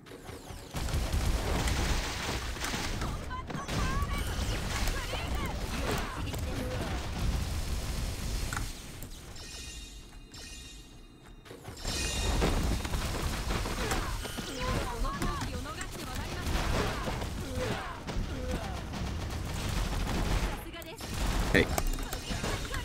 Shoot me, you dickwad.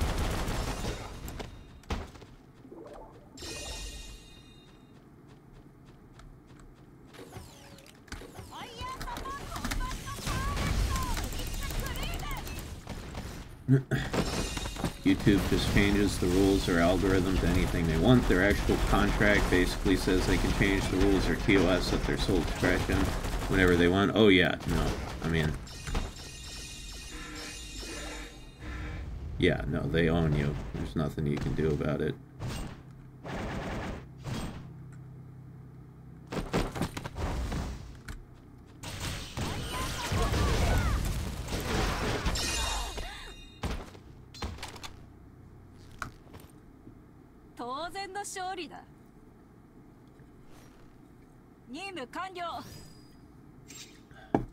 Also, Nux has played around with upload times to see the difference in moderation, because YouTube flag team changes depending on what time you upload. Some regions don't care. Yeah, no, I believe that. I like Nux, he's entertaining.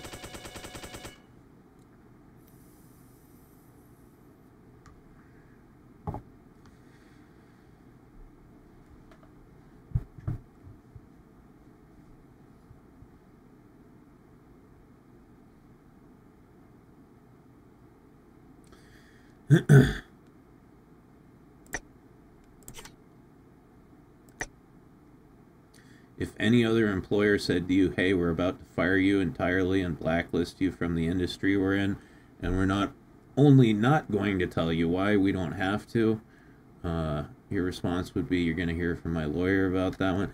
Yeah, well, I mean, YouTube's, I don't know.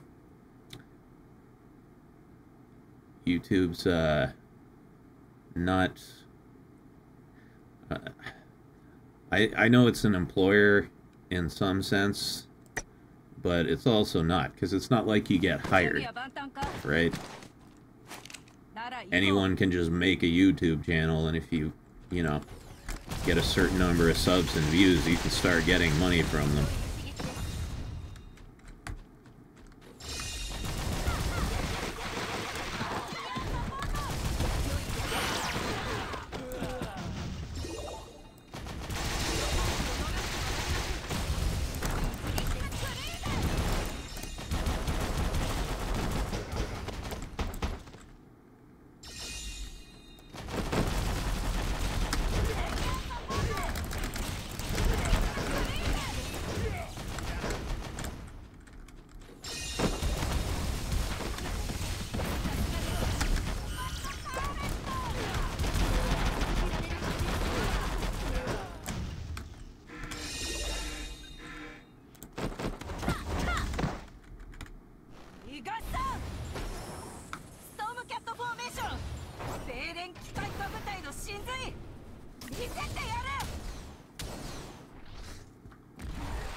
Sadly, this is why there's little you can do getting banned by YouTube. There's no worker protections.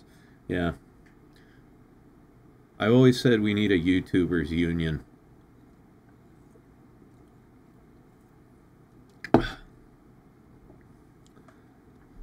I mean, it wouldn't work, but it's a neat idea.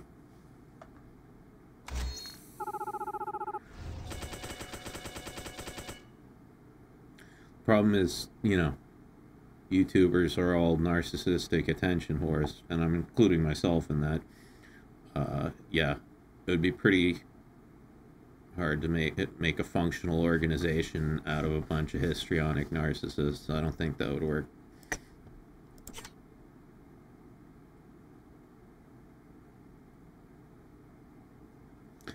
A union would be terrible. Unions hinder anything involving art. Yeah, I wouldn't know. I've never had a union job.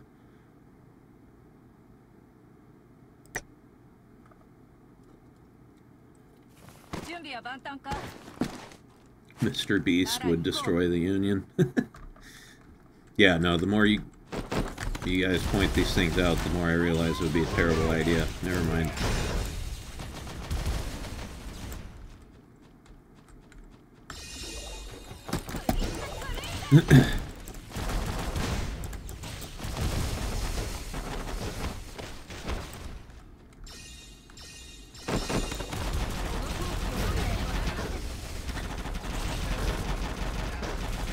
Although I do think, or at least I hope, that, you know, as time goes on and as online content creation becomes a more and more common career, that there will be eventually like some kind of legal protections for, you know, people like YouTubers, Twitch streamers, that type of shit. You know, because as we've been discussing, the platforms have all the power and you have none.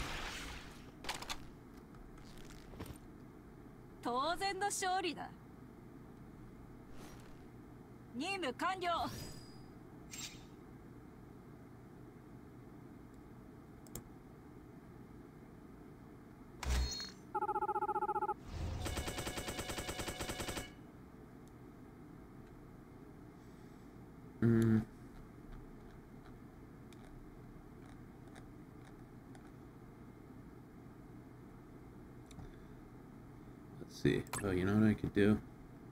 I've got an EXP booster I can use. Where is that? Is it this? No. Is it this?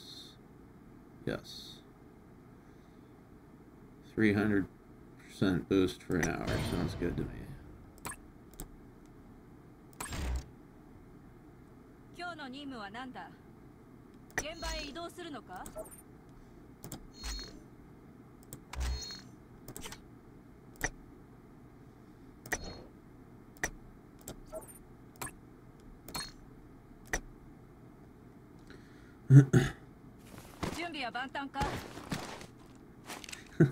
I bet YouTube's higher-ups are fuming that they have to pay people that do nothing but complain about everything. Yeah. Yeah, it is funny that there's quite a few people who make a substantial living on YouTube, mostly complaining about YouTube.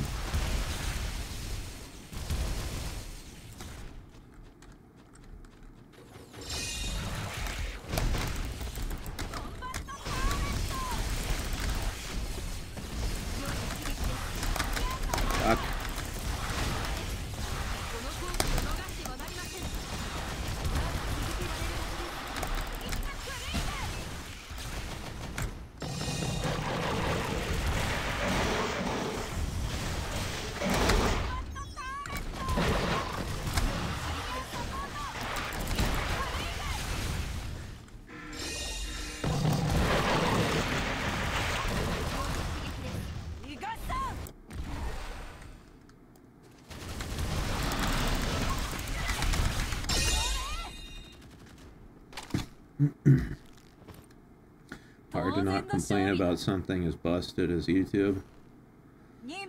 Yeah, I mean, you know, I don't bitch too much about YouTube, even though I've been sitting here for the last half hour bitching about YouTube, but just forget about that, just ignore that. I don't complain too much about YouTube because it functions surprisingly well for what it is. Like, it's pretty crazy that we have this at all. like a platform where anyone can just upload an unlimited fucking amount of content for free. I know it has a lot of fucking problems, but just for that one fact, you gotta give it quite a lot of credit.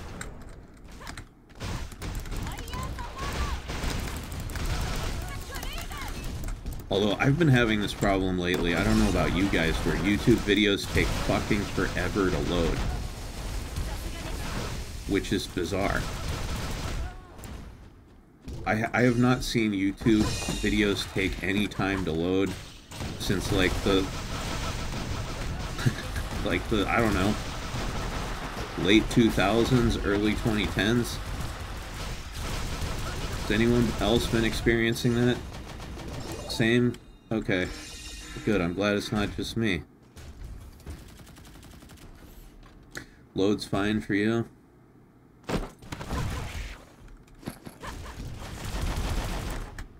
You got permanent demonetized in 2017? How did that happen?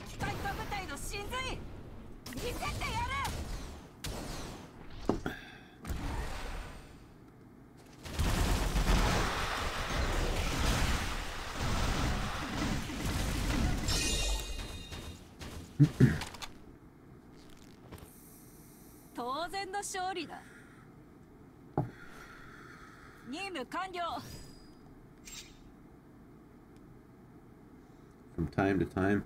See, for me, it's every video. Every single video.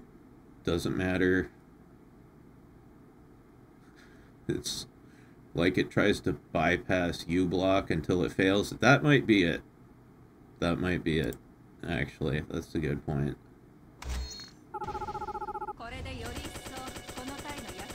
Could be uBlock, because I know they fucking hate uBlock.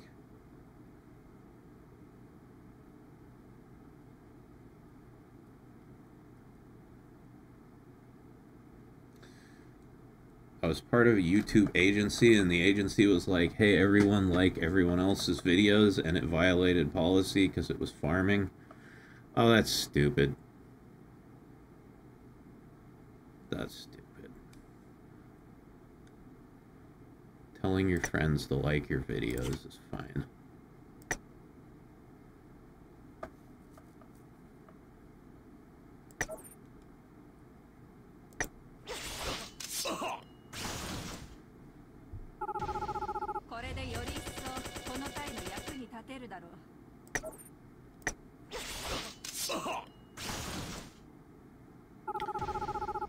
uBlock Origin doesn't even work on Chrome anymore. Works fine on Firefox.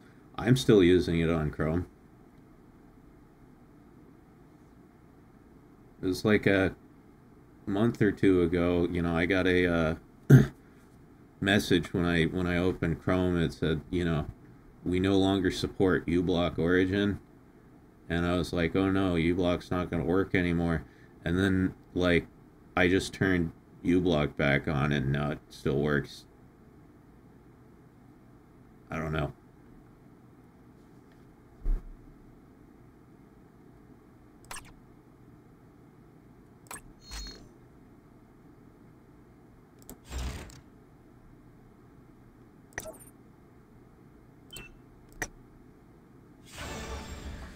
Are you winning? I am winning.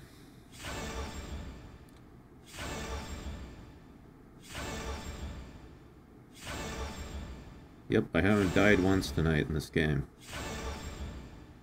A big old winning streak. But yeah, Chrome said it wouldn't support uBlock anymore, and it switched it off, you know. Switched off the extension, but I turned it back on. And it works fine.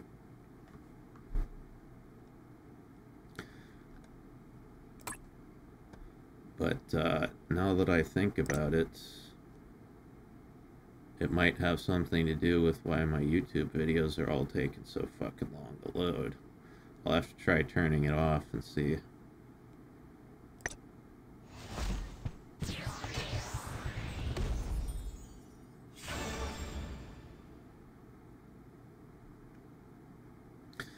All right.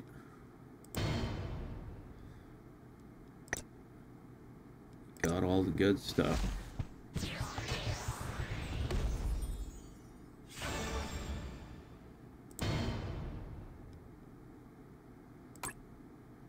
So we're done with that.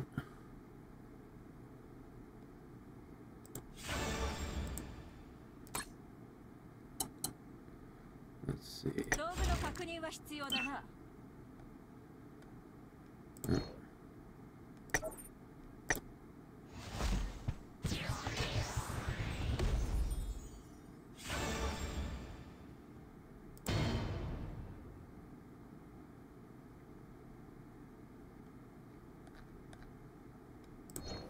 Oh, hey, gold.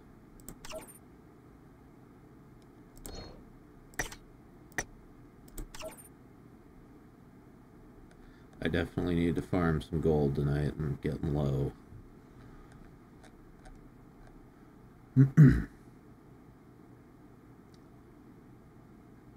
Adgard? I've never heard of Adgard.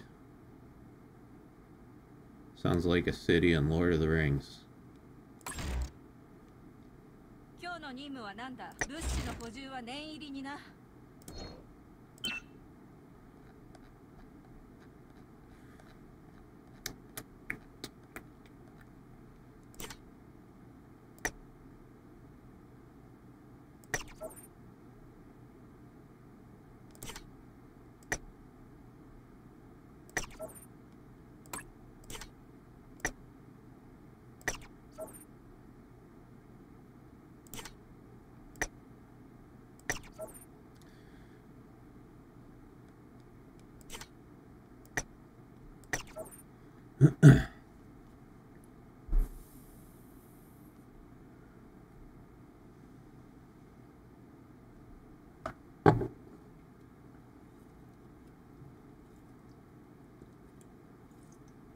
Thought you were trying to fix your sleep schedule? I mean, I'd still be awake at this time no matter what. Normally I go to sleep at like 3 or 4 in the morning. Sometimes 5 or 6, you know, if I feel like staying up late. Problem is, lately I've been going to sleep at like 9 or 10 in the morning, and that's just ridiculous.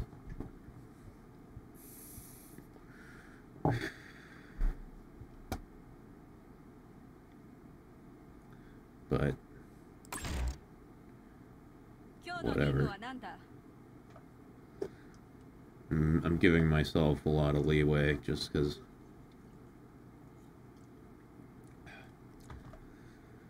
so I just quit drinking and everything's all fucked up. I thought staying up till 7 was pushing it. Yeah, I mean, normally it is, but problem was, for me, without alcohol, it's very difficult for me to go to sleep. Like, I'll get in bed at, you know, 7 or 8 a.m. and I won't fall asleep till 9 or 10. So, that's anywhere from 1 to 3 hours just to fall asleep.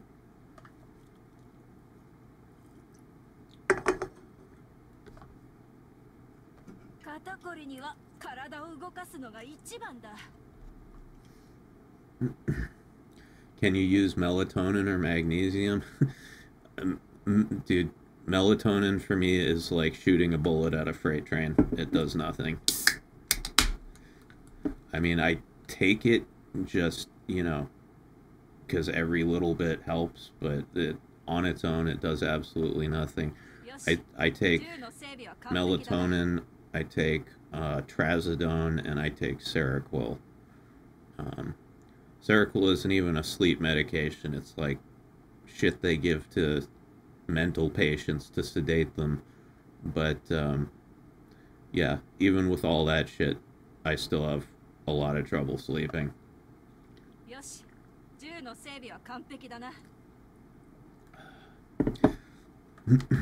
I've had insomnia my entire life. Or not my entire life. I slept fine as a kid, but the moment I went through puberty, I could not sleep. I lost the ability to sleep. It was awful, and yeah, I had to get on all this medication.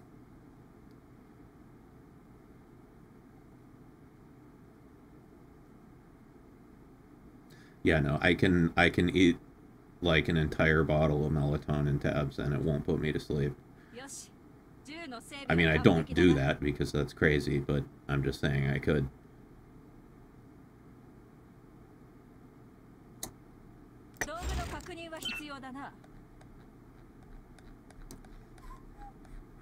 Okay, where's all that shit I just bought?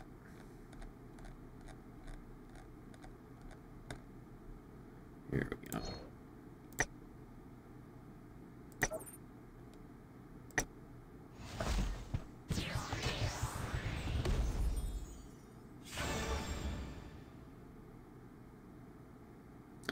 You've got manic-induced insomnia. That sounds like it sucks.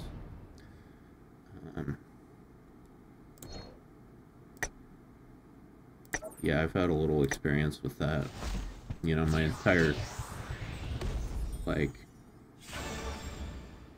adolescent and teenage life was a big old pharmaceutical experiment conducted by my stupid parents and my incompetent doctors. And, you know, I didn't really need medication. I had some minor anxiety issues and stuff that, you know, probably could have been solved with, like, a little bit of therapy and, good exercise, stuff like that. But instead, they just loaded me up on pills, and I had a couple manic episodes in high school just because of all the, chemicals that were in my system. I'm not exactly sure what even caused it, because they were just feeding me so many pills.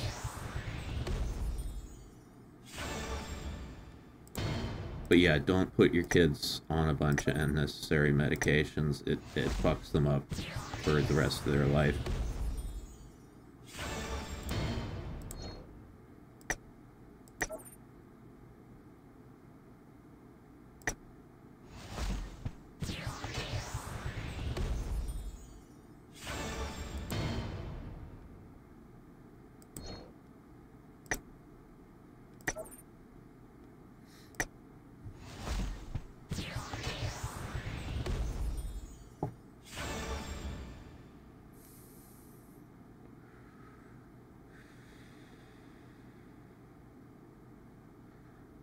More busty dommy mommy action? Yes, sir. I don't know. Do you think Mirabell's a dommy mommy? She's definitely a muscle mommy.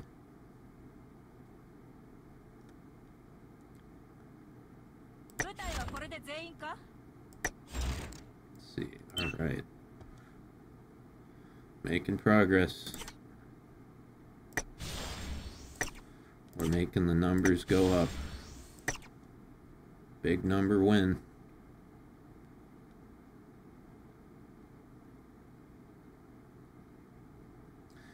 Thinking pills can solve mental problems is a very boomer delusion, isn't it? Yes, it is.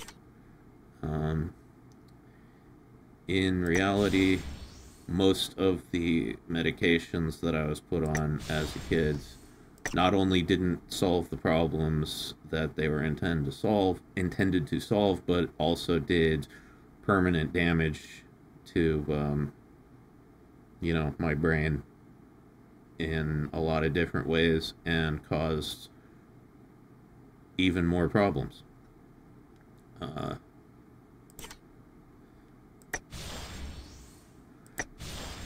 Honestly, the only medications I take now are things I kind of have to take to mitigate all the problems caused by the medications I was loaded with as a kid. That's really the long and short of it.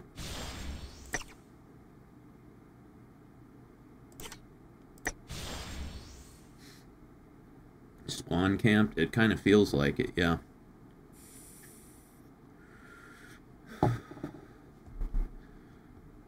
Because, you know, now that I'm old and I've had a lot of life experience, like, I look back on the issues that I had as a kid, which was basically just, like, you know, anxiety problems, there's a lot of ways you can mitigate that pretty effectively without medication. Exercise being the biggest thing. It makes such a huge difference. You know, obviously some people have severe anxiety disorders that do require medication, but I absolutely didn't. You know, I probably just needed more exercise, less sugar, and yeah, just, you know, I just needed like a healthier lifestyle and diet, and instead they, you know, they put me on antidepressants, benzodiazepines, mood stabilizers, antipsychotics. It was an absolute nightmare.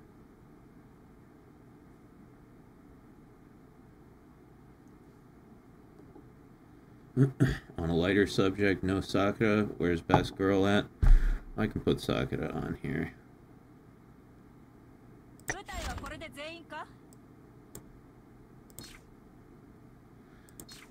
Emily, you can go to bed. There she is. You've been on benzos? Benzos destroy your life. Or at least they destroyed my life. Benzodiazepines like Xanax and Klonopin are one of the most addictive classes of drugs known to man. And in fact, they are so addictive that if you take them for a long time and you get taken off of them suddenly, you can actually die. That's how addictive they are. And I was put on benzodiazepines when I was about 11 or 12 years old. I was put on Xanax and then later Klonopin as well. I was taking 2 different benzodiazepines at once. And, yeah, I was heavily addicted to those by the time I became an adult. Then I got a new job, I got new health insurance, and they took me off of them suddenly, which you're not supposed to do. But, you know, I had yet another completely incompetent doctor. I was taken off of them very suddenly with no dose titration, no dose reduction, massive dose of Klonopin and Xanax, and they just stopped it all of a sudden, and I nearly died. I had tons of seizures, and I had a withdrawal, or it wasn't even a withdrawal, it was a withdrawal syndrome, which is where the withdrawal doesn't end. I was in withdrawal for 4 years. It was the only time in my life where I've thought about killing myself. It was the most painful thing I have ever been through.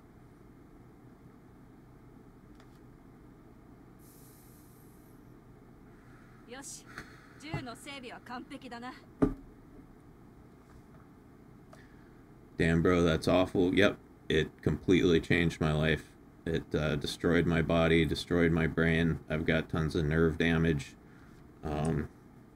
I've never been the same. You know, that was a little over a decade ago. I've recovered over time to a certain degree. But also it set me down the path to like the alcohol issues that I've been struggling with for a very long time, because, you know, alcohol and benzodiazepines have almost identical effects on your brain. So a lot of people who get taken off of benzodiazepines become alcoholics. So I was already an alcoholic, but it made it 10 times worse.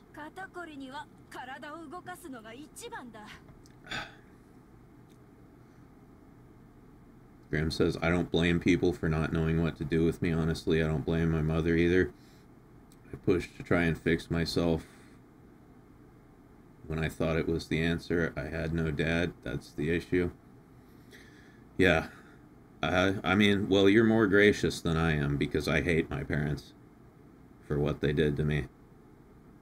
I never even had a chance to be a normal person, and I have spent most of my adult life dealing with the repercussions of their mistakes.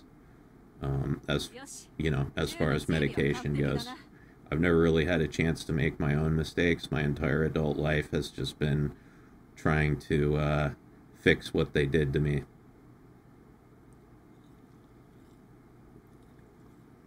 I'm just straight up trauma dumping now. I'm sorry, guys. I know that's not everybody's favorite thing.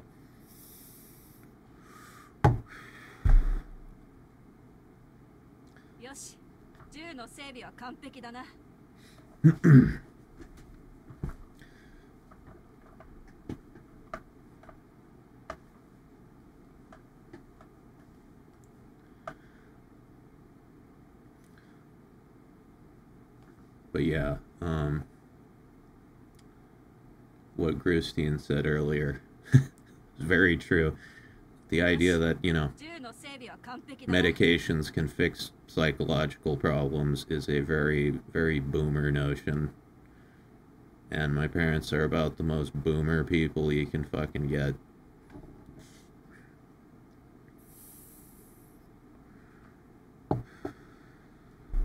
Trauma dumping can be interesting as hell. Well, I could go on for fucking ever.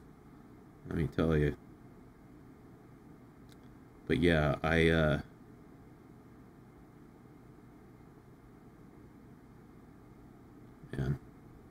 I don't want to go on forever, though. I already think about this stuff constantly in my free time. I don't want to think about it while I'm streaming.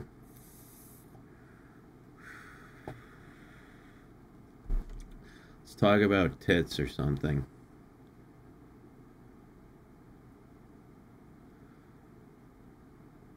Boomers in silence weren't good parents at all. Yeah, I mean, I don't know. When it comes to parenting, I think it's, you kind of have to judge it on an individual basis.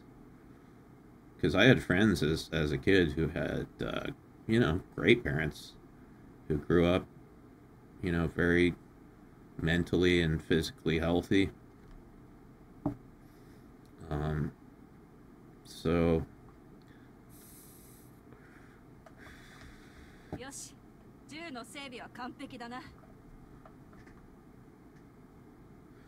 you're gonna start modeling big dark elf tits later? Hey, those are my favorite type of tits. Who knew? Hear that, Hildy? Those are my favorite. She doesn't say anything, but you know she's blushing right now. She's super into me.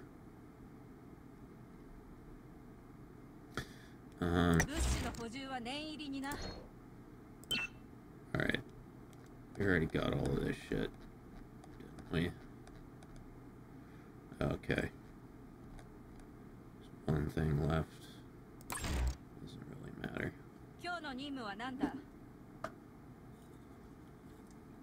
Superman's daddy says, I have a tiger mom who's very likely bipolar. I get mad at people who say tiger moms are a stereotype because it wasn't a stereotype for me.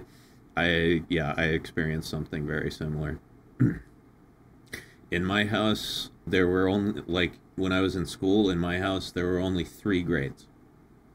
There were only 3 grades. A+, A, and F. If I got an A+, that was good. If I got an A, that was acceptable. That's what A stood for, acceptable. And A- and below all counted as an F, according to my mom.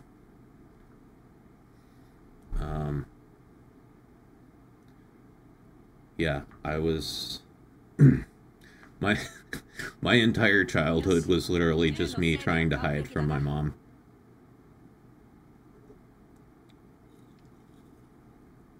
She she had a very draconian parenting style and definitely untreated mental health issues. And You're Latino, right? No, I am Irish, English, Scottish, and Japanese. It's my lineage.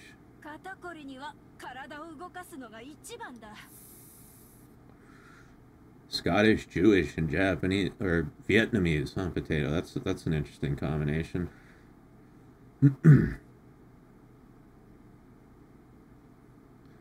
But yeah, my mom's half Japanese. My grandma, my mom's mom, was a Japanese immigrant, so that's where that comes from.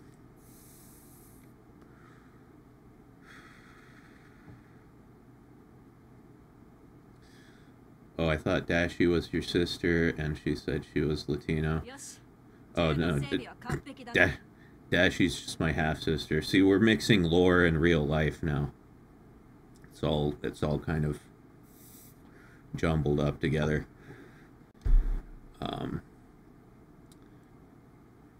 Yeah, no.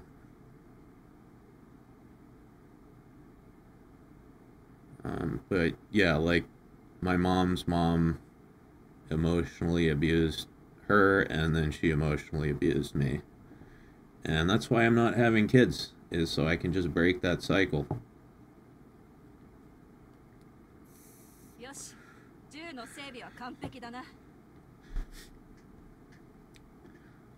Honestly, I'm just happy for my sister, because she, you know, she got very messed up too. Like, she was a heroin and methamphetamine addict by the time she turned 18, but she escaped all that. Now she's like a normal fucking person, you know. She's got a good career, she's got a house, she's got a dog, got a boyfriend. She's very normal.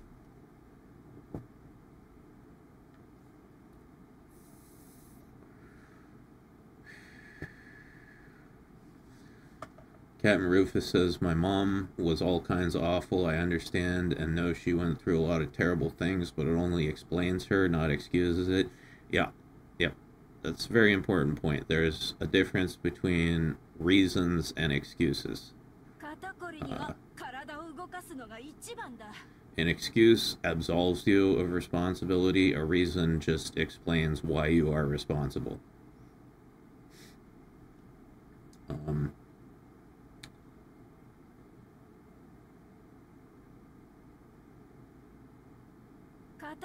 Grim says, I used to be really scared to become an abusive parent because of my trauma from other family members, but now, looking at all of these insane Karens and proud of my trans 3-year-old monsters, I think ... Yeah, well, if you ever decide to have kids, at least you'll be better parents than they are.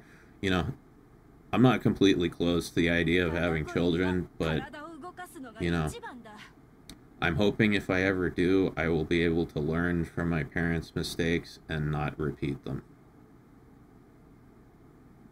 That's the big thing that I will care about if I ever have kids, because this world does not need any more broken people.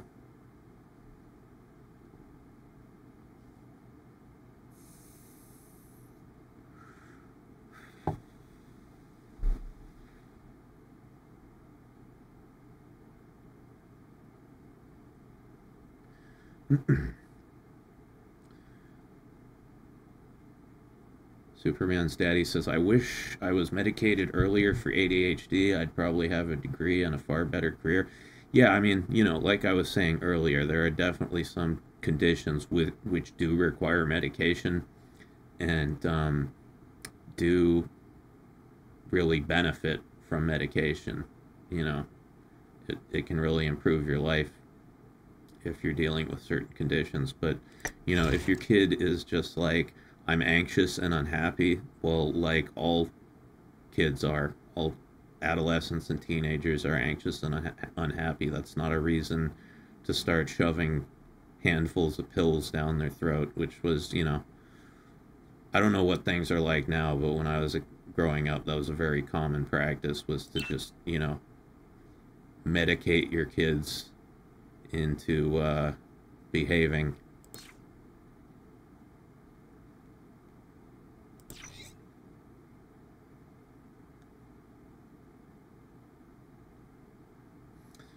Let's see if my enchanting luck is any better tonight than it was last night.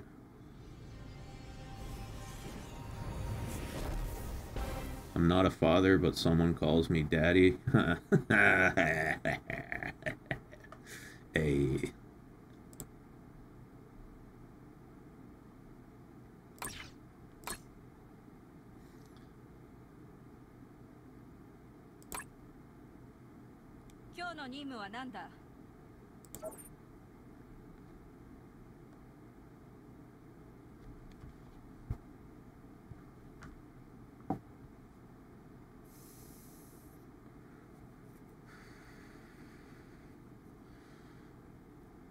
Your regimen sucked. I know kids who got drugged up to keep them quiet. Yep.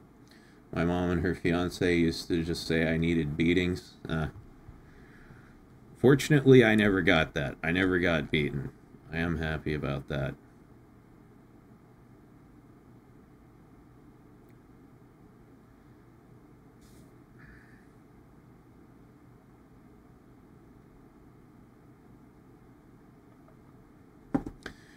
Kind of like saying you need to have a drink to feel better because your bike got stolen and you're sad about that. Essentially the same logic, but obscured. Yeah, I mean, the answer to normal life problems and normal development is not medication. It should, like, we're an over-medicated society, for sure. It's not just us, it's the whole fucking Western world. And, yeah, that needs to change. We should not be doling out pharmaceuticals at the drop of a hat. It's kind of fucking crazy, to be honest.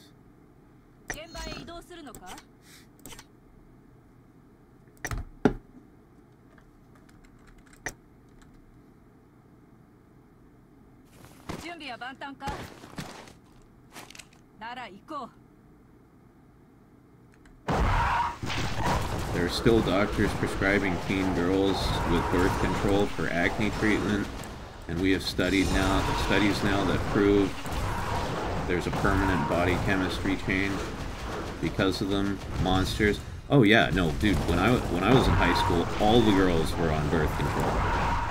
All of them. 14, 15, 16-year-old kids, all on birth control.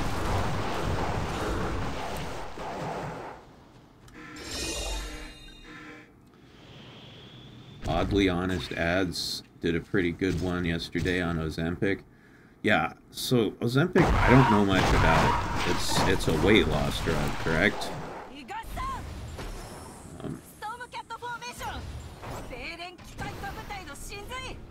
Yeah, I really know nothing about it.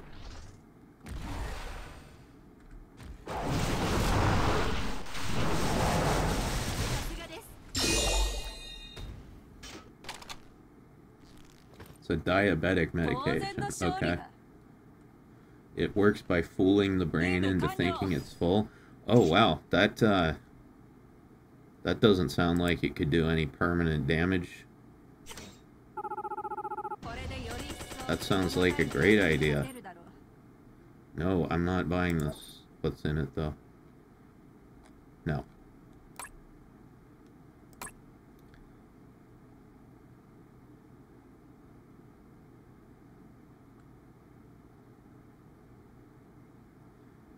Makes you have no appetite because it slows down your stomach function.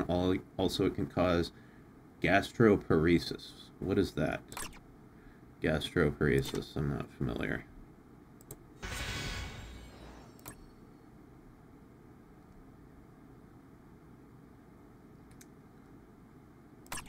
Let's see. Doop, doop, doop.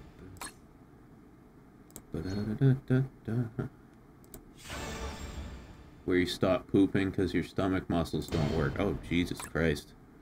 That sounds horrible.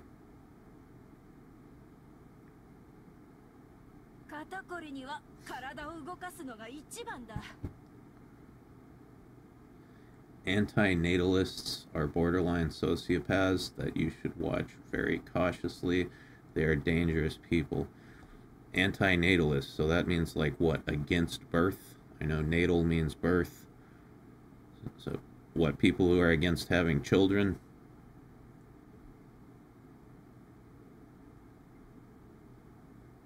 Yep. I mean, I'm against having children, but only for me. Everybody else can go on doing it. I don't give a shit. They're against people being born, period. I didn't know this was a movement.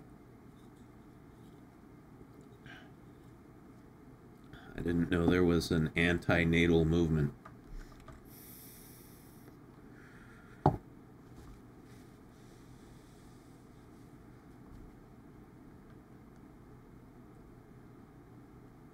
So basically, instead of eating less, you take medication to stop feeling hungry that can make you go blind.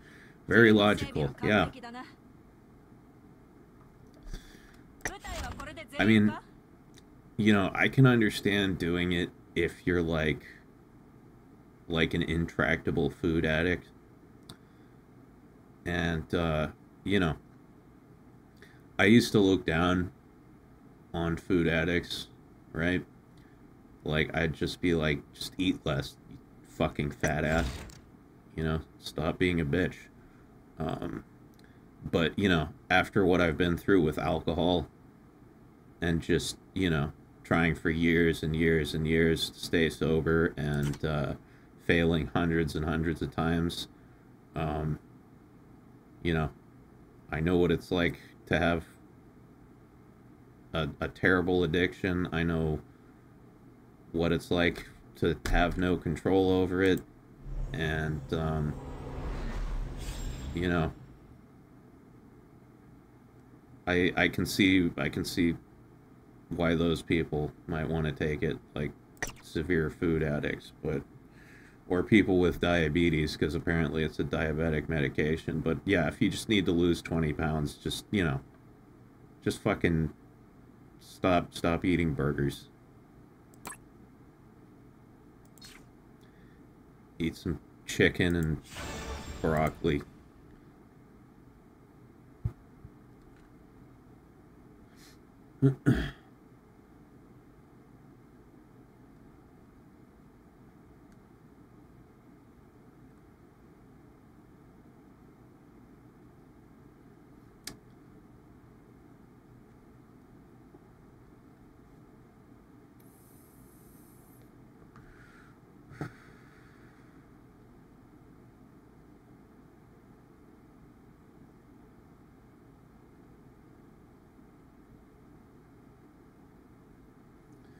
Ozempic isn't for people who want to lose 20 pounds. It's for people who need to lose about 80 or they're going to die. Yeah.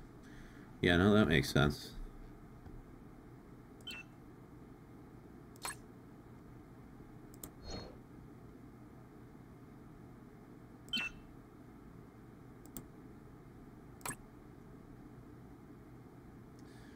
Afro Nerd says, I don't get daddy stuff. When I've been called that, my whole body clenches up in disgust. I guess I can see where you're coming from, but if a girl calls me daddy, that's instant massive erection. That'll bust right through the front of my pants.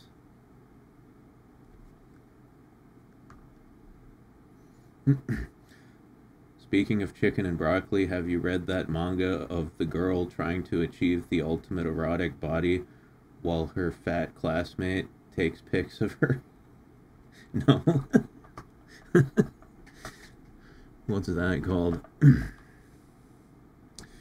It's similar to how an abuse isn't for your first attempt to quit drinking, it's for when nothing else works. Okay, alright, so Ozempic is an abuse for fat people. That makes sense.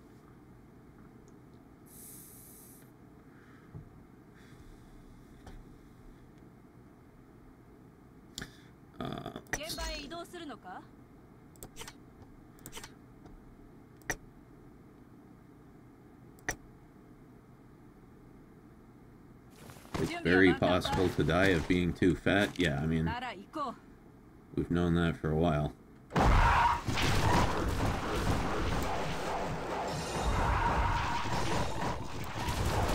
Although, don't say that in front of the body positivity people, right? Healthy at any size, am I right, guys?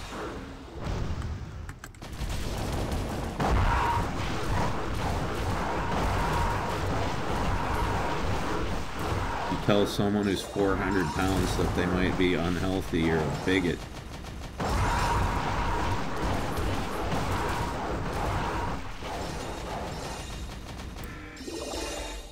All of them died. All the body positivity people died. Yeah, I wouldn't be surprised. Look, you know, here's how I see it. If you want to be a fat ass and, you know, reap the consequences of that decision, then so be it. Go ahead, be a fat ass. But when you're promoting, like, unhealthy lifestyles to other people, that's bad. That's bad. You shouldn't do that. Are healthy... Okay. Christine says, question, are healthy at any size people simply stupid, or are they malicious? Well, I mean, I can tell you right now what it is. The healthy at any size thing is fat people huffing copium, right? They don't want to put in the effort to lose the weight, so they just want to, you know, alter reality to pretend that they're fine and they aren't going to suffer any major health consequences because of their decisions. And then the body positivity aspect of it is just fat chicks trying to guilt guys into dating them and calling them attractive. Right? It's all copium.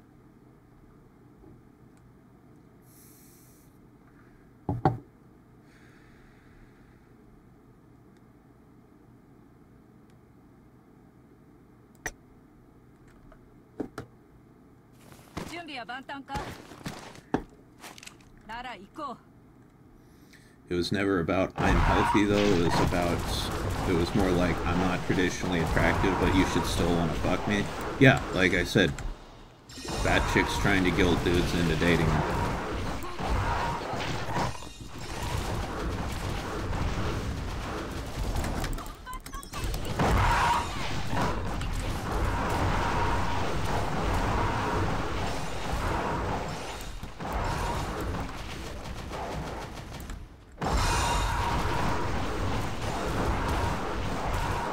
You notice there was never a male that was saying I'm healthy at any size? Yeah, well, because guys can't get away with that. Right? Guys can't get away with that.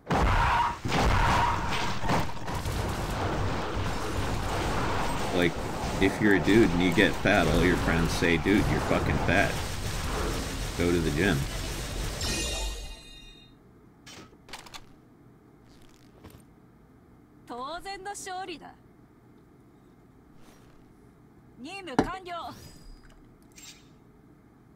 They did the same thing by saying you're transphobic and have a breeding fetish.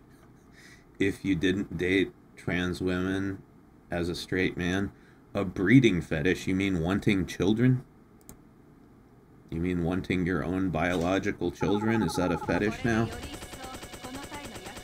I think you have to be pretty sick in the head to think of wanting children, wanting to reproduce as a fetish.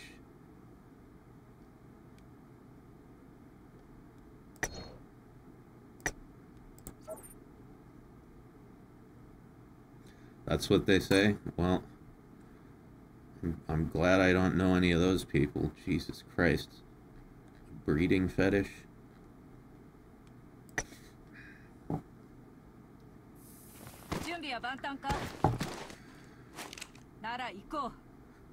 Everything can be seen as a fetish if you forget to touch grass.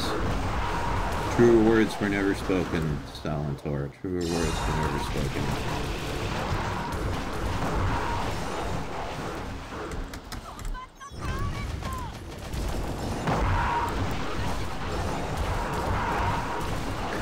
Yeah, I know about feeders.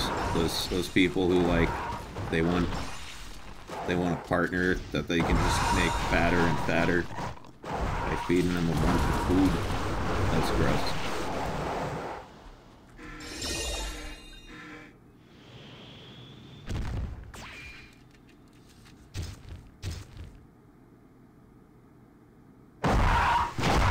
Everyone has a breeding kink. Get tame free with your fucking instincts. Yeah. That's not a kink, it's a fucking biological imperative. It's how we still exist as a species.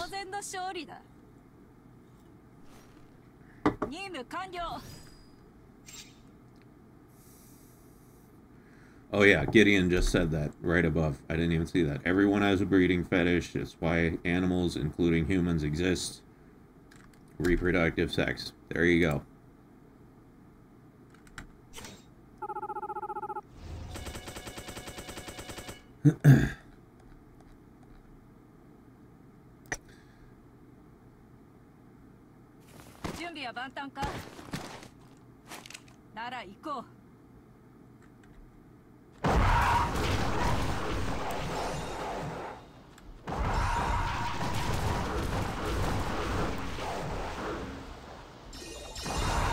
Yeah, I mean, you know, the takeaway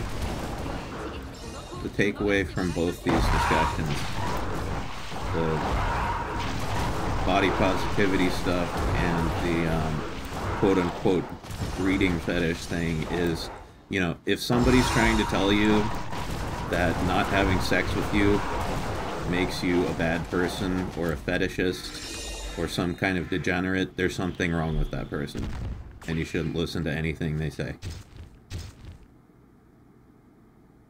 If that's the kind of rhetoric that comes out of their mouths, then you shouldn't listen to anything they say or take anything they say serious.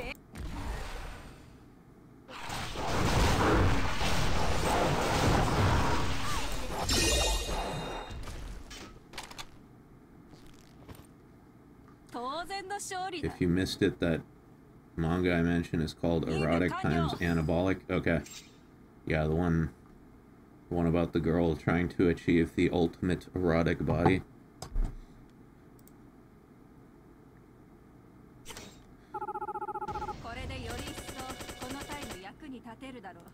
I don't know. I think this right here is the ultimate erotic body. Trying to shame someone into dating you doesn't make sense. Why would someone want to date a person that hates them? Yeah, I don't know. And why would you want to date someone who you know is only dating you out of guilt because you made them feel like shit for not dating you?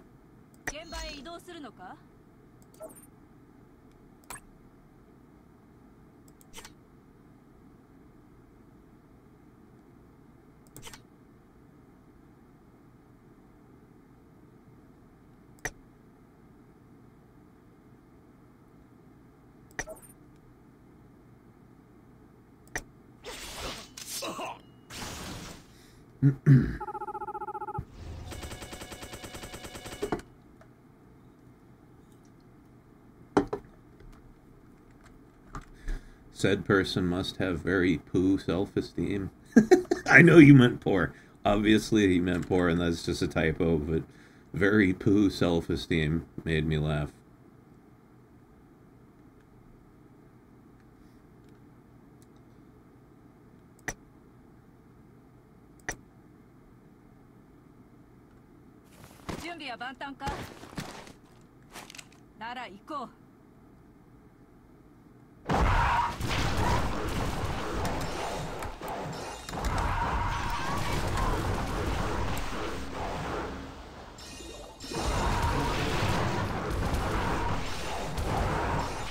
Oh yeah, I remember Plus Size Elf. They just did an anime adaptation of it recently.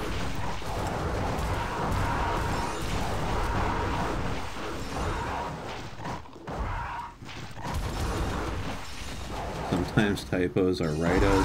Yeah, sure.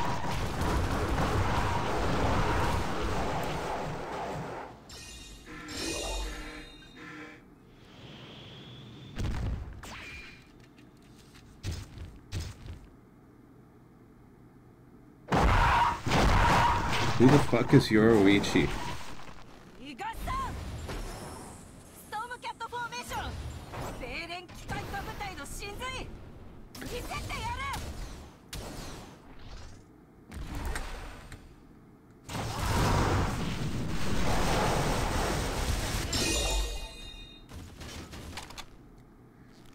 Elves are invading for our Baconators?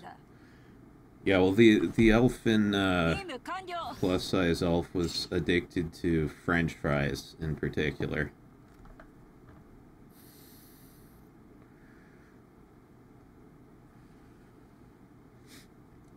Yorichi from Bleach, pretty much every weeb's first-hand waifus. Yeah, no, I have no experience with Bleach. Except drinking it. No.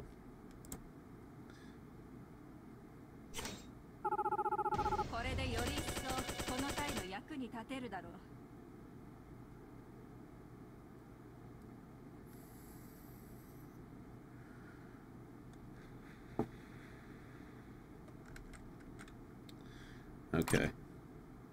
See, how much gold did I make? Not enough. It's never enough. It's definitely not enough.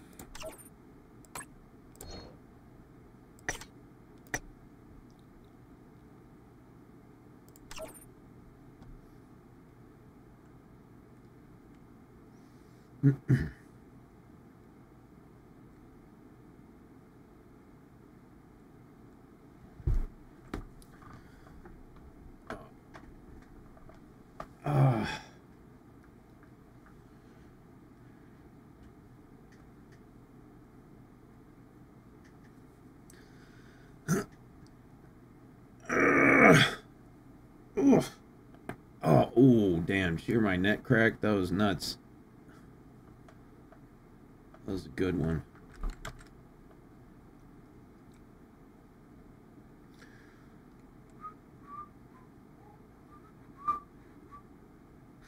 I almost felt that one. I felt it a lot, let me tell you. Oh, there's another one. That was good.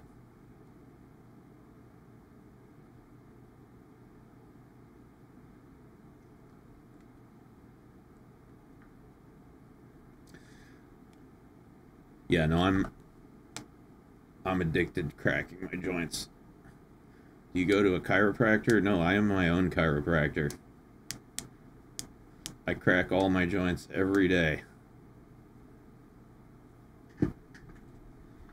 Let's see.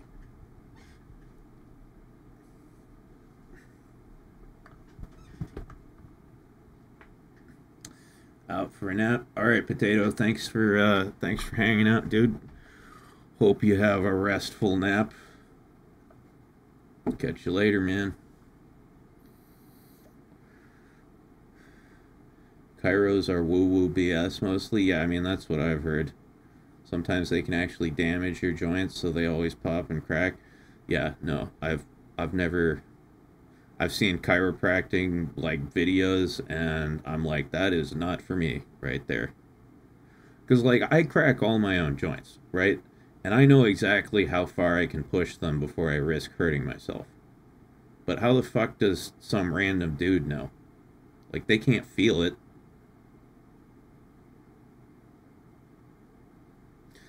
I talked to someone once who said he cracked his neck and, like, almost became paralyzed on one side of his body. Like, it almost severed a nerve or something. Yeah, you gotta be super careful when you're cracking your joints. I wouldn't trust anybody else to do mine.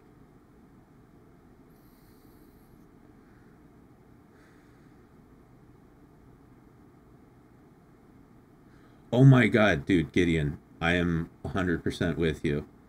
I keep getting shorts in my feed. I like cat antics videos, but I'm starting to occasionally see chiropractors that work on cats.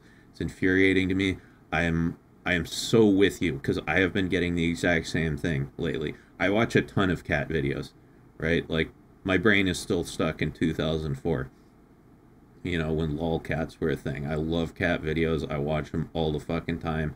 And in, like, maybe the past 4 months or so, I have been seeing the exact same thing, which is, like, animal chiropractors. I've seen people doing it to cats, doing it to dogs. It's terrible. It's terrible.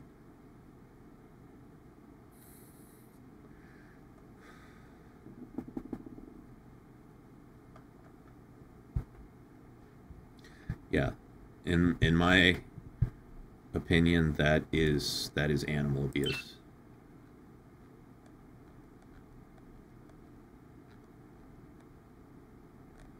Straight up, no cap.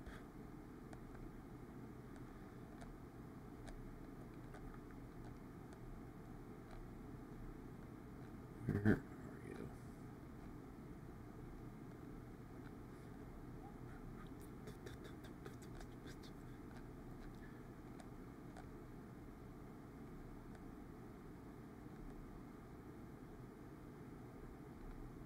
No.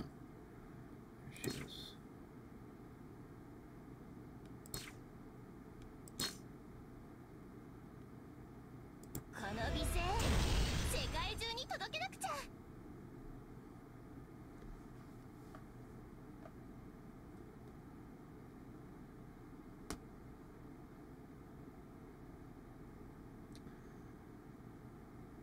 Interestingly, my dogs go to the physician and it actually helps them. One of them starting to wiggle his tail after a few visits. Well, I mean, do you mean a chiropractor or just like a veterinarian?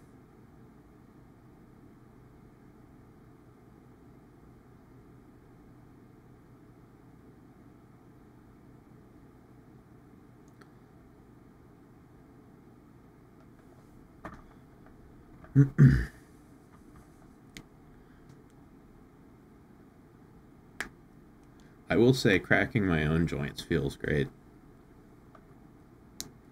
Physiotherapist. Huh. But yeah, I mean, the stuff we're talking about is like animal chiropractors, like where they like grab a dog's head and go like, and it goes, and the dog just looks fucking miserable.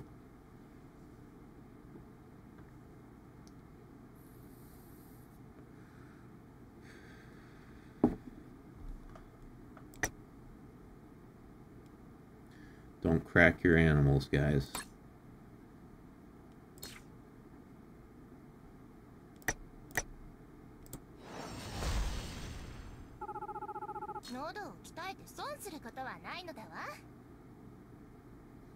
Or the animal can't even make any noise because it's surprised and you have to wait to see if it's even alive. Yeah, no. Don't do that.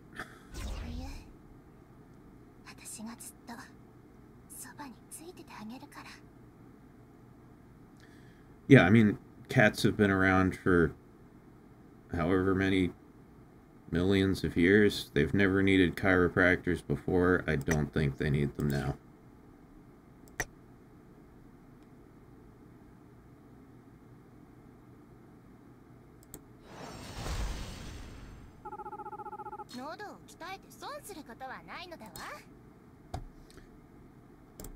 How long have cats existed? That's a good question.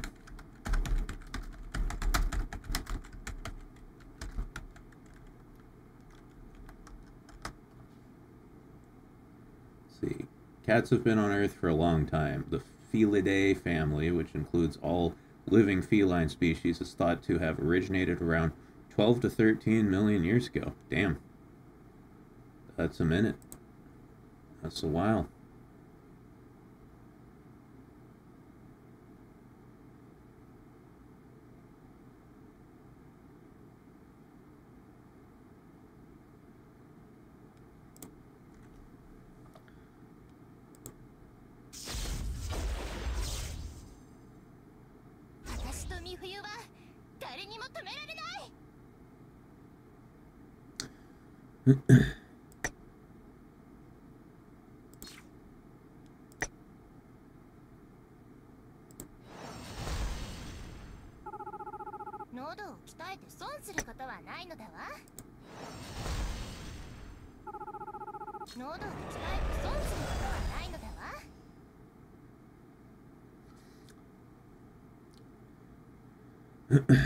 I want to know why a cat chiropractor exists and where. I couldn't answer either of those questions for you, to be honest. I do not know why that exists. Alright.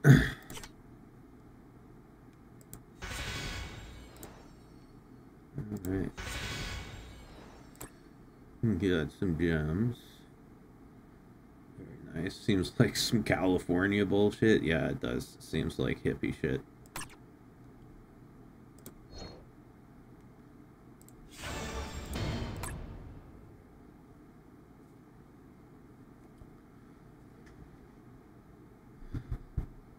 Same with any health or spiritual guru, a con for money. Yeah. Probably true more often than not.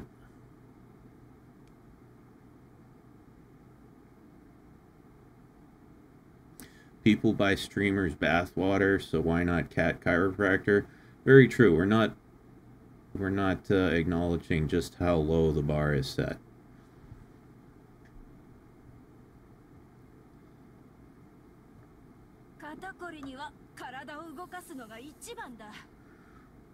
Yeah, no, you're not the only one, Gideon. I think it's fucking retarded.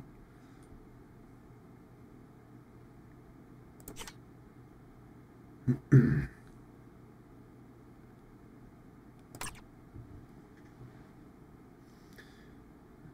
see.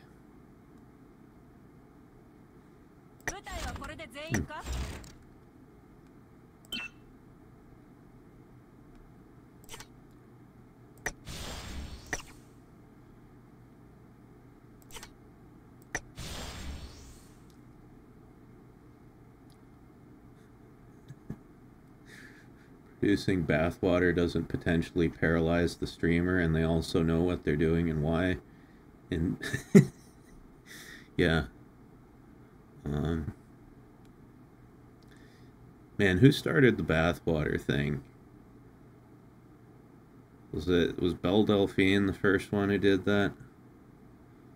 I mean, I know it's been a meme for a long time, but I'm wondering who the first person was to actually sell their bathwater.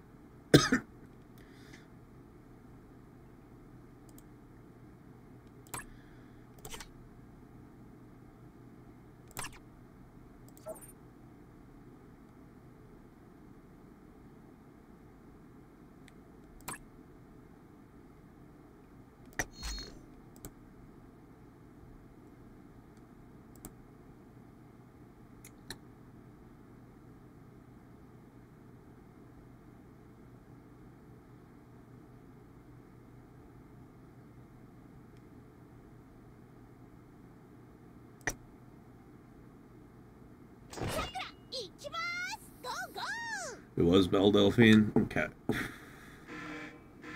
Whatever happened to her? What's she doing now? I know she kind of disappeared from the internet for a while.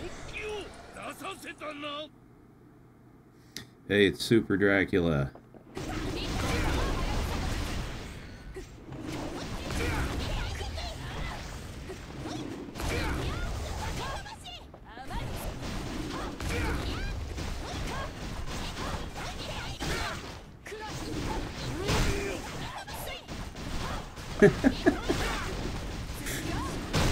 You know, the one that cracks me up is that lady who was selling her farts in a jar. Right? And she was making fucking bank off of it, too. She would, like, fart in a jar and sell them for, like, $1,000 a piece, something like that. And she was making some absurd amount of money. And then she ended up in the hospital because she ate so many beans to, like, keep up with the demand for her farts. And she had to stop. Yeah, she actually hurt herself because she was eating foods that would give her gas, dude. Imagine your farts are in such high demand that you end up hurting yourself just trying to keep up the supply.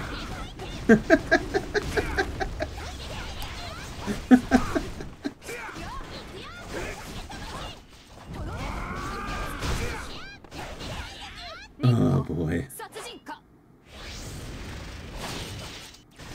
You know, the world's full of a lot of bullshit, much of which we have discussed tonight. But people are fucking funny. People are hilarious.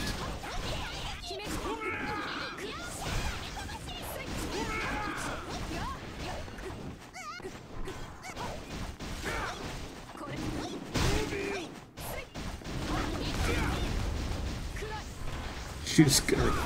Doctor said she was gonna rupture her GI tract. Jesus Christ. Dude.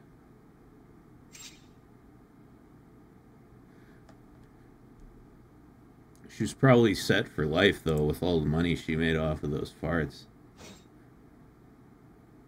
You know, she shouldn't have stopped, right?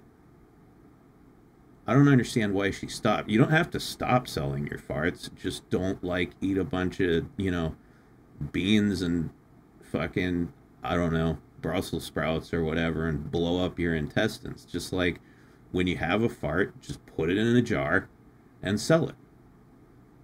Right? And the scarcity will make them more valuable. Am I wrong?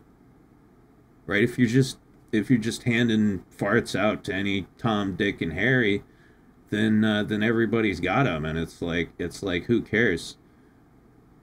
You know, it's like if you make them rare, if there's a scarcity of farts, then they should be worth more.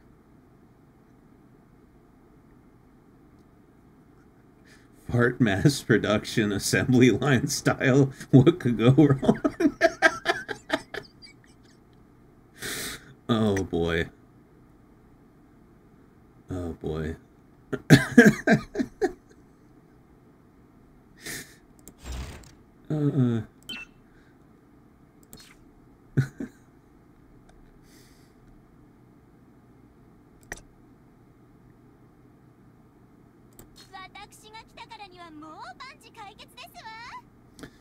I have no idea what you just said. I don't speak that Japanese.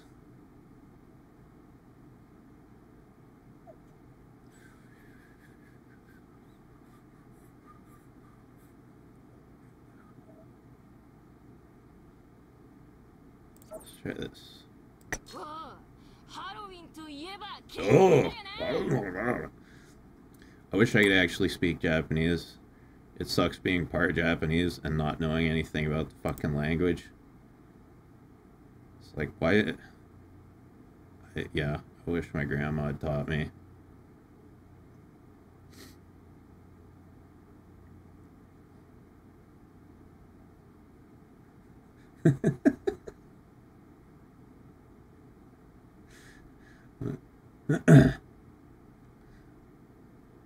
Okay. How many beans did she eat? I don't know.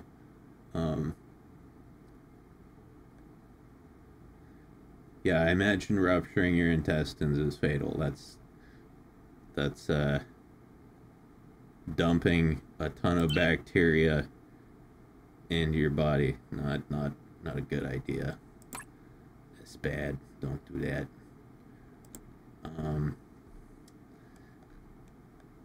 Add a VTuber on top of it for brand recognition. Yeah, you know, I feel like this could work. That first lady just didn't quite nail down the business model, but I feel like selling farts for a living could definitely work. Oh, well, that's not good. No wonder she died. Christ.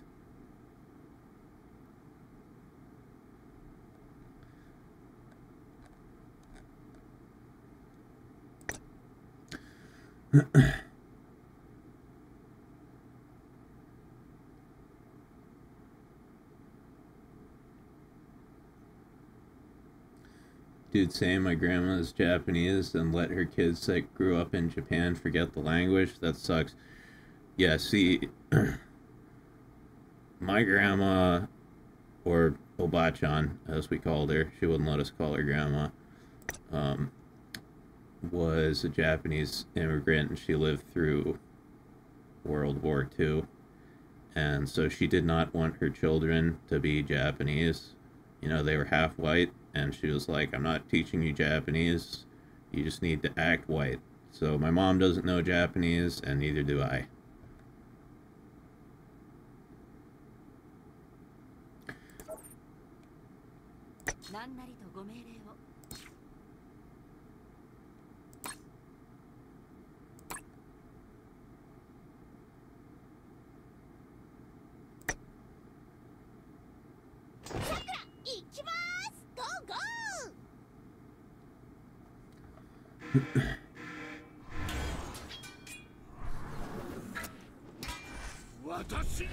Hey Mario, how you doing? You back?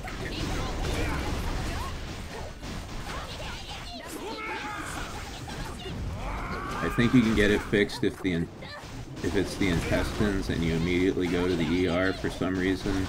Even if they fix the colon care, it's still fairly likely you don't survive. Well, I mean, yeah, I'm assuming it's from infection. That's what's gonna kill you.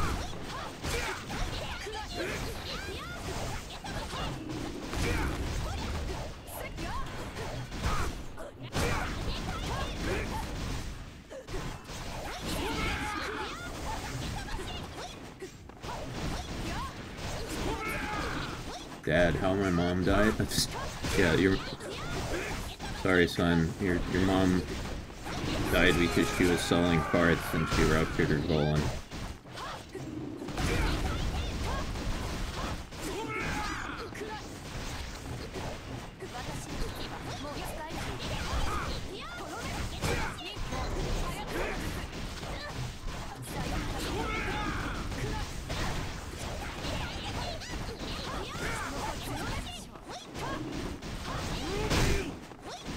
Imagine having your cause of death being listed as fart explosion.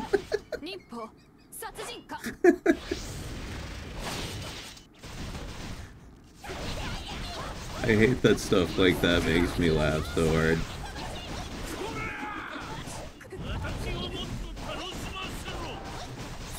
Fart explosion.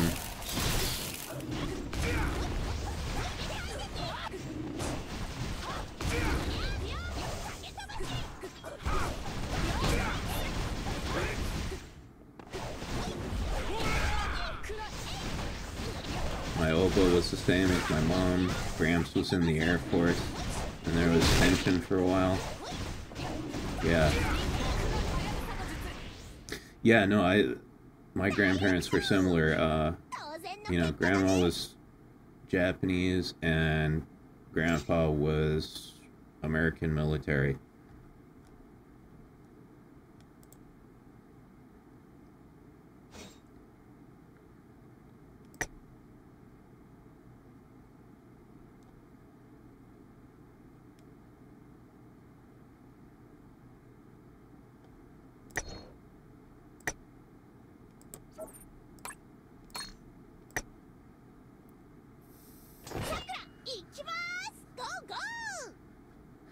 Fart explosion, you can bet your ass there is a Mega Man picture with this theme somewhere. No doubt, no doubt. Absolutely.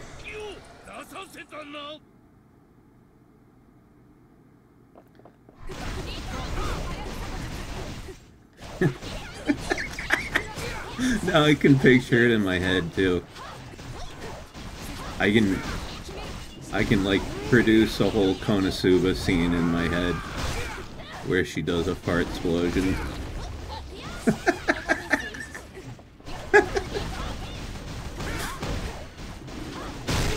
You know, one of the things I've cultivated over the course of my life is a very vivid imagination, like visually.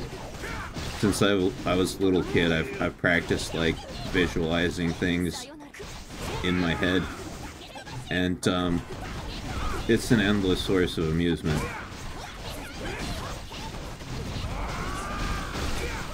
Fart explodes, fucking dies.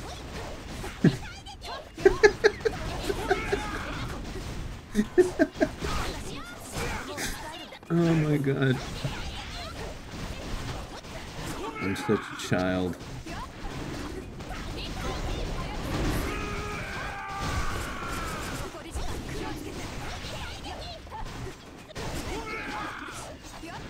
Yeah, no, I agree, Grim. I wish I had to. And the sad part is the only reason I want to know more Japanese, it's not to, like, you know, connect to my ancestral culture or anything. It's just because I want to watch anime without the subtitles.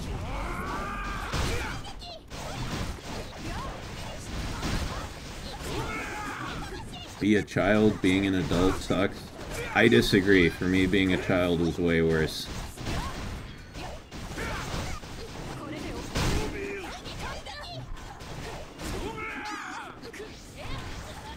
I like being an adult because nobody can fucking tell me what to do. Really all there is to it.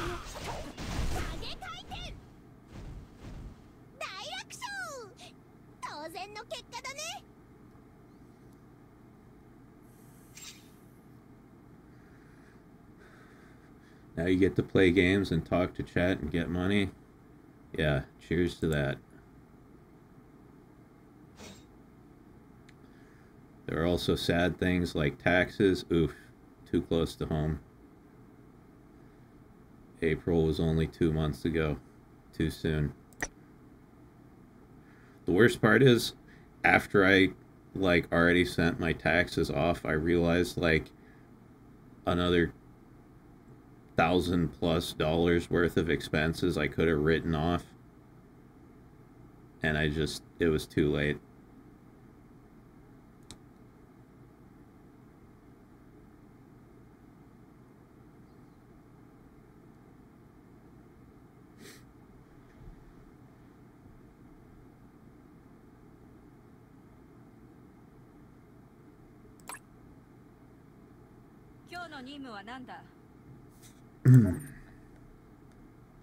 Oh, gotta do it 2 more times.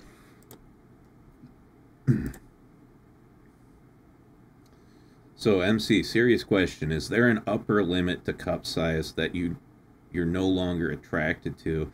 Like a point where you go, they don't get that big or similar? Well, it depends. It depends on how hard my dick is at the moment. Like, if I'm horny, there's pretty much no limit. Like, unless it's ridiculous, because I've seen some, you know, hentai with, like, a girl where her tits are, like, bigger than the entire rest of her body combined, and she can't even move, you know? That's stupid. But, aside from that, yeah, if I'm jerking off, I'm pretty hard-pressed to find tits that are too big for my tastes. You know, if we're talking about, like, just pure aesthetics, take the dick out of the equation for a second, then, yeah. At a certain point, it gets goofy. Right? Like, let's see if we can find an example among the ladies here. No, those are nice. That's pretty awesome. No. See, okay, like, look at Emily here. Like, she has like, these are big boobs, but, you know, compared to the other girls, like, if you saw these in real life, you'd be like, holy shit, look at those knockers. But in the context of this game, she's on the smaller side. But this is aesthetic here, right? Her body is very aesthetic. This is like a nice ratio of proportions, you know? Same with like, where's Asagi? Yeah. Yeah, like this.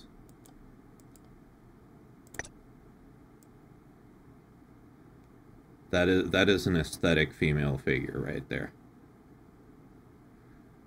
Both sexually attractive and aesthetically attractive.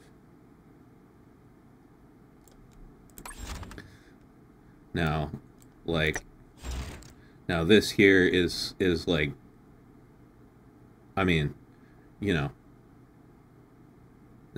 Natsu looks fine because she's got anti-gravity anime titties, but if these were in real life, they'd be slapping against her knees, you know.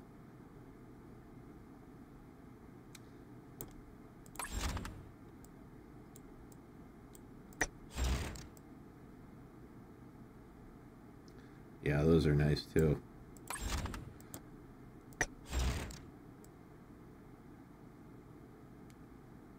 You know, Mirabells are huge, but she's so chunky that it works for me.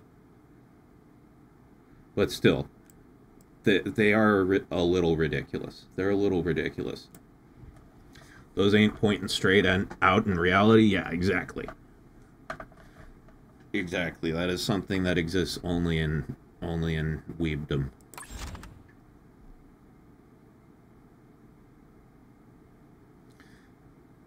You're looking at her tits, I'm looking at her abs. Hey, no, I appreciate those too, man. That's the only two costumes I bought for her so far are the two that show her abs. I'm definitely an ab appreciator for sure.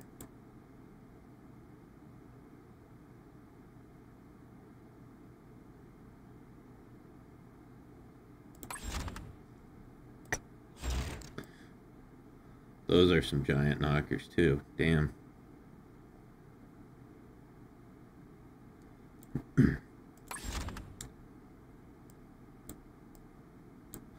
Oh, and of course we can't forget Shiranui.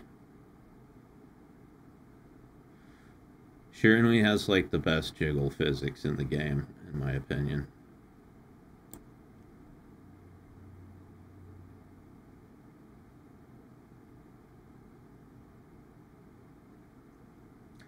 Yes, I am a man of culture, definitely. A man of culture and an intellectual.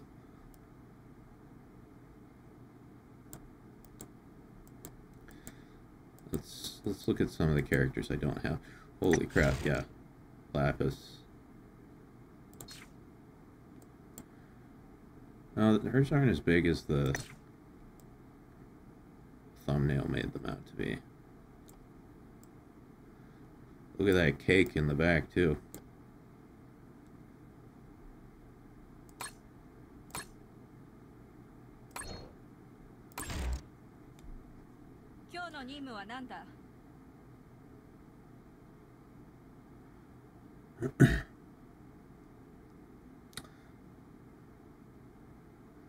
I like muscular women, both 2D, 3D, and real life.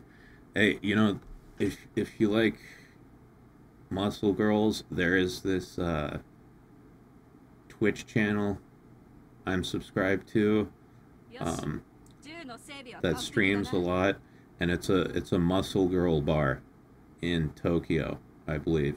It's a bunch of Japanese muscle girls who run the channel, and they just film themselves, like, you know, doing their job, serving people at the bar. I forget what it's called. Oh, you know that one. All right. A man of culture as well.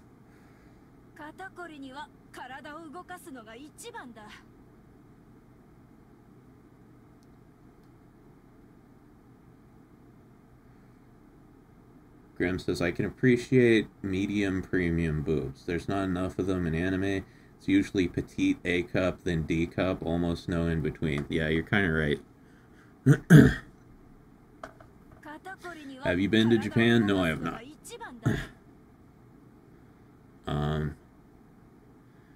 Yeah, I wouldn't want to go unless I actually learned some of the language and I could get around.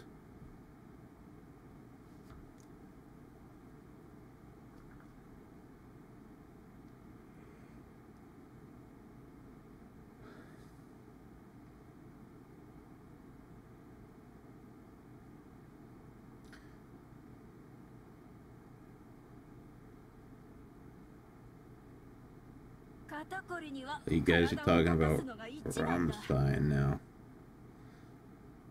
Yeah, I've heard the lead singer's done some weird shit.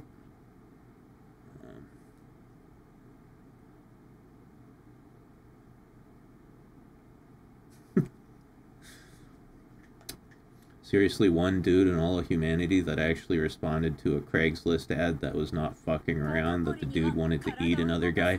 I heard that story. I never knew it was true.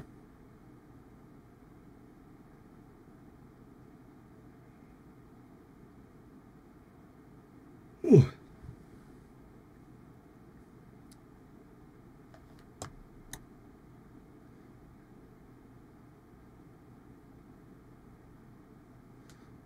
Ozzy made a song about it.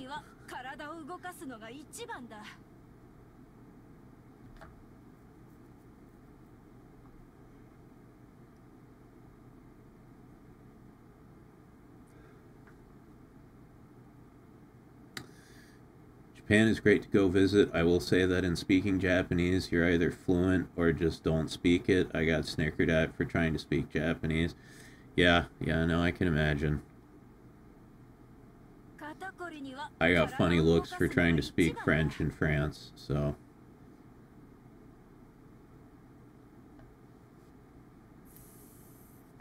It's called Eat Me? I didn't know that. I didn't know there was a song about that.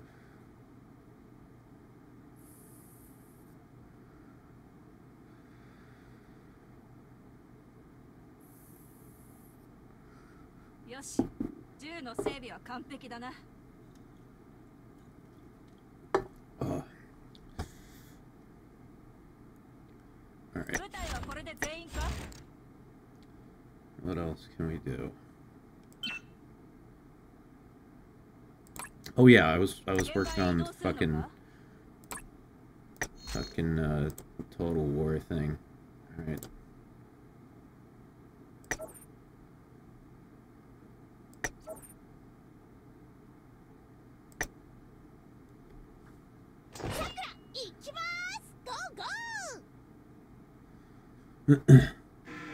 Yeah, I mean, I'm assuming most Japanese people speak English better than I could ever speak Japanese.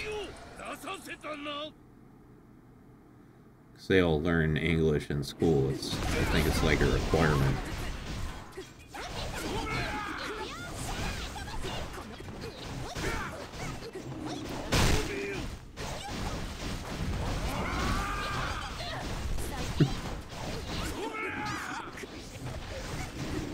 Whap their gazongas.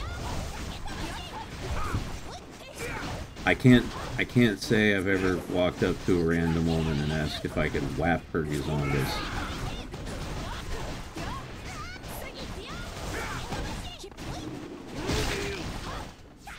In fact, I've never walked up to a random woman at all. I've never, like, tried to just randomly pick up a chick. It just hasn't happened. I've never... Well, I mean, first of all, let's be honest, I've never had the balls to do it. And, second of all, yeah, I'm afraid of it being seen as, like, sexual harassment. That's scary. And, yeah, no. The only relationships I've been in have, like, resulted from friendships.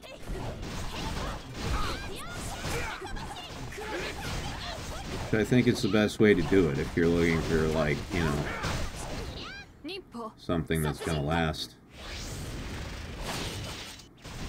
Why is his life going up? Because he's got infinite health, so it's not counting as his life. It's you just trying to see how much damage you can do to him in 3 minutes.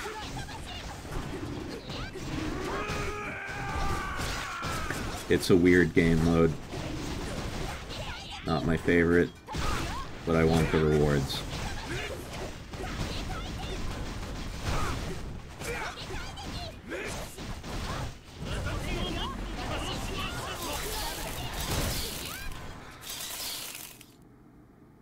Holy shit, bats. Alright, all you ladies are gonna have to get your COVID shots after all those bats.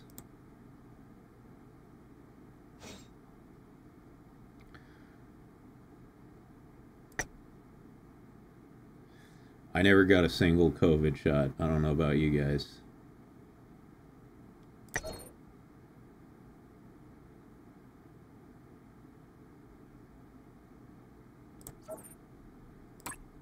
You know, I don't know anything about vaccines.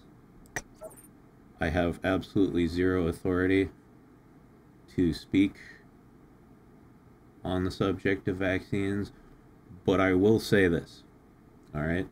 I will say this one thing. Out of my entire family and all of my friends, I was the only person who did not get a COVID shot, all right? And out of all those people, I was the only person who didn't get COVID. Never got it.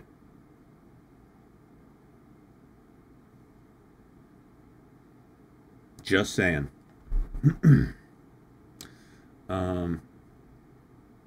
Orange Man says, which in-game chick is your favorite and why? Asagi is my favorite. She is my fave. I love her style. I love the sexy, smoky ninja lady vibe. I love her fashion sense. She's got awesome outfits. This is one of my favorites. Also this one.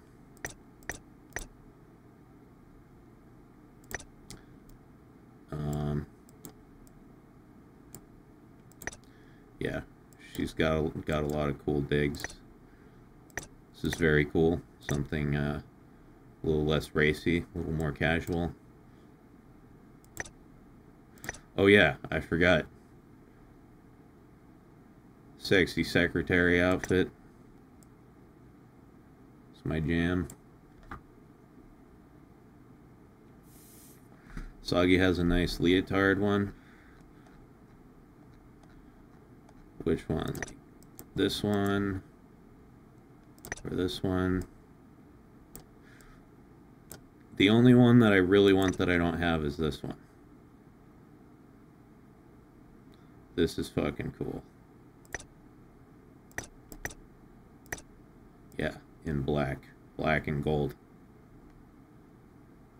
I need that shit. I need it.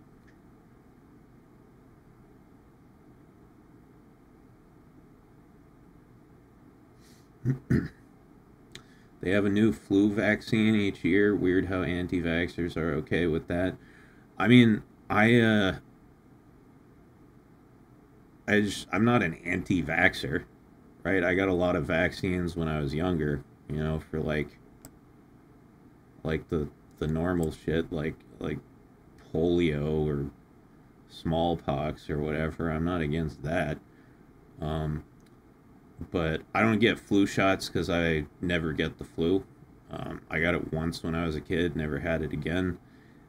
And I didn't get the COVID shot because, like, it was a new thing and nobody knew what the long-term ramifications of it were.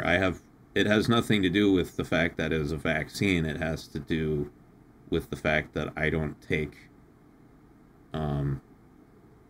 like brand new medical treatments that I don't really know anything about.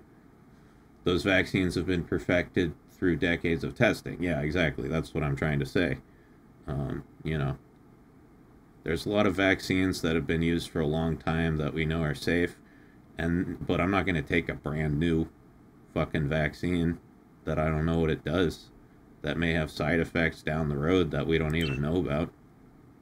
That just seems like a foolish thing to do to me.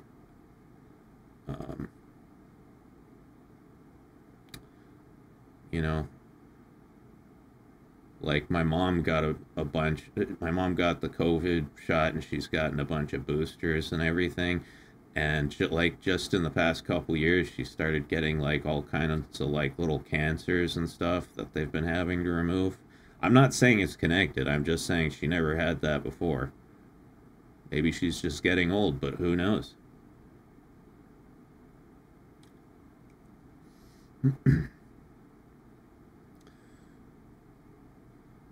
And, like, man, people tried so hard to talk me into getting that shot.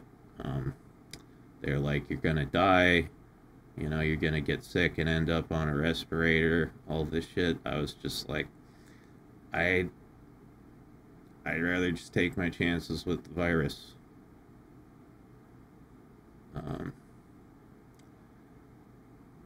But yeah, I just took my chances. I have a very strong immune system. I don't know why. I've been abusing my body with drugs and alcohol for the past 20 years, but I haven't had so much as a cold. Let's see. When was the last time I had a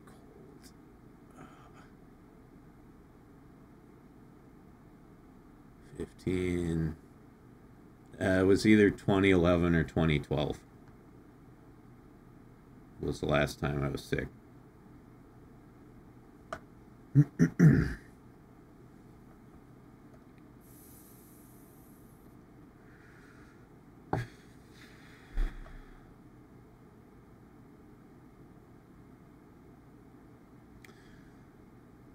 Biden administration threatening to have workers fired for not taking it was a scam.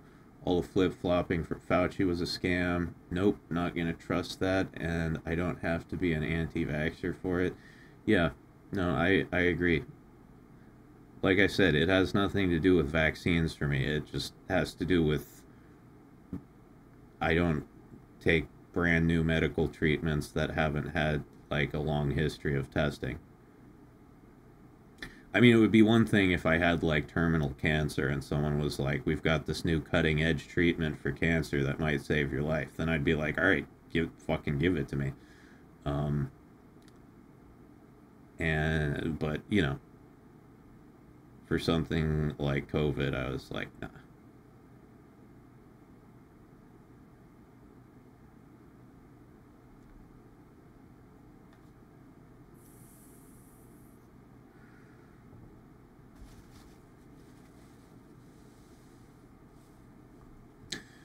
The fear-mongering really annoyed me. Yeah, it annoyed me too. Honestly, the fear-mongering from, like, politicians and shit didn't bother me. Like, I don't trust anything they say to begin with. The fear-mongering from, like, my family and friends is what really fucked me up. Like, they were saying all kinds of horrible things were going to happen to me. And I think that's kind of a dick move.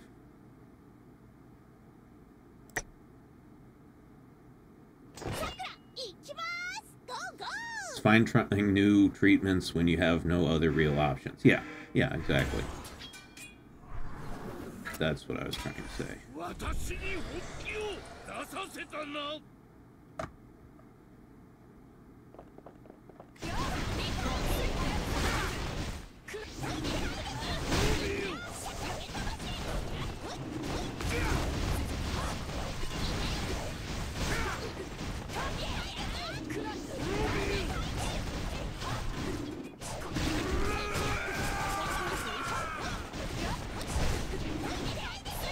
Gideon says I mostly stay home during winter. I mostly stay home, period.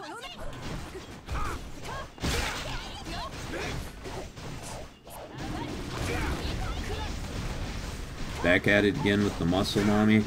Yeah, I'm not using her currently, but I was working on her just a little bit earlier. Right now we're just beating up Super Dracula. Oh god, more bats. That's 2 more COVID shots.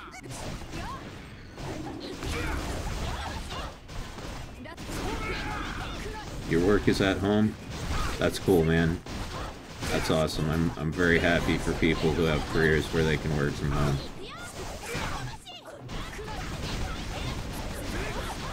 What's hilarious is, like, you know, during COVID we found out just how many jobs you can actually do from home.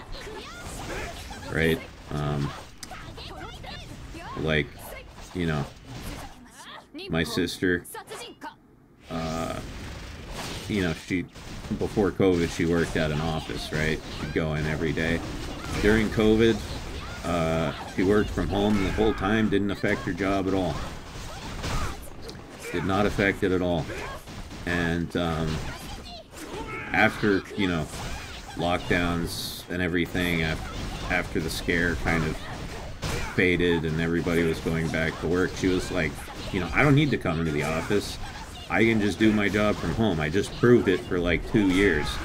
But, you know, the company she works for is run by boomers. And they insist everybody comes into the office just because they're scared of computers. Uh-oh. There's a big old spider on the wall. Gotcha. Gotcha, you little cocksucker. I'm sorry I had to kill you, friend, but, yeah. None of that. Thanks. My rule with spiders is if they're in the bathroom or the kitchen or the hallway or whatever, I let them be, but if they're in my room, they gotta fucking die. Because I made that mistake once. I let a spider go that was living in my room, and it crawled into my bed one night, ran all over my legs, and bit the shit out of me. So now if they're in the bedroom, they die. Spiders are actually beneficial. I know. They eat all the other bugs. That's why I let them live as long as they're not in my room. But yeah, hold on. I have to go. This napkin is covered in spider guts. I don't want it in the trash. I have to go flush it down the toilet. I will be right back.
You guys.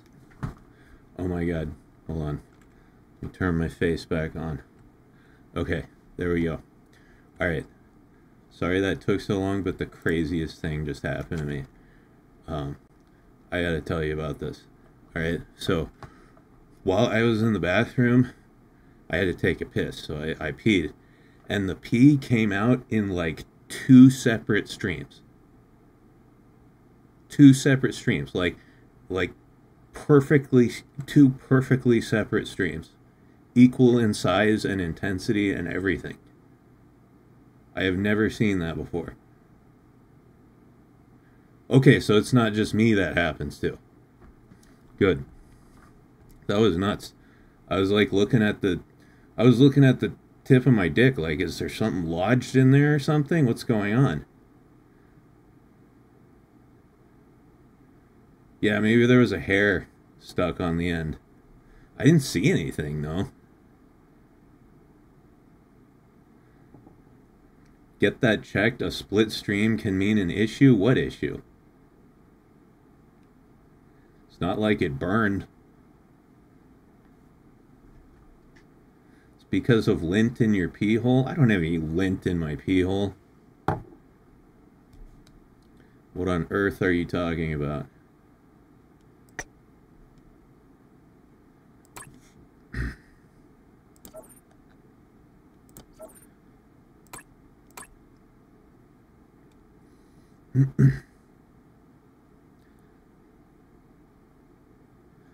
What the it's lint or gunk, clean better? First of all, don't give me commands. Second of all, no, it's not, because I've peed like 3 other times today and it was completely normal. Doesn't have anything to do with cleaning. I believe it's infection. You guys are fucking crazy.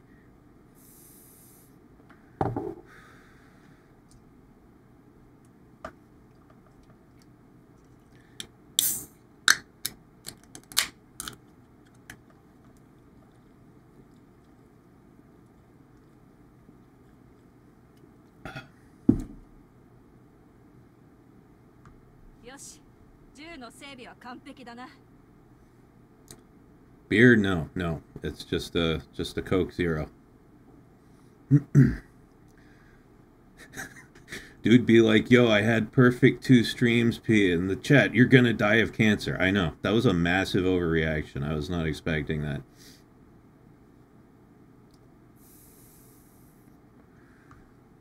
Oh, like lint from your underwear? Yeah, I guess that could happen. I was thinking like a big ball of lint in my dick hole. I was like, how does that even happen? The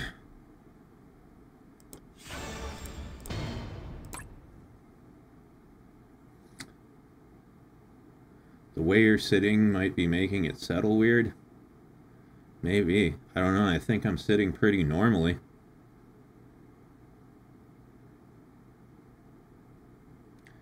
It's probably nothing serious, but if it stays the same, or if it starts hurting, consult a professional. Yeah, well, I mean, if it doesn't matter how many streams there are. If it starts hurting, then yeah, of course we'll go to the doctors.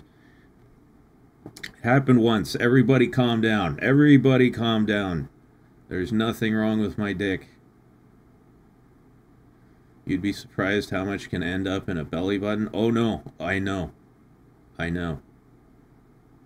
Like in college, I didn't shower frequently because like the showers were absolutely disgusting in my dorm room, and it was literally easier to just be dirty than use those showers.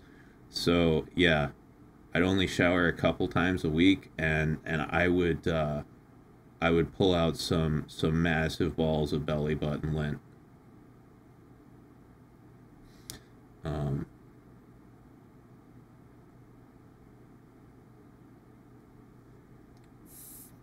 All right. Let's get off the pee streams thing. I don't need advice about how to clean my dick. I've been doing it for over 30 years. It's been just fine so far.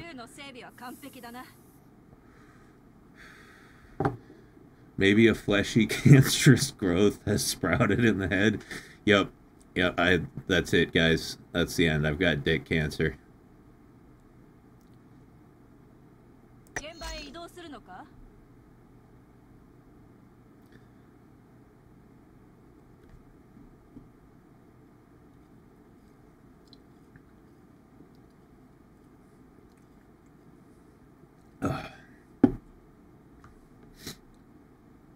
School showers are gross. Yeah. Recommend joining a gym just for cleaner showers.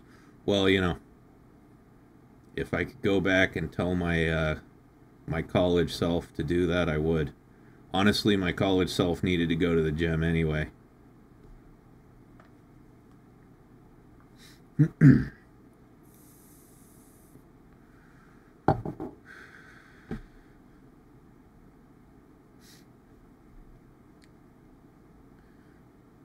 Early stream? No, this is a very late stream. Let's see.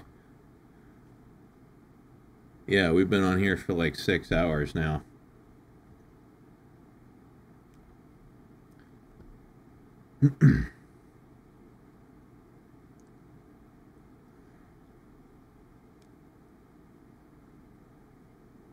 Yeah, didn't it? But yeah, school showers are gross. College was fun though. Being in the dorms was fun. Just a bunch of dudes who had just escaped their parents being constantly and completely irresponsible.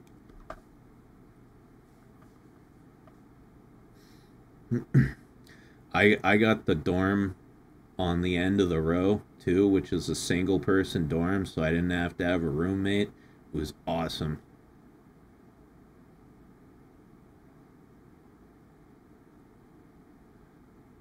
Man, the guy who lived across the hall from me was a fucking entrepreneur. That guy made so much money. He knew like some older dude. I don't know if it was like a brother or friend, whatever. But he would get this dude to buy him liquor, like by the case, you know, tons and tons of vodka, whiskey, rum, you know, everything college kids want to drink. And then he would sell it to people, right? Because everyone in my dorm was like a freshman dorm, right? So everyone was underage, including him. Everyone was underage. It was hard to get booze, and he'd sell it to them at a markup. Exactly, Gideon. He'd sell them for like twice the fucking price. So like he was getting them in bulk, so it was already cheap, and then he'd sell them for like twice the price of just a regular bottle of liquor. So he was making fucking bank, and people would pay because it was so easy. It was so easy. You know, you didn't have to go shoulder tap homeless people to get booze. All you had to do was go down the hall to homeboy's dorm room and just pick up a bottle. He also sold weed too. And yeah, dude, that guy made so much fucking money. Holy shit. I was homies with him since we lived so close. So he gave me the liquor for a discount, which was cool. Smuggling fee, exactly. Yeah, and he never got busted either. Everybody kept their mouths shut.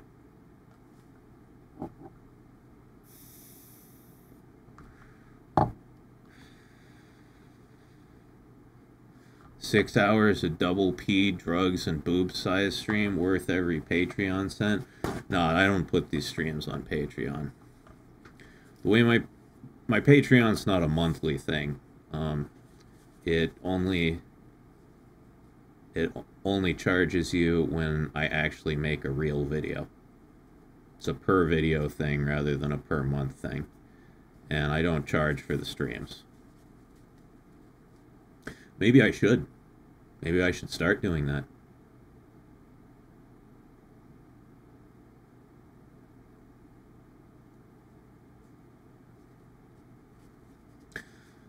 No, but I can't do that because all the people who subscribe to my Patreon, they did so for like the edited content, so that wouldn't be fair. Wouldn't be fair. I'd have to make like a separate Patreon for the streams, and then that would just get fucking confusing.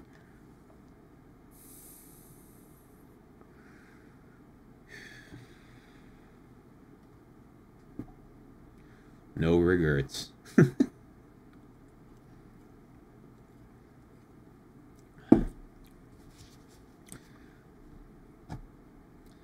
Let's see. What am I gonna do now? Oh, gotta restart all of these.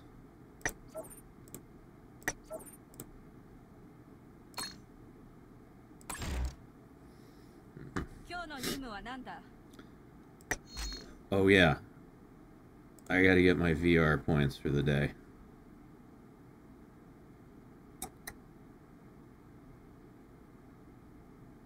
Still up? How you doing, Reiku?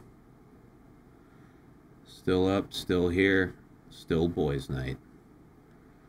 Or boys' morning, depending on where you are.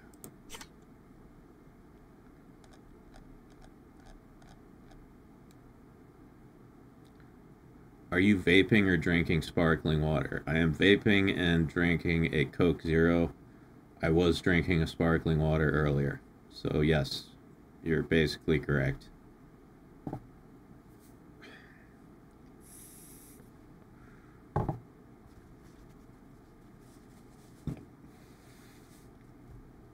I probably shouldn't be drinking a Coke at 4 in the morning, but you know, I'm not known for my good decisions.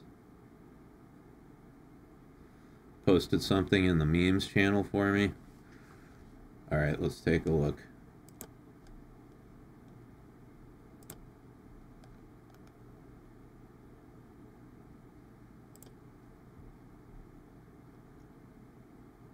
Oh, okay, it's a video. Well, I'll watch that after the stream. I'm leery of putting videos on stream because a lot of the time they get copyright claimed even if there's no music in them, so kind of paranoid about it. That's the one nice thing about streaming on Twitch. You can get away with way more of that. But from what I understand, everything else about streaming on Twitch sucks. It's from Conan, don't put it on stream. Okay, yeah. Gotcha.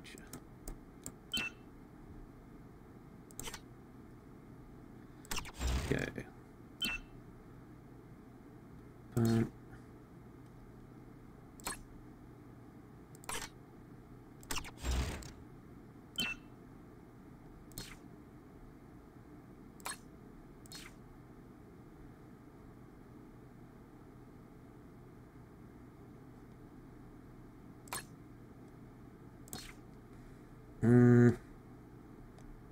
Where's that one, bitch?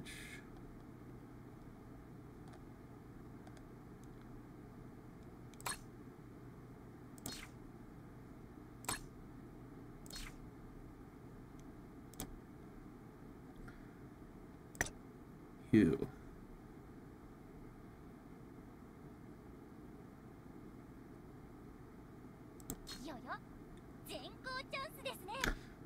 Which Conan?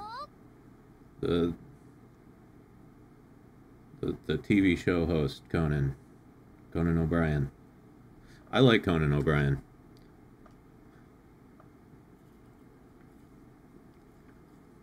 He's the only late night host that I like. Although, isn't he retired now? I think he's retired now. I know he still does like podcasts and stuff, but I don't think he does the show anymore. I could be wrong. He does a podcast. Yeah, no, I'll watch that.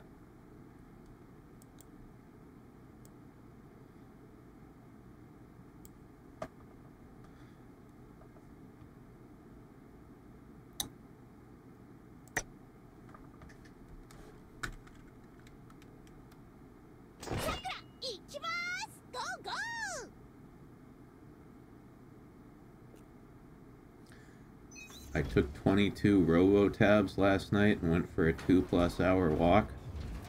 Huh. The walk part sounds nice.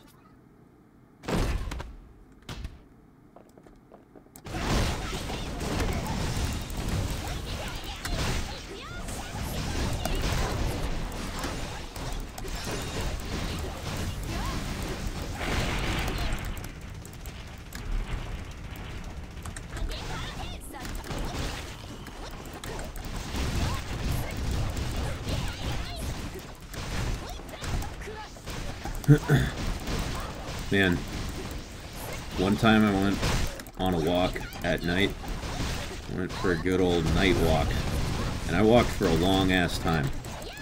I walked for like an hour and a half in one direction, and right as I reached the point where I was like, okay, I better turn back and start heading home, I had to pee really bad. And nothing was open. There was no public bathroom to use. So I had to walk 90 minutes all the way back home, having to piss the entire time. I almost fucking exploded.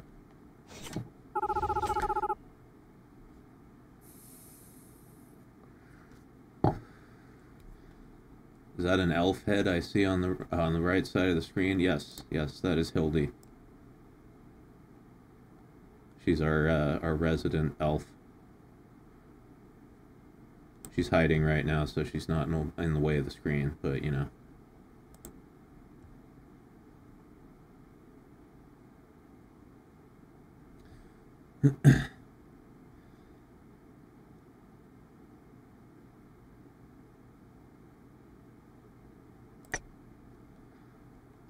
I would have just like pissed in an alleyway or whatever, but I'm terrified of doing that because I've heard that like if you piss in public and a cop catches you, they can charge you with like, I don't know, indecent exposure or whatever, and you can end up on a sex offender list or something.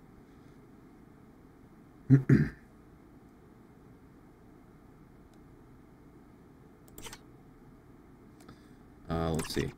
Okay, let's make this easier for me.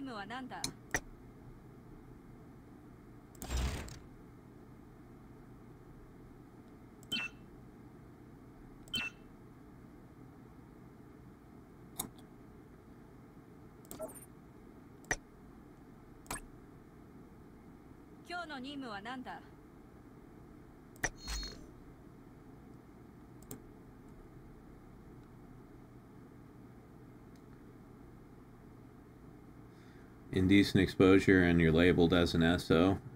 Wow, that's fucking crazy. I mean, I can understand if you like, you know, run out into the street with your dick out and start waving it around. Sure, that's indecent, but if you're just like pissing in a bush or something, it's crazy.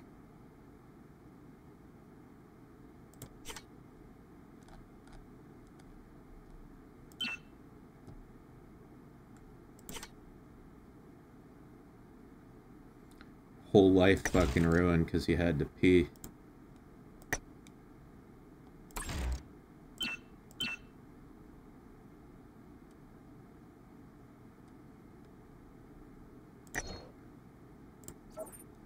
When they say toilets are for paying customers only.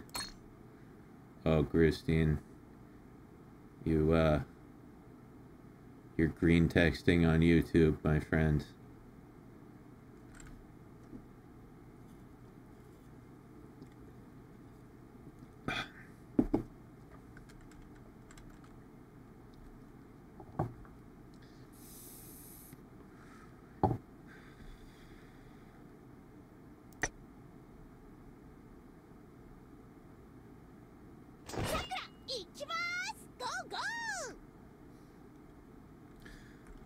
Hey, I can understand businesses only letting customers use their toilets. If I had a business, I would do the same thing.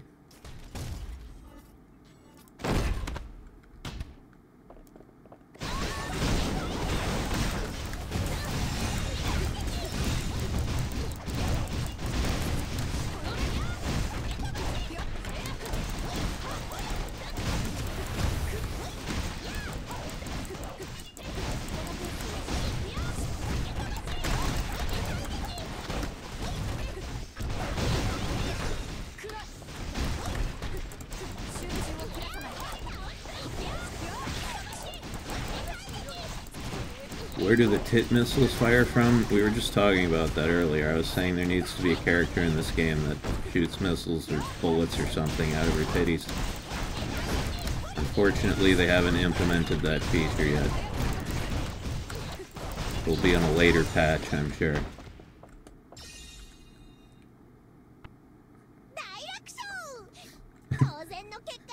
What is green texting?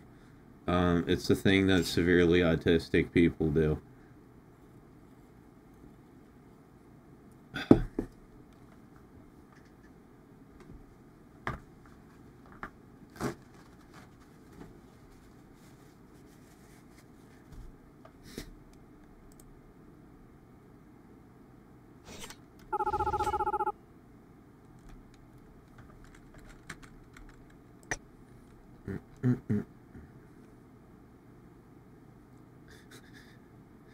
Implying my autism is only severe. Well, what's worse than severe? Is it like giga autism? Is it like terminal autism? Like you're so autistic you're gonna die? Okay, yeah, terminal autism.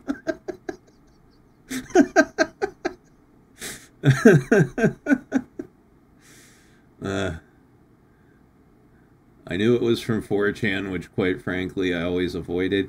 Yeah, I mean, at this point, you're, that's a smart move.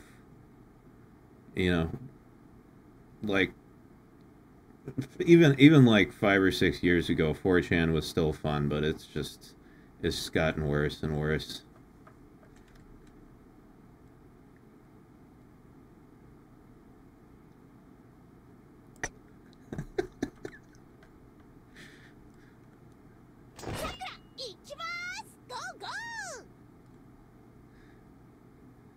Leisure Suit Larry. Wow. That's a blast from the past.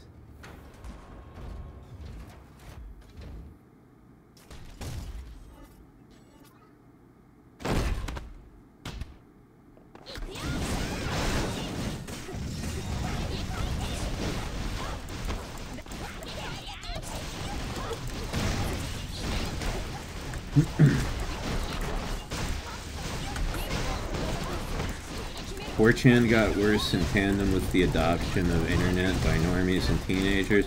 Well, that's not just 4chan, that just made the entire internet worse. You know,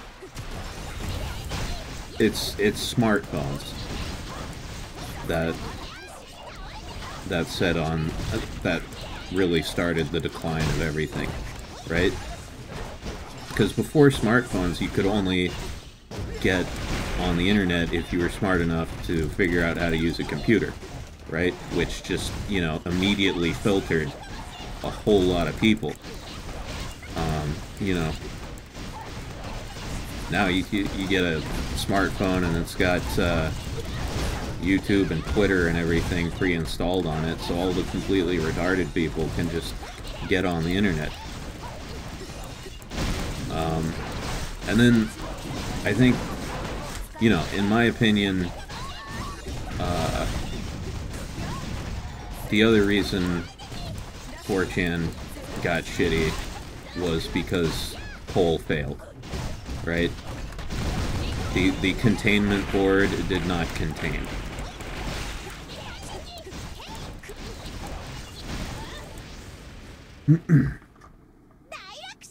Most retarded people online are first world teens.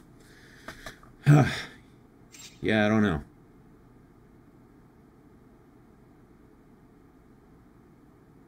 But yeah, as with many social media platforms, I think the thing that ultimately ruined 4chan was just politics.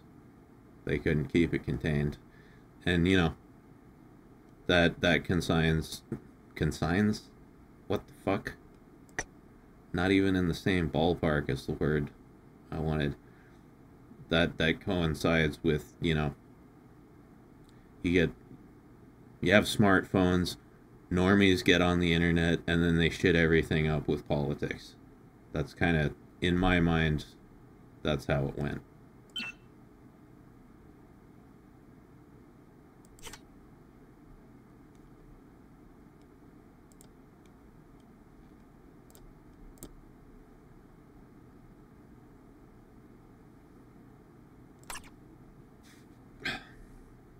see. Reddit is a good example. Yeah, I've never been a big Reddit user, so I don't know. But I did use Reddit like way back when it first began existing. It wasn't bad back then. You know, it was a long time ago, but from what I can recall, it was just fine. But yeah, like modern Reddit is a fucking nightmare.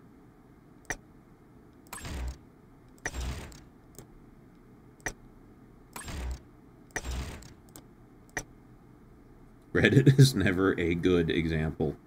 Fair point.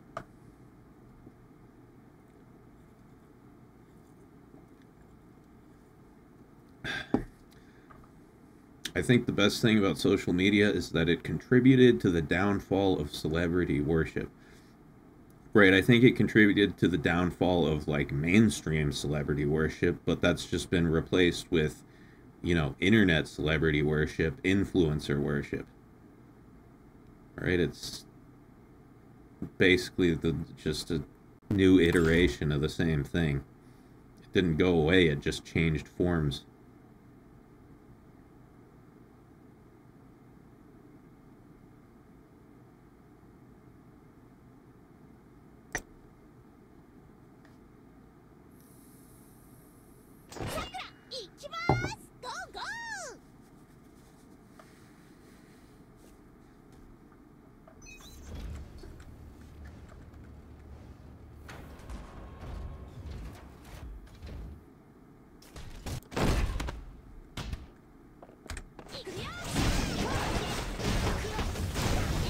Yeah, I don't use Reddit enough to, like, know what the moderation is like. I don't have a Reddit account or anything.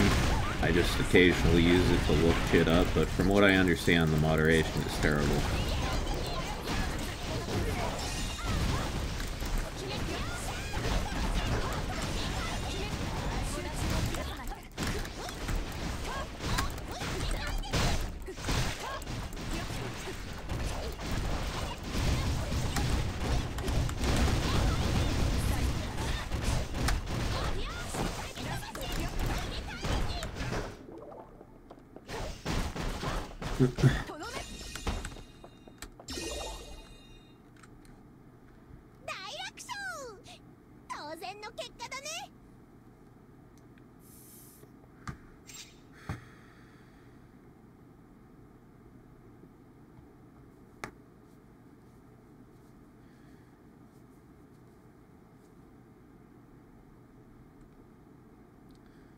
I was going to mention that, but at the very least, mainstream celebs lost the power that they had. Yeah, I agree with that. E-celeb worship can be pretty bad. TikTok challenges and parasocial insanity. Yeah, but I love seeing mainstream celebs shout on deaf ears. Yeah, no, it is fun to see them very, very, very slowly realizing that nobody gives a shit anymore.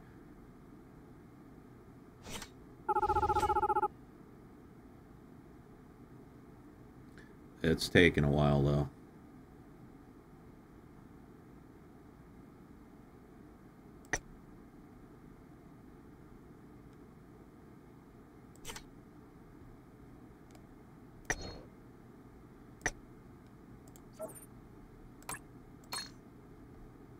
Just bought a new pod for your vape. I just get the disposable vapes. They run out of juice and you just throw them away. Probably the least cost-effective option. I should probably switch back. I used to have a vape with a tank, and you just, like, you know, you just get the juice in a bottle, open it up, and squirt it in there.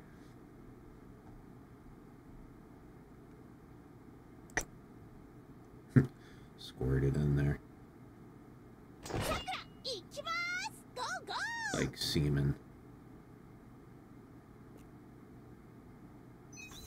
The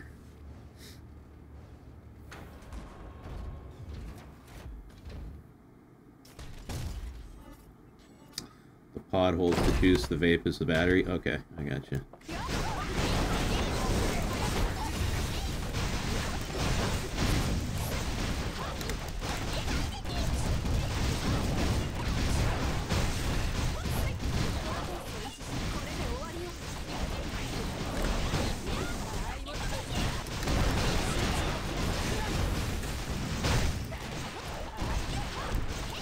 Honestly, I'd like to just quit vaping altogether.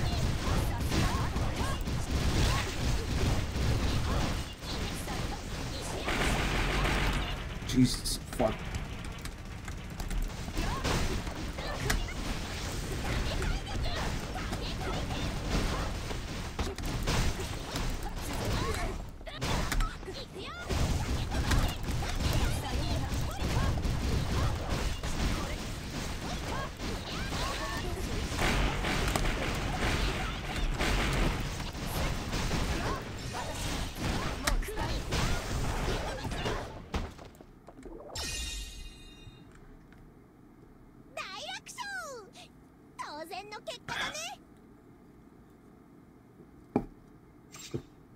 Yeah, I need to quit vaping, need to quit smoking weed.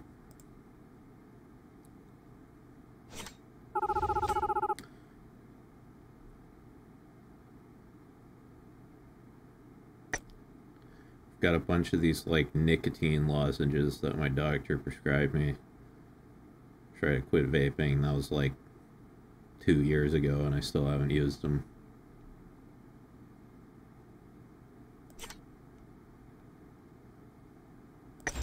Those things will get you jacked up, though. Holy shit, those nicotine lozenges. They have, like, way too much nicotine in them. Like, put one in my mouth, 20 minutes later, my heart's fucking hammering in my chest.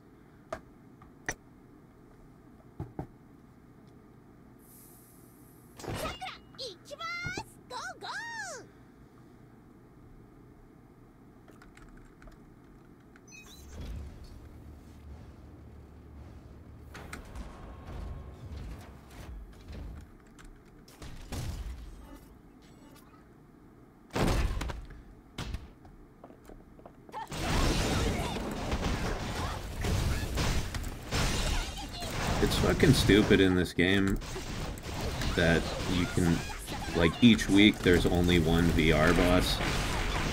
I don't understand why they have to do it that way. Can't we just make it so we can fight any of the VR bosses at any time so you don't have to farm the same one over and over again for a fucking week?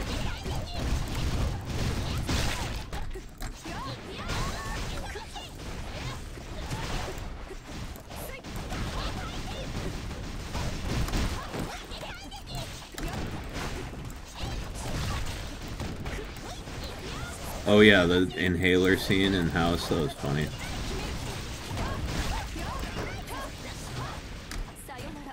I used to love House. It's one of my favorite shows when I was a kid. One of the funniest video series I've ever seen is Iron Mouse watching House, because she fucking hates him so much. Like, you know, Iron Mouse has a lot of medical knowledge, obviously. She's been a lifelong medical patient. Spent a lot of time in hospitals, and it's funny to watch her, like, just pick that show apart. Because so much of the shit in there is just completely inaccurate.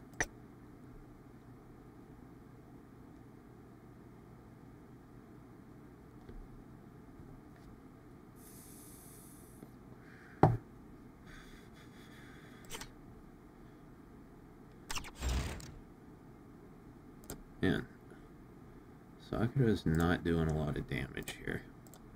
Where's my most recent build?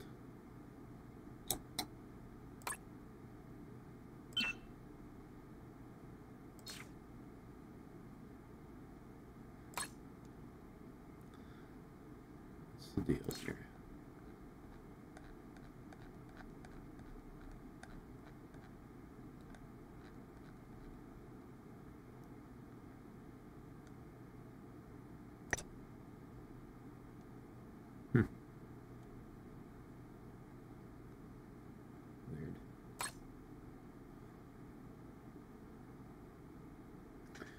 I don't get why people gotta point out inaccuracies. It's a show for entertainment, not for knowledge. Yeah, I mean, I don't give a shit about the inaccuracies, but I imagine if I understood the subject matter, the inaccuracies would bother the shit out of me, right? Like, I don't know anything about practicing medicine, So, yeah, I don't care. But I imagine if you have like a lot of medical knowledge or a lot of experience being a patient, it would probably annoy the shit out of you.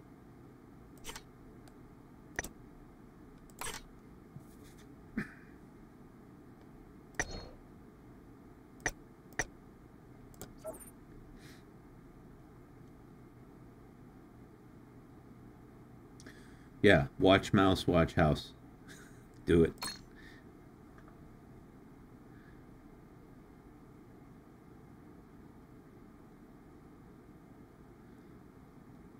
It's too bad that you can't create a character in this game. Playing as Katsu would be fun. I wouldn't want to play as Katsu. She would, though. Katsu would play as herself in every single game if she could. Probably a mod. I don't know. I haven't heard anything.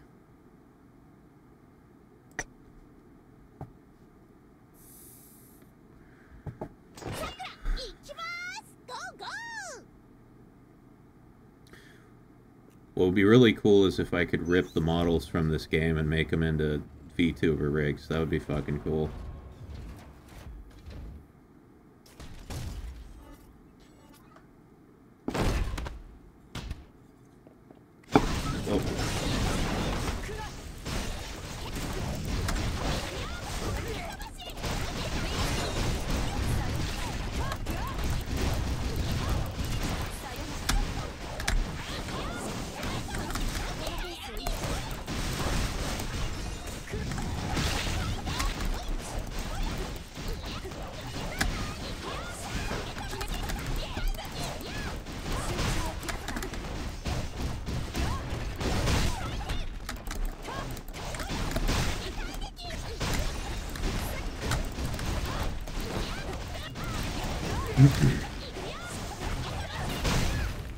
There's always Second Life. Yeah. I know people who play Second Life. It's, Jesus Christ, get the fuck up. Doesn't really look like my deal.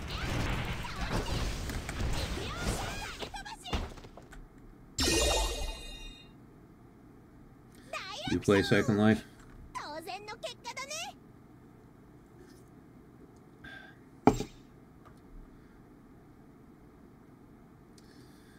I'm kind of surprised they haven't tried to make a more modern Taimanin game, more open world, and not restricted to levels. Yeah, well, I think I can probably tell you why that is. Maybe. This is my theory. You know, if you wanted to make a game like that, a more expansive game, you'd need a bigger budget. And in order to, you know, get a bigger budget, you'd have to probably appeal to investors, and I don't know who's going to invest in a game that's based off of porn, right? I think that might be a huge obstacle to making like a bigger Taimanin game, a Taimanin MMO. That would be fun.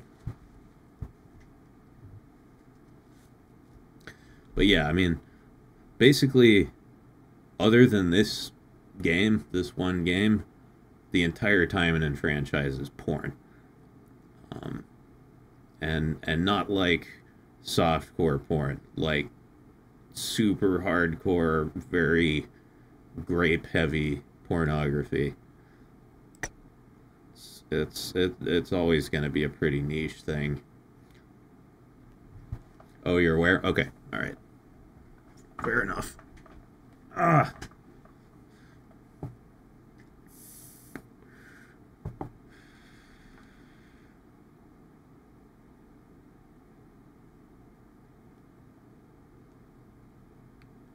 Let's see. Okay, gotta do a few more.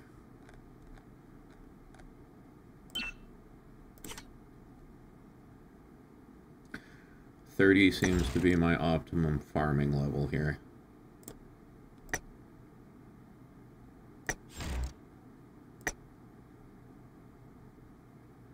When you started the stream, did you just wake up? No. Started the stream, I don't know, 4 or 5 hours after I woke up.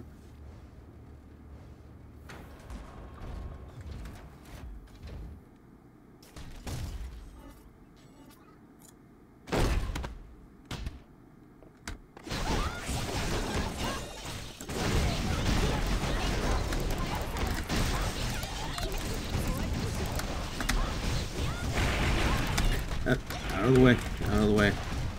That's the one attack that really hurts.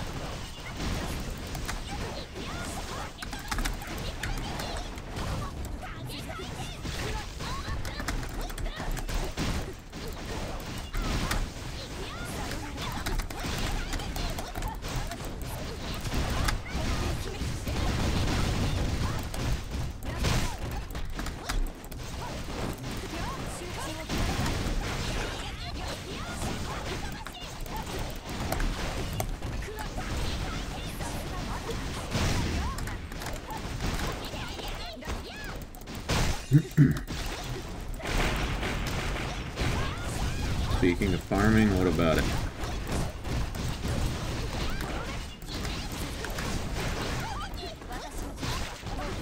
Actually, now that I think about it, this whole game is basically farming. Oh.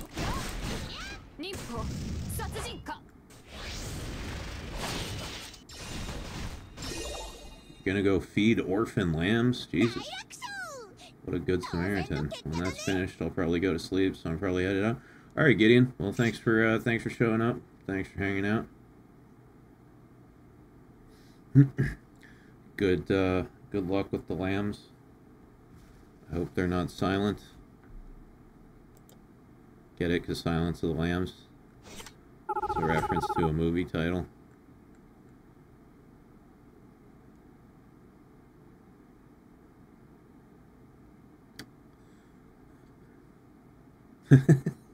Are they loud lambs? Whiny lambs?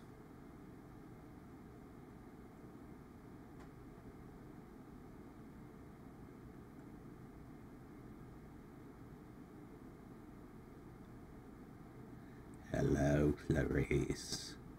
I really wish there was a casual game FPS with melee combat, but you can create your own character with outfit pieces collected through gaming or trading. Something like a fashion game, but for adults. Hey man, as long as there's good color coordination, I'm there.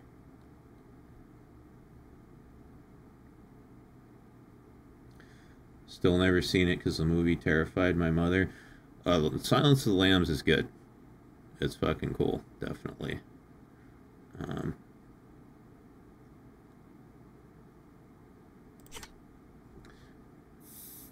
Yeah, very good movie. It was one of my favorites growing up. When I was like an edgy preteen, I wanted to be like a psychopathic killer, like Hannibal Lecter. Obviously, I grew out of that after like a year, but you know.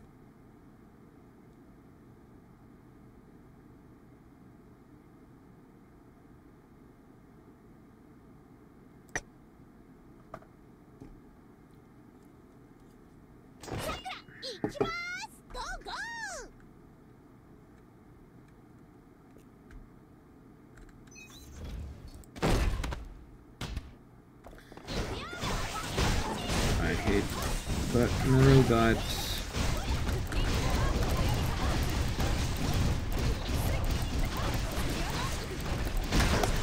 Oh, that one died quick.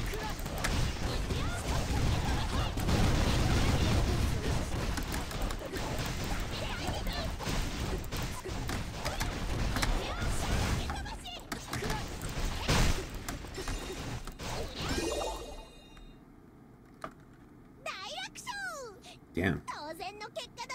That went fast. That might have been my best time ever. 29 seconds? Holy shit. Hey. Got a green hammer. It was my best time ever.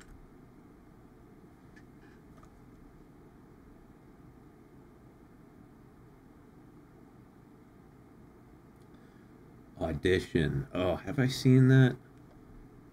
I know the name. I don't know if I've seen it. Look it up.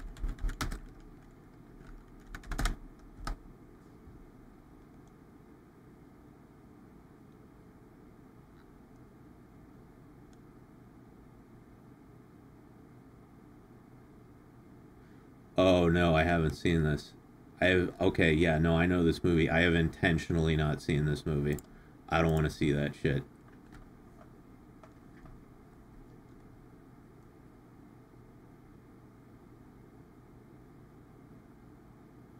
Nah.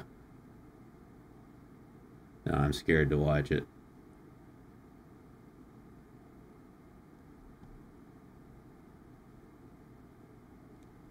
Doesn't it have torture in it? Because if it has torture, I'm out. Like, that shit filters me instantly. I do not like torture movies.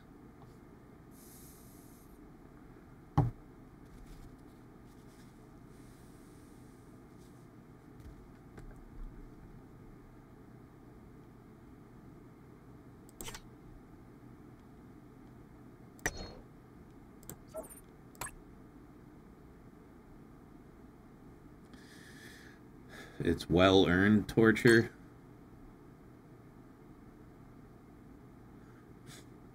I mean, the only kind of torture I'll watch is if the person who's being tortured deserves it.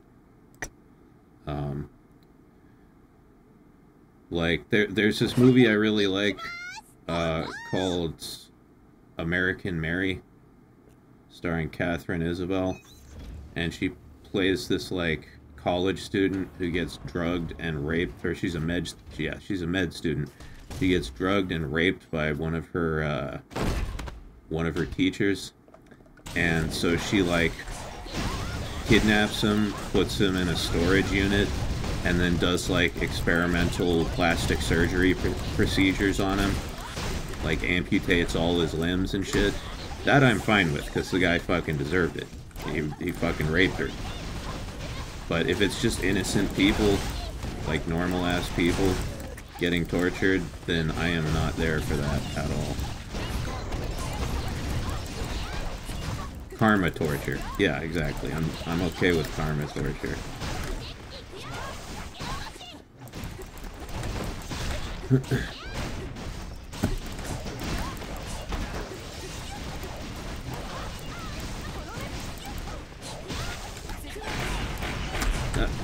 Out of the way, out of the way.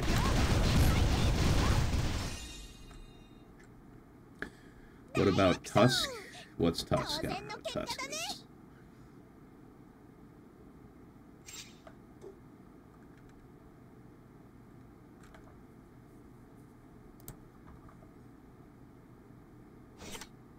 The Walrus movie?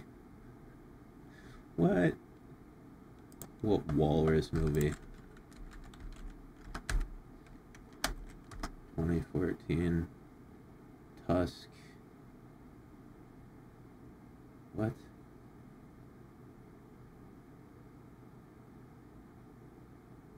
A dark secret involving a walrus? What the shit? No, I have never seen nor heard of this movie. Oh, it's a Kevin Smith movie?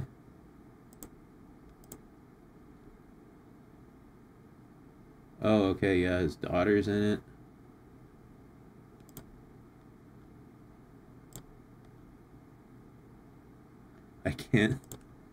I can't believe he named his daughter Harley Quinn.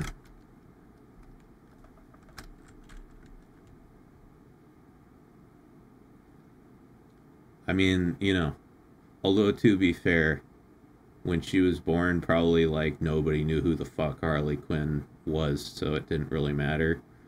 But, that's not the case anymore.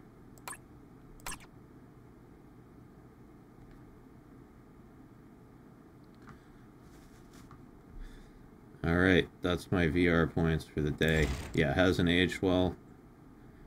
I just need 7,000 more, and I'll have 30K, And next time Spider Lady comes around, be able to get an upgrade for this staff here.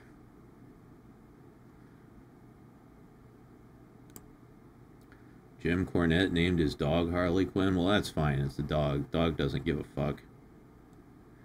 You can give a dog a cringe name. Nobody cares.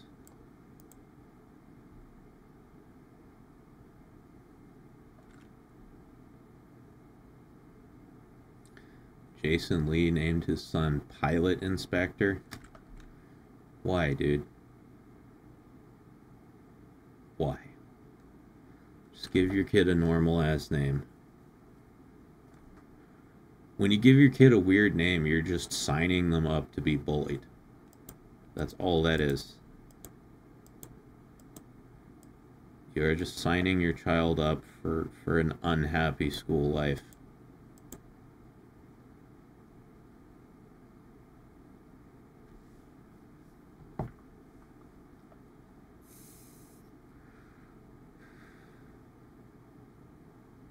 Poltergeist 07 says, I wish I was named X. Oh yeah, didn't Elon Musk name one of his kids like a random string of letters and characters?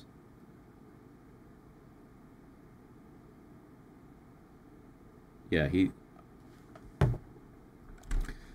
Let's look up Elon Musk's kids' names.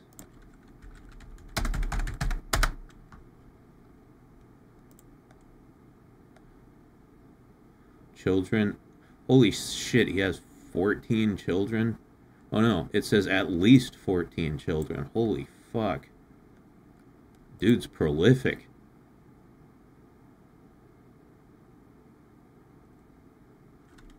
Dude's fucking cranking them out.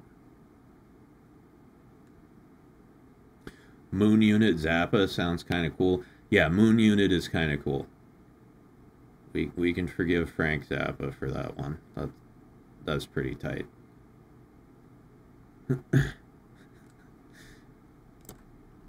Okay. It's not telling me their names on Wikipedia. Elon Musk kid names.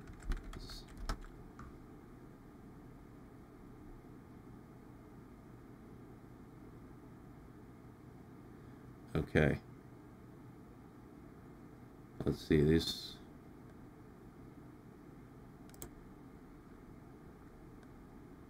Oh my god, no, fuck this. Parade.com, go fuck yourself. Okay. So let's see, these are the names of his kids. Nevada, that's fine. It's the name of a state, but who cares? It's a name. Griffin, perfectly normal. Azure, alright. That's not bad. Vivian, fine. Kai, that's fine. Tau, that's fine. Exa, that's a little weird. Strider, you can get away with that. Xavier's fucking cool. Damien, that's also a cool name. Saxon, you'd get made fun of that for that name. Definitely, people would start calling you Saxon, like immediately. If you're in like 5th grade or whatever, and you tell someone your name's Saxon, they're gonna immediately be like, haha, your name's Saxon, haha. And then he's got one named XAEXXII.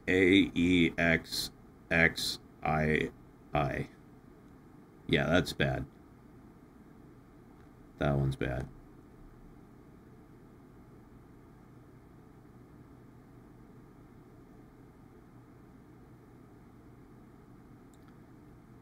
Trent Reznor named his sons Lazarus and Balthazar. Hey, those are cool names. You know, you could just shorten them in school. Laz, Bal. Nobody would give you too much shit.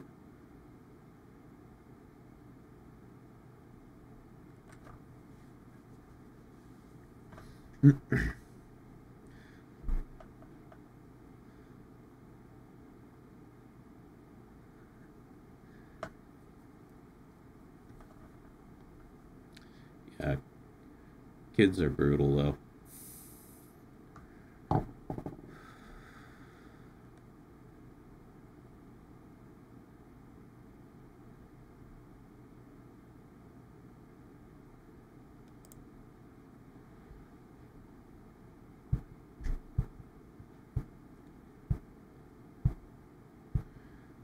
So, is pilot inspector, is it like his first name is Pilot, his middle name is Inspector, and his last name is Li? Or is it like his first name is Pilot Inspector, like it's 2 words?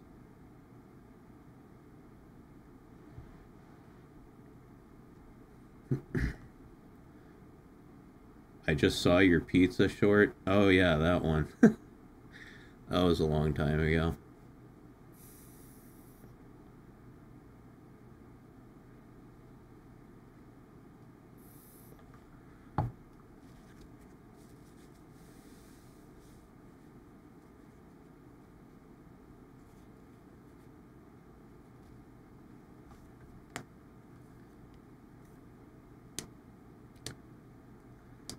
Pilot Inspector Riesgraf Li. Dude, what the fuck? What the fuck?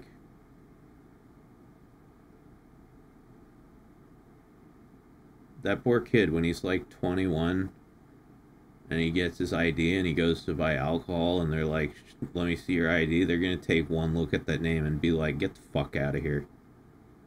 Your ridiculous fake ID. Pilot Inspector, go fuck yourself. He's 21? Oh, he is 21?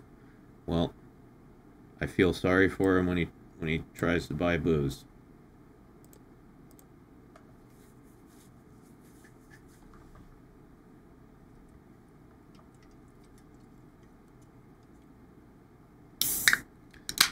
Alright, this is going to be my last sparkling water, because last night I kept drinking sparkling waters like right up until I went to bed, and then I couldn't go to sleep. So I had to keep pissing.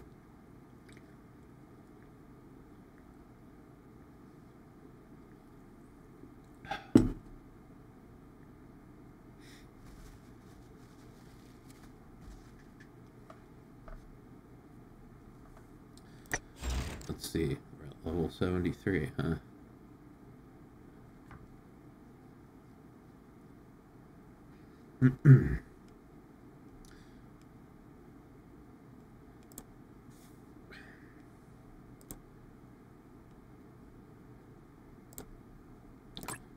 Let's get her up to level 75.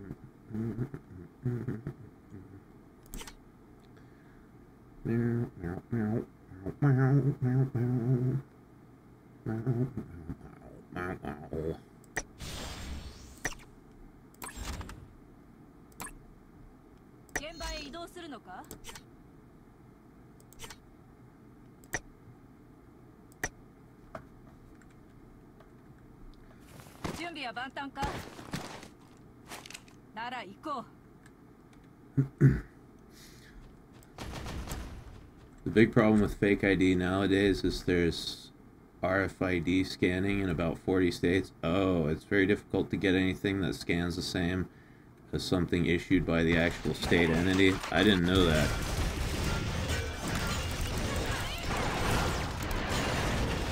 Yeah, because back when I was a kid with fake ID, it just had to look, all it had to do was look convincing, and that was it.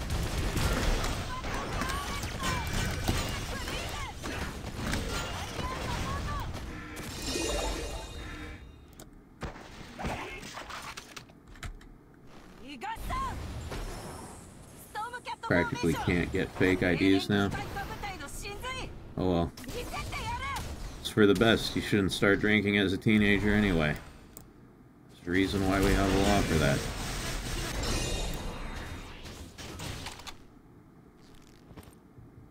当然の勝利だ。任務完了。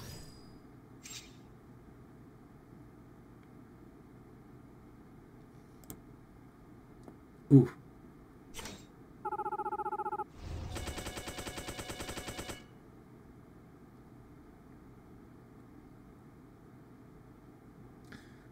They'll eventually start implanting them at birth. Yeah, I don't want to think about that.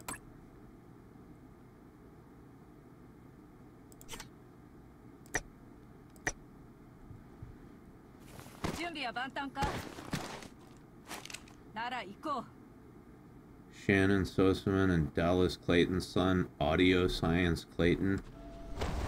And come on. Quit naming your children after, like, objects and concepts.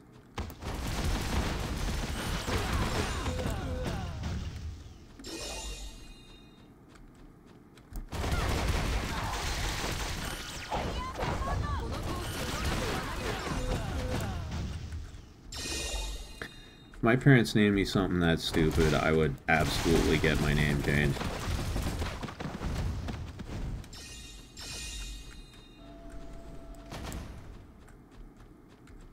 At least they can be called Audie. That's not as bad. Yeah, I mean, sounds like an okay name. But still.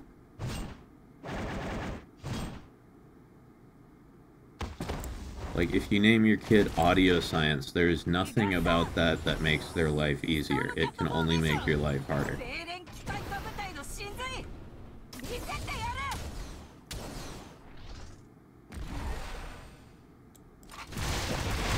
I heard that terminally online people are trying to be unconventional with names. It's Flower Children, but worse. I mean, I believe it.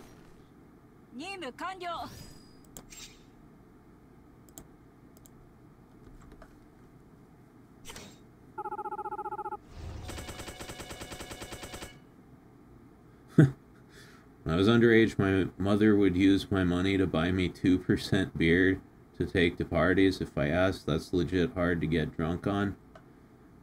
Sounds like your mom was pretty cool.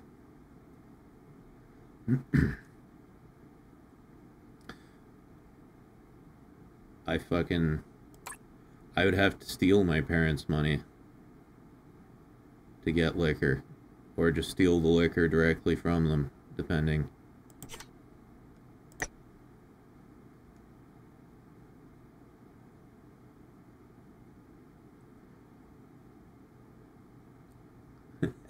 You know that Vor is a surname? I didn't know that. Nice. I'm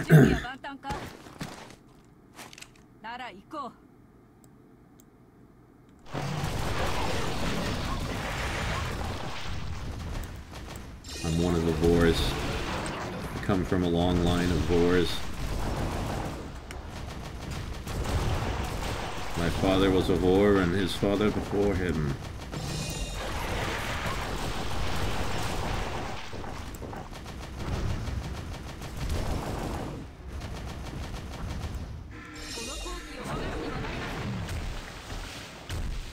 How does the gun get around her rack? You know? I don't know.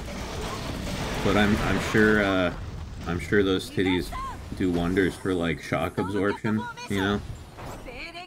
Probably help with the kickback a lot.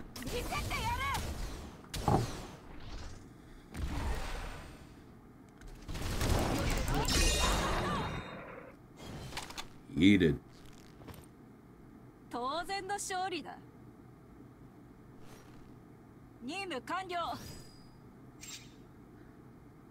Cockburn.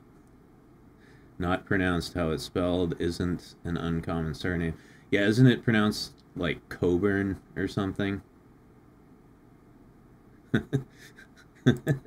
Cockburn.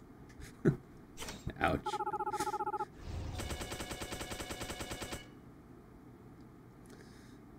Cybermax says, I grew up with an alcoholic parent, so it was always available, but it was a big turn-off seeing how much damage it could do. Yep. Yep, it can ruin your fucking life.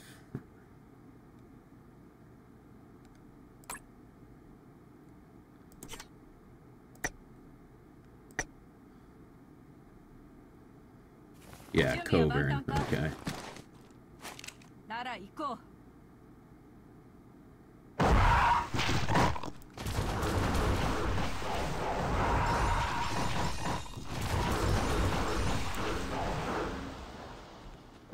I'm so glad Vor wasn't a known thing when I was in high school. Yeah, when did Vor start?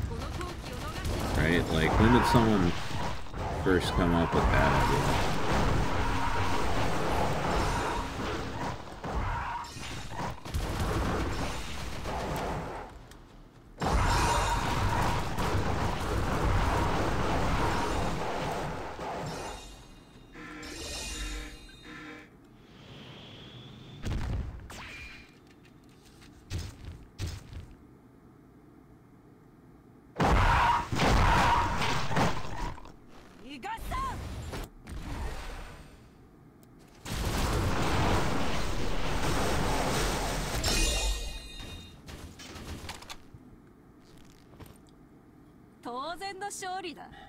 It's probably a very old concept, but the internet makes everything more widespread, weirder, and generally worse. Very true. Very good point, Gideon. Yeah, no, it's probably... You're right, Chris. It's probably been around for a long time, but under a different alias.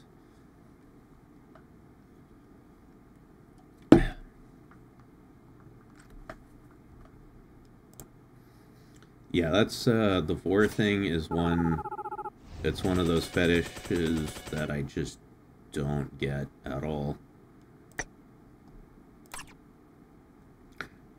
Right, like, there's some fetishes where it's like, it's not my fetish, but I can be like, oh yeah, I understand why you're into that.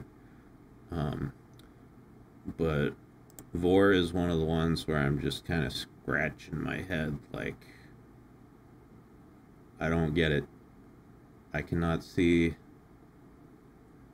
deriving any arousal from this.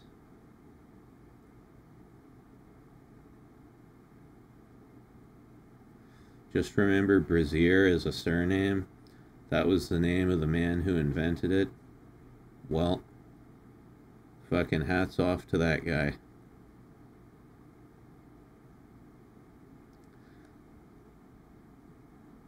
Let's see. What am I looking for?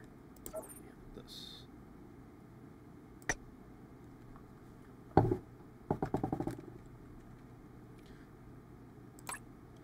I didn't know the Brazier was actually named after the dude who invented it. That's news to me. What is, oh, no, I don't want that.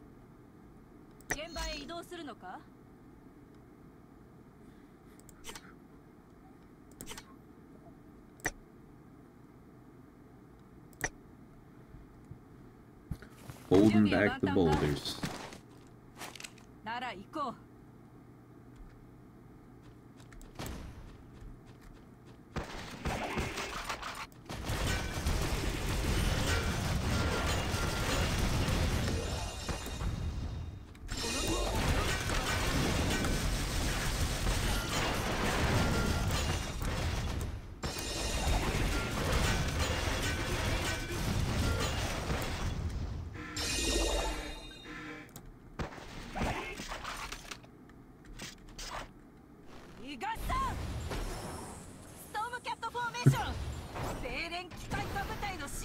Well, there's a big difference between girls with blue skin and just straight up necrophilia.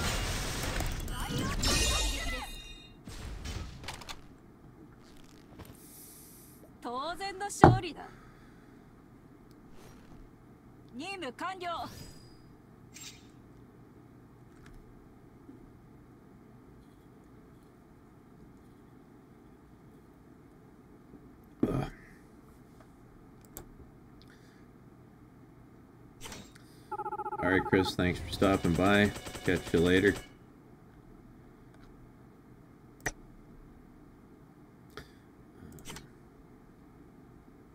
Oh, you know what we could do? Let's see if Mirabell can handle these secret quests now.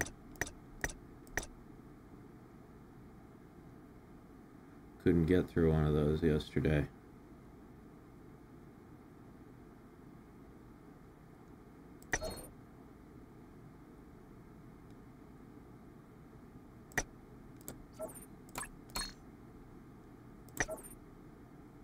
Yes, I know.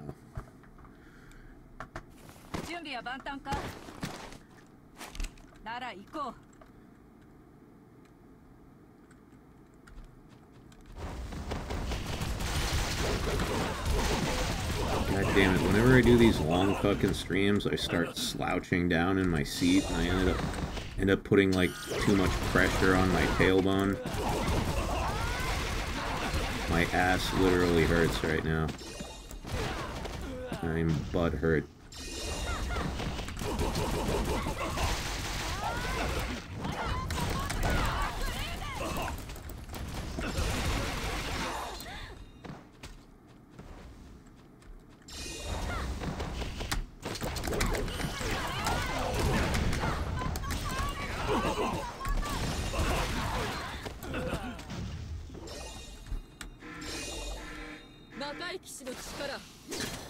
Oh, Ingrid, how you doing?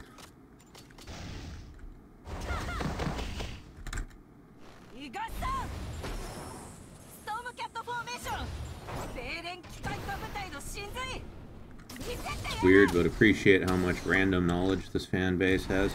Yeah, no. We have a very diverse knowledge base here.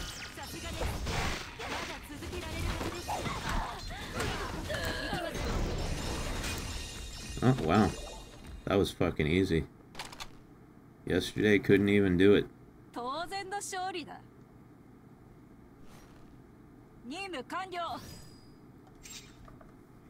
Oh.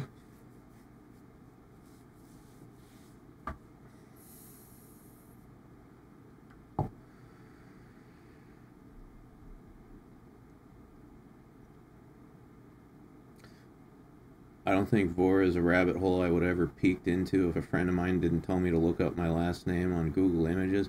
Oh, oh, so it is your last name. Okay. Yeah, that must have been a shock.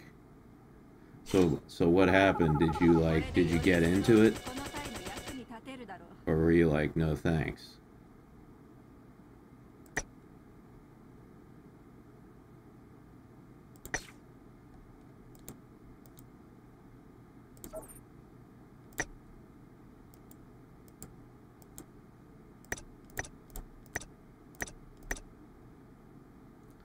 Hell no? Okay.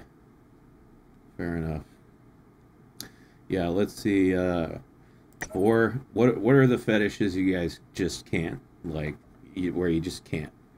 For me, it's Vor, anything involving shit. Let's see, what else? Scat, yeah, no. Totally with you on that.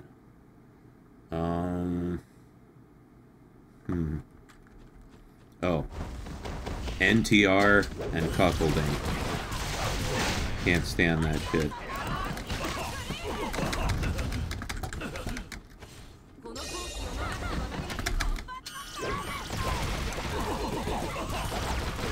And the problem is, like, NTR and cucking is just so prevalent in hentai.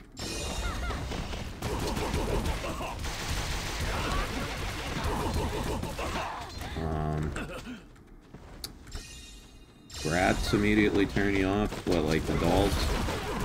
No, I know what you're talking about.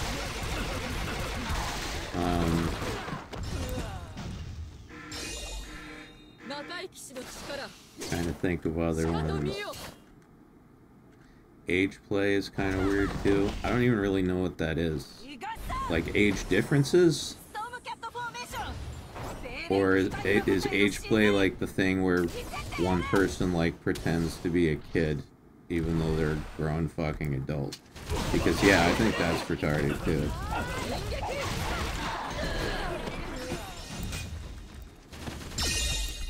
Recent says, I hate piss and squirting is just piss. Yes, it is. Like daddy dom little girl. Okay, yeah. Okay. Yeah, no. That's weird. Like I said earlier, if a girl wants to call me daddy, I'm totally fine with that. But if she wants to pretend to be a child, no. Get out. Get the fuck out. That is weird.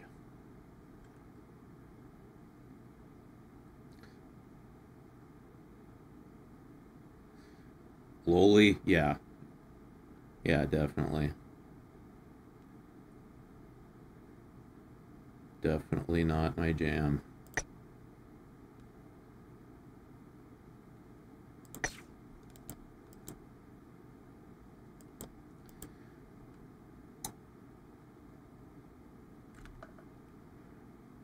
Squirting is technically pissed, but I wouldn't hate a girl for doing it. Just means she's getting satisfied. Yeah, I mean, at a certain point, they can't stop themselves.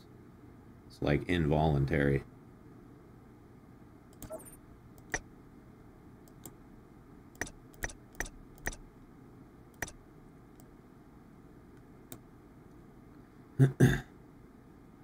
Just make sure she's well hydrated, right? So it's like a clear piss. It's not like one of those early morning pisses. Look like lemonade.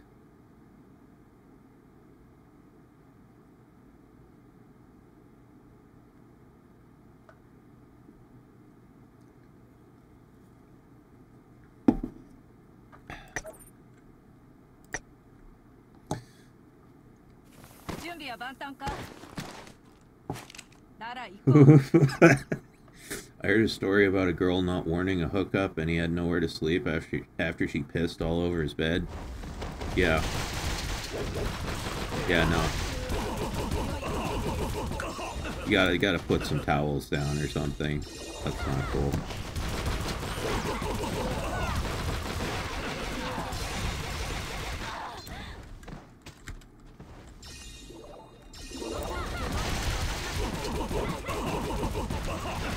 Get out of my way, bitch.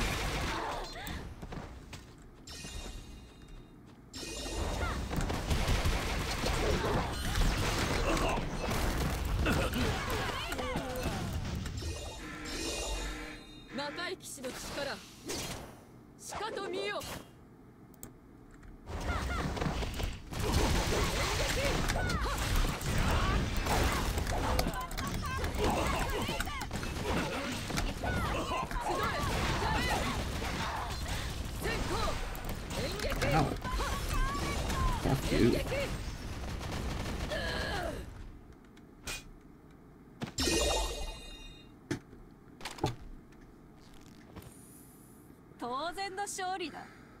Small penis humiliation. Not offended by it, but I don't get why people are into it. Masochism, I guess. Yeah, that would be my guess.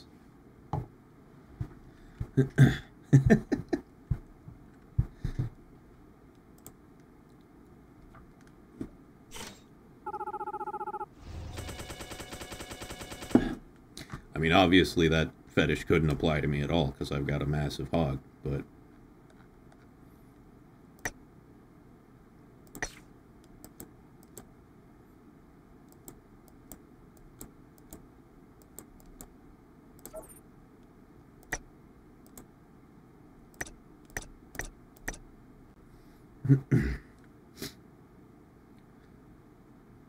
Findom, however, is a stain in the e-girl scene. Yeah, yeah. Yeah, no, that shit's bizarre.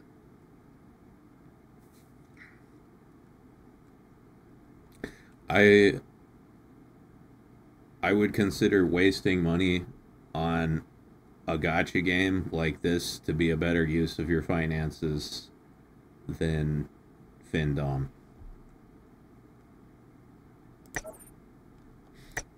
I'm not the most responsible spender in the world, but Jesus Christ.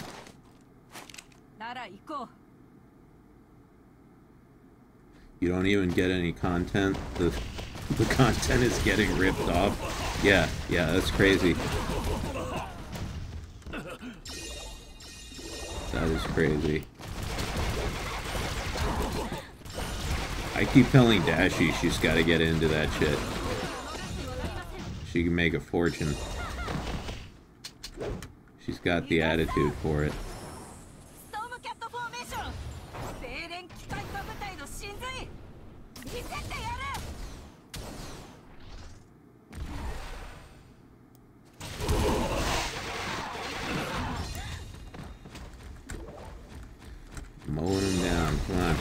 next wave.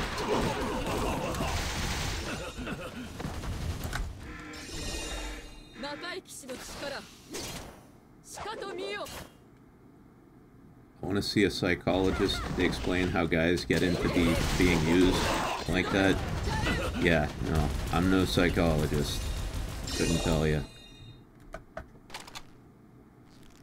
Although it was my major in college.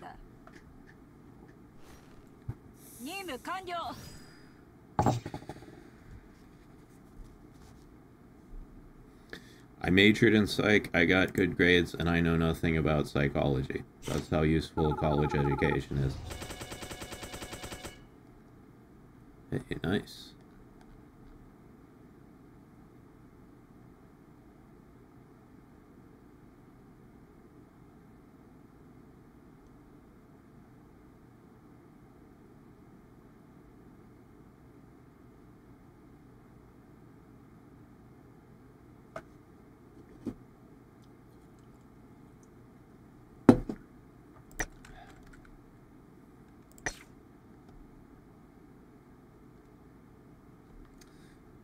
Mama Bell.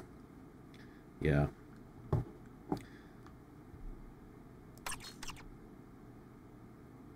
Yeah, no. I don't know how they're gonna make a character that tops this one physically. Where do you go from here?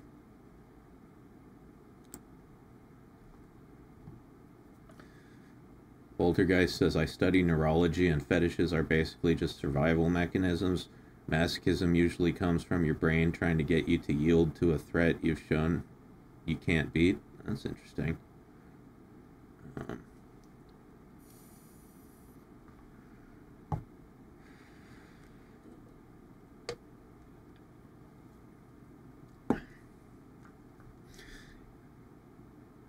Yeah, there's this like popular theory that lots of people have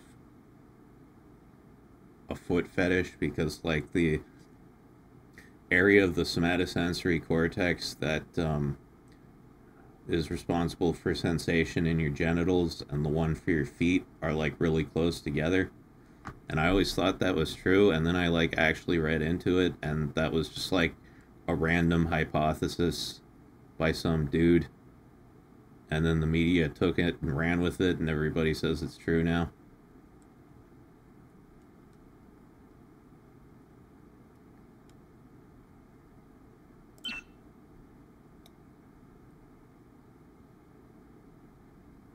That's not true? Yeah, no. That's there was a study, I forget which, it was in some, you know, academic journal that I read, and they I don't remember what the study was exactly, but their conclusion was that that was bullshit.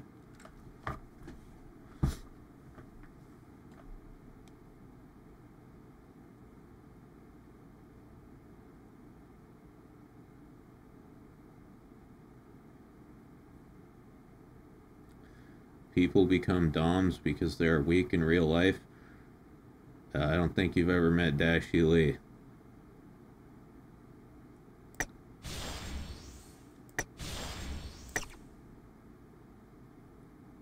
Let's see.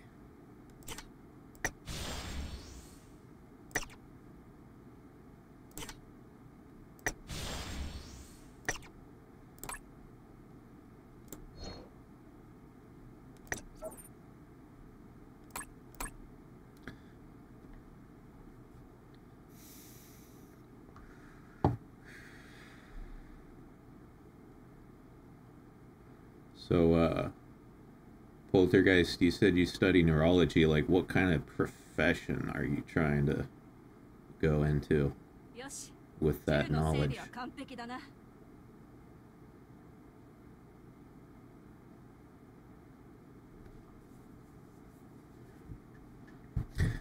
Yep, Mecha G, I'm still here.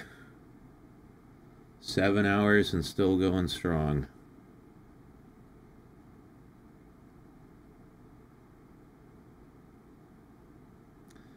Let's let's see. Okay, so we're almost to level 75. Let's,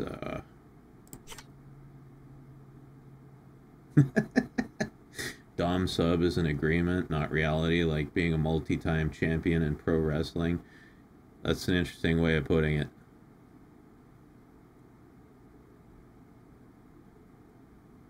Still here. How was your walk? Salantor.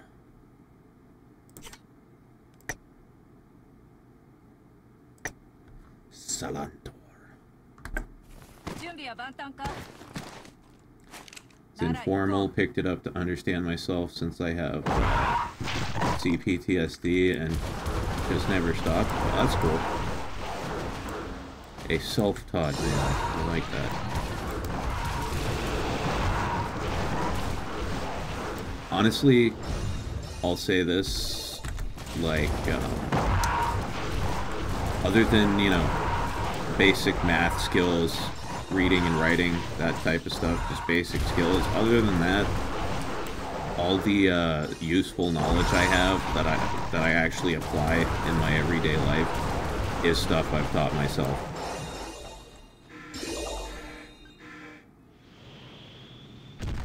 It's 20 Celsius here. I have no idea what that is in Fahrenheit. I live in America. Remember, we don't use no Celsius.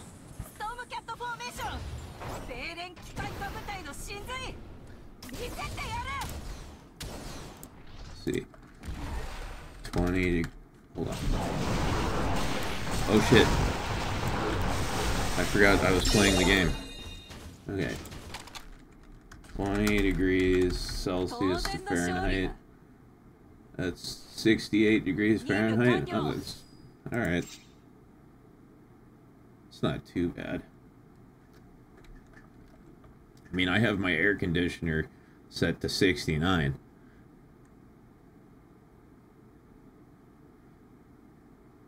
.20 Celsius, full sun, no clouds, no wind. Okay, yeah, if there's no breeze, then I can see what you're saying.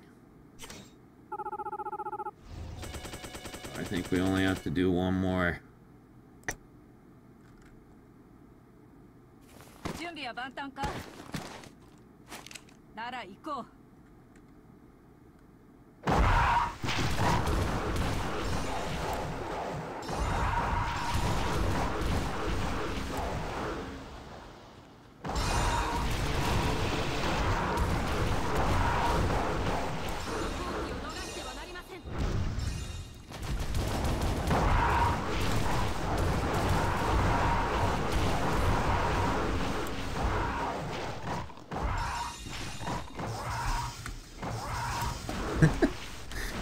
What even are these things?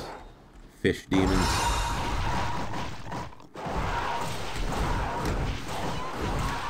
Blow them up. Boom.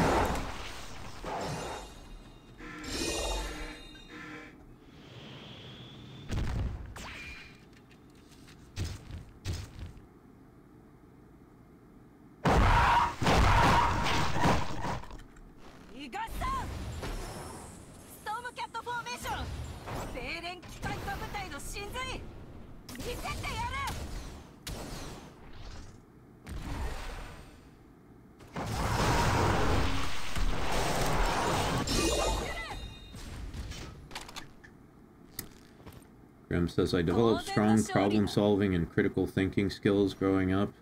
I've learned to pick up on a lot of BS, and when to question things, I'm generally untrusting as well.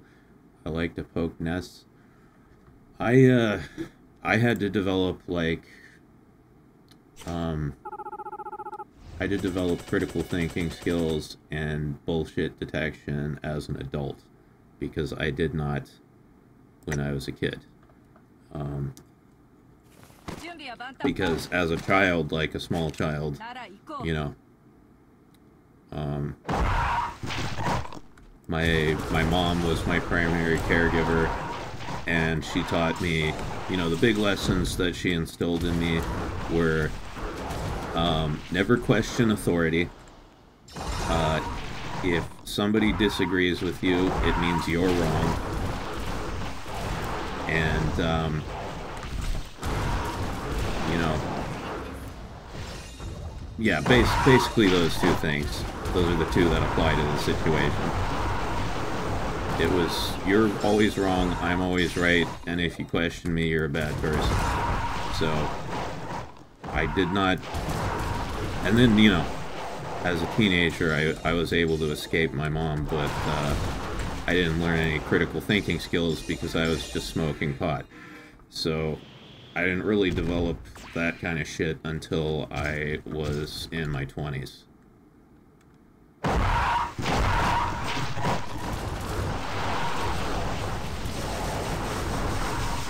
Yes, she do have some huge knockers. I agree. Alright. Here we are. This is going to be level 75.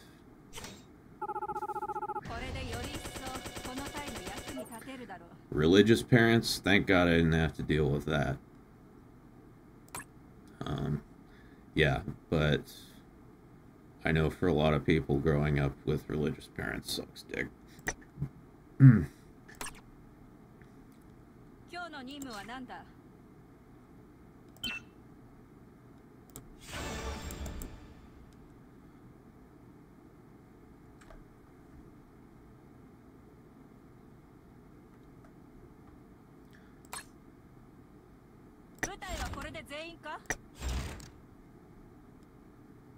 Okay. Oh. Alright. I need some materials for this one. So let's see, we need 5 of these.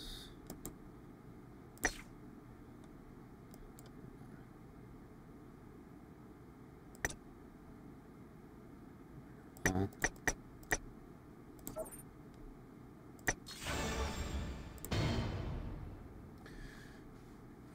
Family is huge with religion, Buddhist, but the kind that chants twice a day. Yeah, I don't... My grandma was a Shinto Buddhist, but she never really talked about her religion, so I don't know much about it. I know there's lots of different varieties of Buddhism. But yeah, my family was never religious. That's one thing I never had to deal with.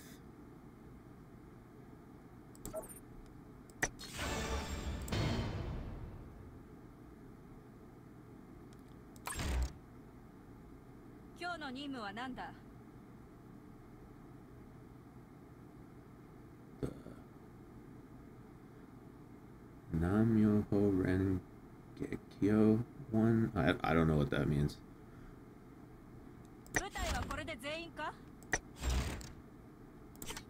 Okay. And...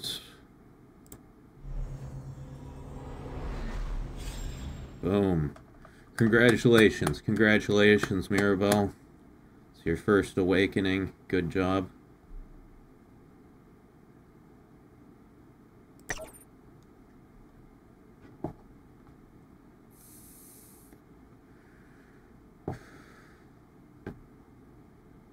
Doesn't mean anything. It's the Nichiren Shoshu Buddhist chant.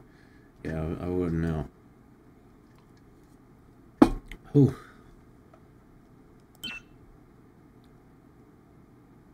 Yeah, Mirabell's a really good character. I might actually level her all the way up to 87. As difficult as that will be. I'm sure she'd fucking crush it in the arena tower.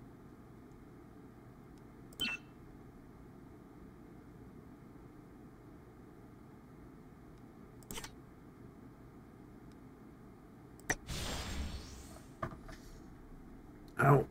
My ass hurts again. Damn it.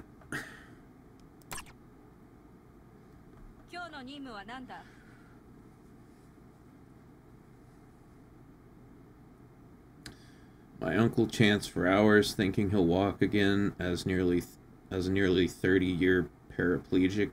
Oh. Well. I don't know. I mean, I'm thinking about that. Like, on the one hand, it sucks that religion promises people things that will never happen. But on the other hand, if it, like, gives them some hope and something to live for, maybe that's a good thing, even if it's based off of, like, bullshit. I don't know. I would have to, like, think about that to really decide where I sat on that issue.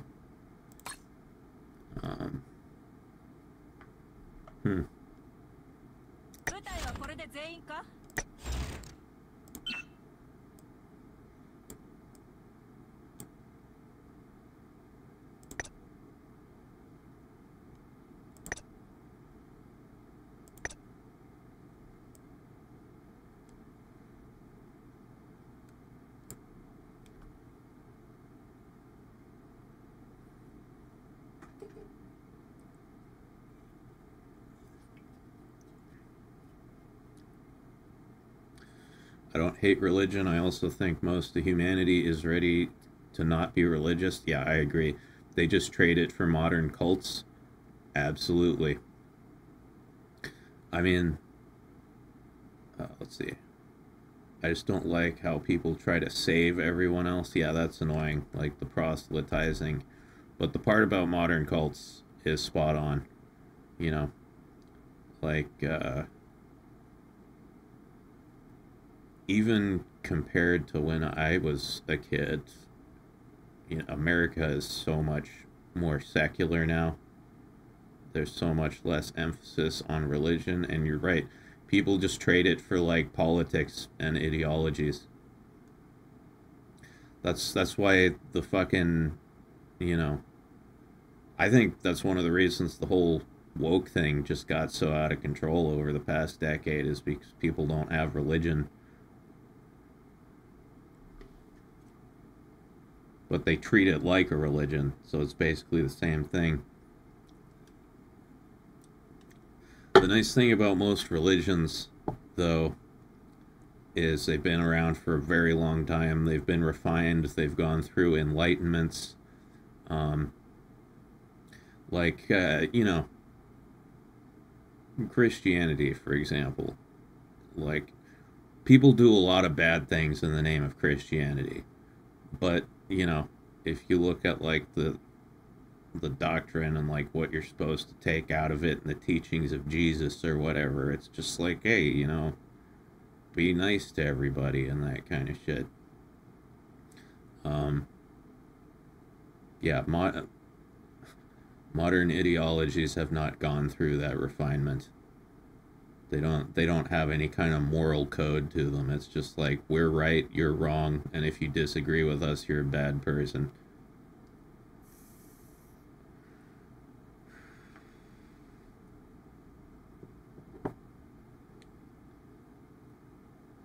If someone's Christian and does their best to be good to people, great. If someone talks about Jesus in every sentence and how they live for Jesus, it's exhausting. Yeah, I don't really care about that, because I just won't talk to that person because they're annoying. You know, the big problem I have with Christianity and just religion in general is when people use it to, like, justify antisocial behavior. You know, like, big example is the Westboro Baptist Church, the whole God hates fags thing. I think that's retarded. But then again, that's not just a feature of religion. People, you know, will use anything they can to justify antisocial behavior. They, you know, have a certain opinion about something and they just work backwards from that and find something that justifies it.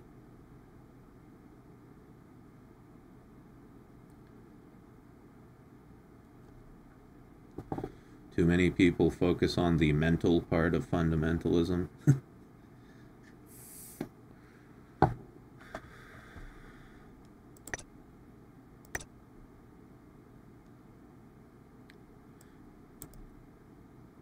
This looks pretty good.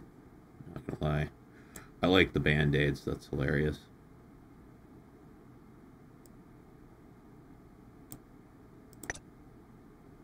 This one's cool, but it's not available.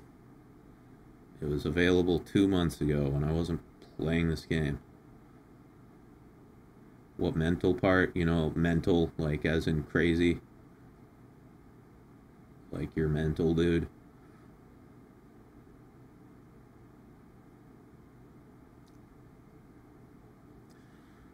Now we justify violence against anyone we deem wrong.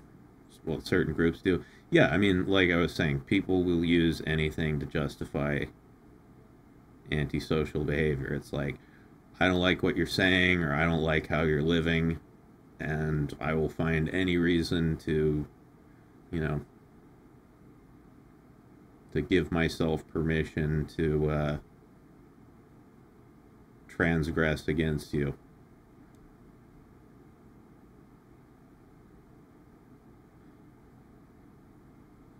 I knew a busty woman that could do a peck dance. That sounds pretty cool. Sounds pretty cool. I'd like to see that. I'd pay to see that.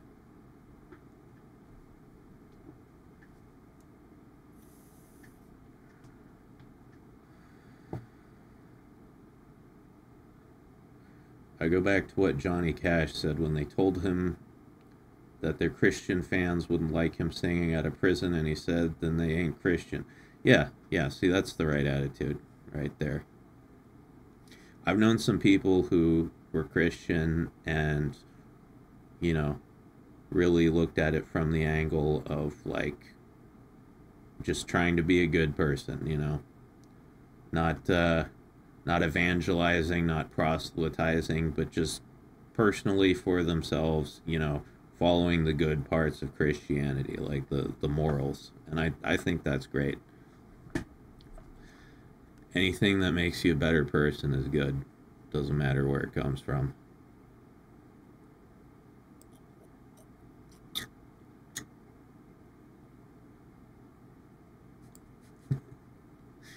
Philosophy should be mandatory in school to offset the fact that anyone can have a child. I agree with that.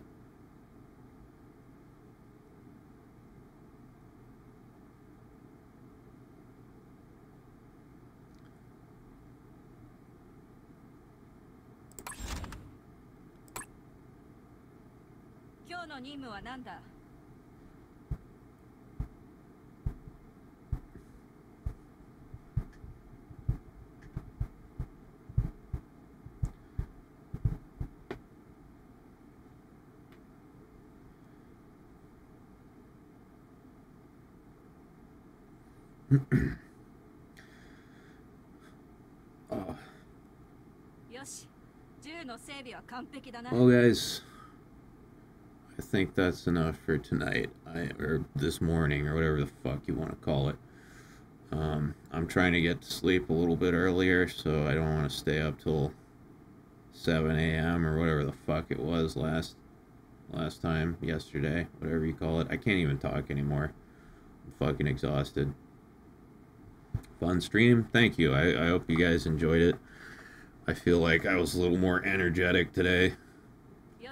Yesterday I was just kind of still getting my bearings. Oh. Thank you, Brick Built. I hope you sleep well too, whenever you choose to sleep. I don't know if it's morning or night where you live. But yeah, guys, thanks for showing up again. Who knows? Who knows? Maybe tomorrow will be Boys Night Part 3. Would I be so daring as to do 3 streams in a row? We'll see. It'll be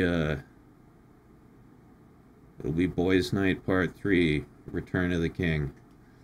But yeah. Fan art coming? Well, from you, Mr. Prickly, you gotta send it to me on Twitter. I'd love some. Fan art is always appreciated. But anyway, gents, that is that, and I am signing off for the day. Have a good one.